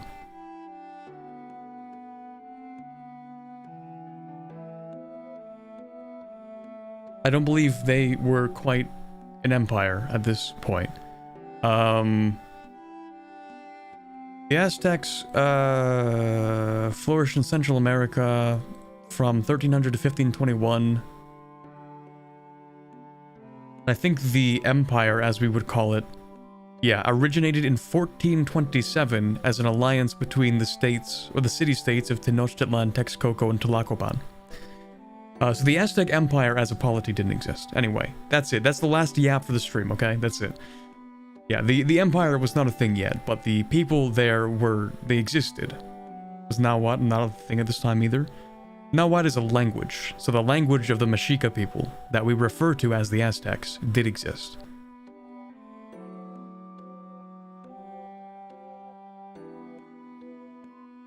Anyway, that's enough yapping. Seriously this time, that's enough yapping, okay?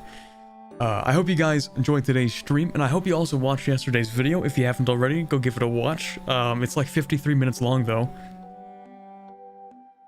So, you know, get the, get some popcorn, I guess. Aztec stunlock, okay? You can't ever bring up the Aztecs, because I'm gonna stunlock. Alright.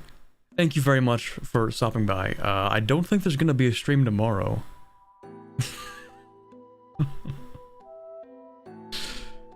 Thank you, Braden Clampett, for the $2 Australian.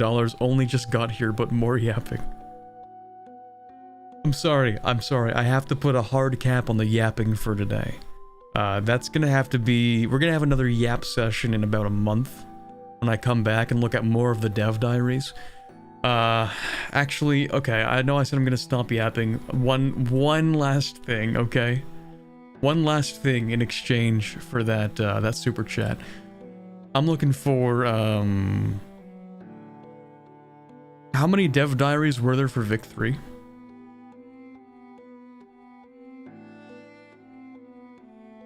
Before release?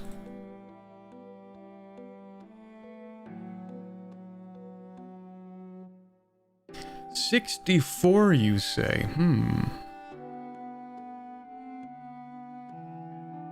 And how many dev diaries, not including the maps? How far are we in here? 26. Yeah, we're cooked, chat. It's gonna be like 3 years before we actually manage to... before we actually manage to, like, play this game.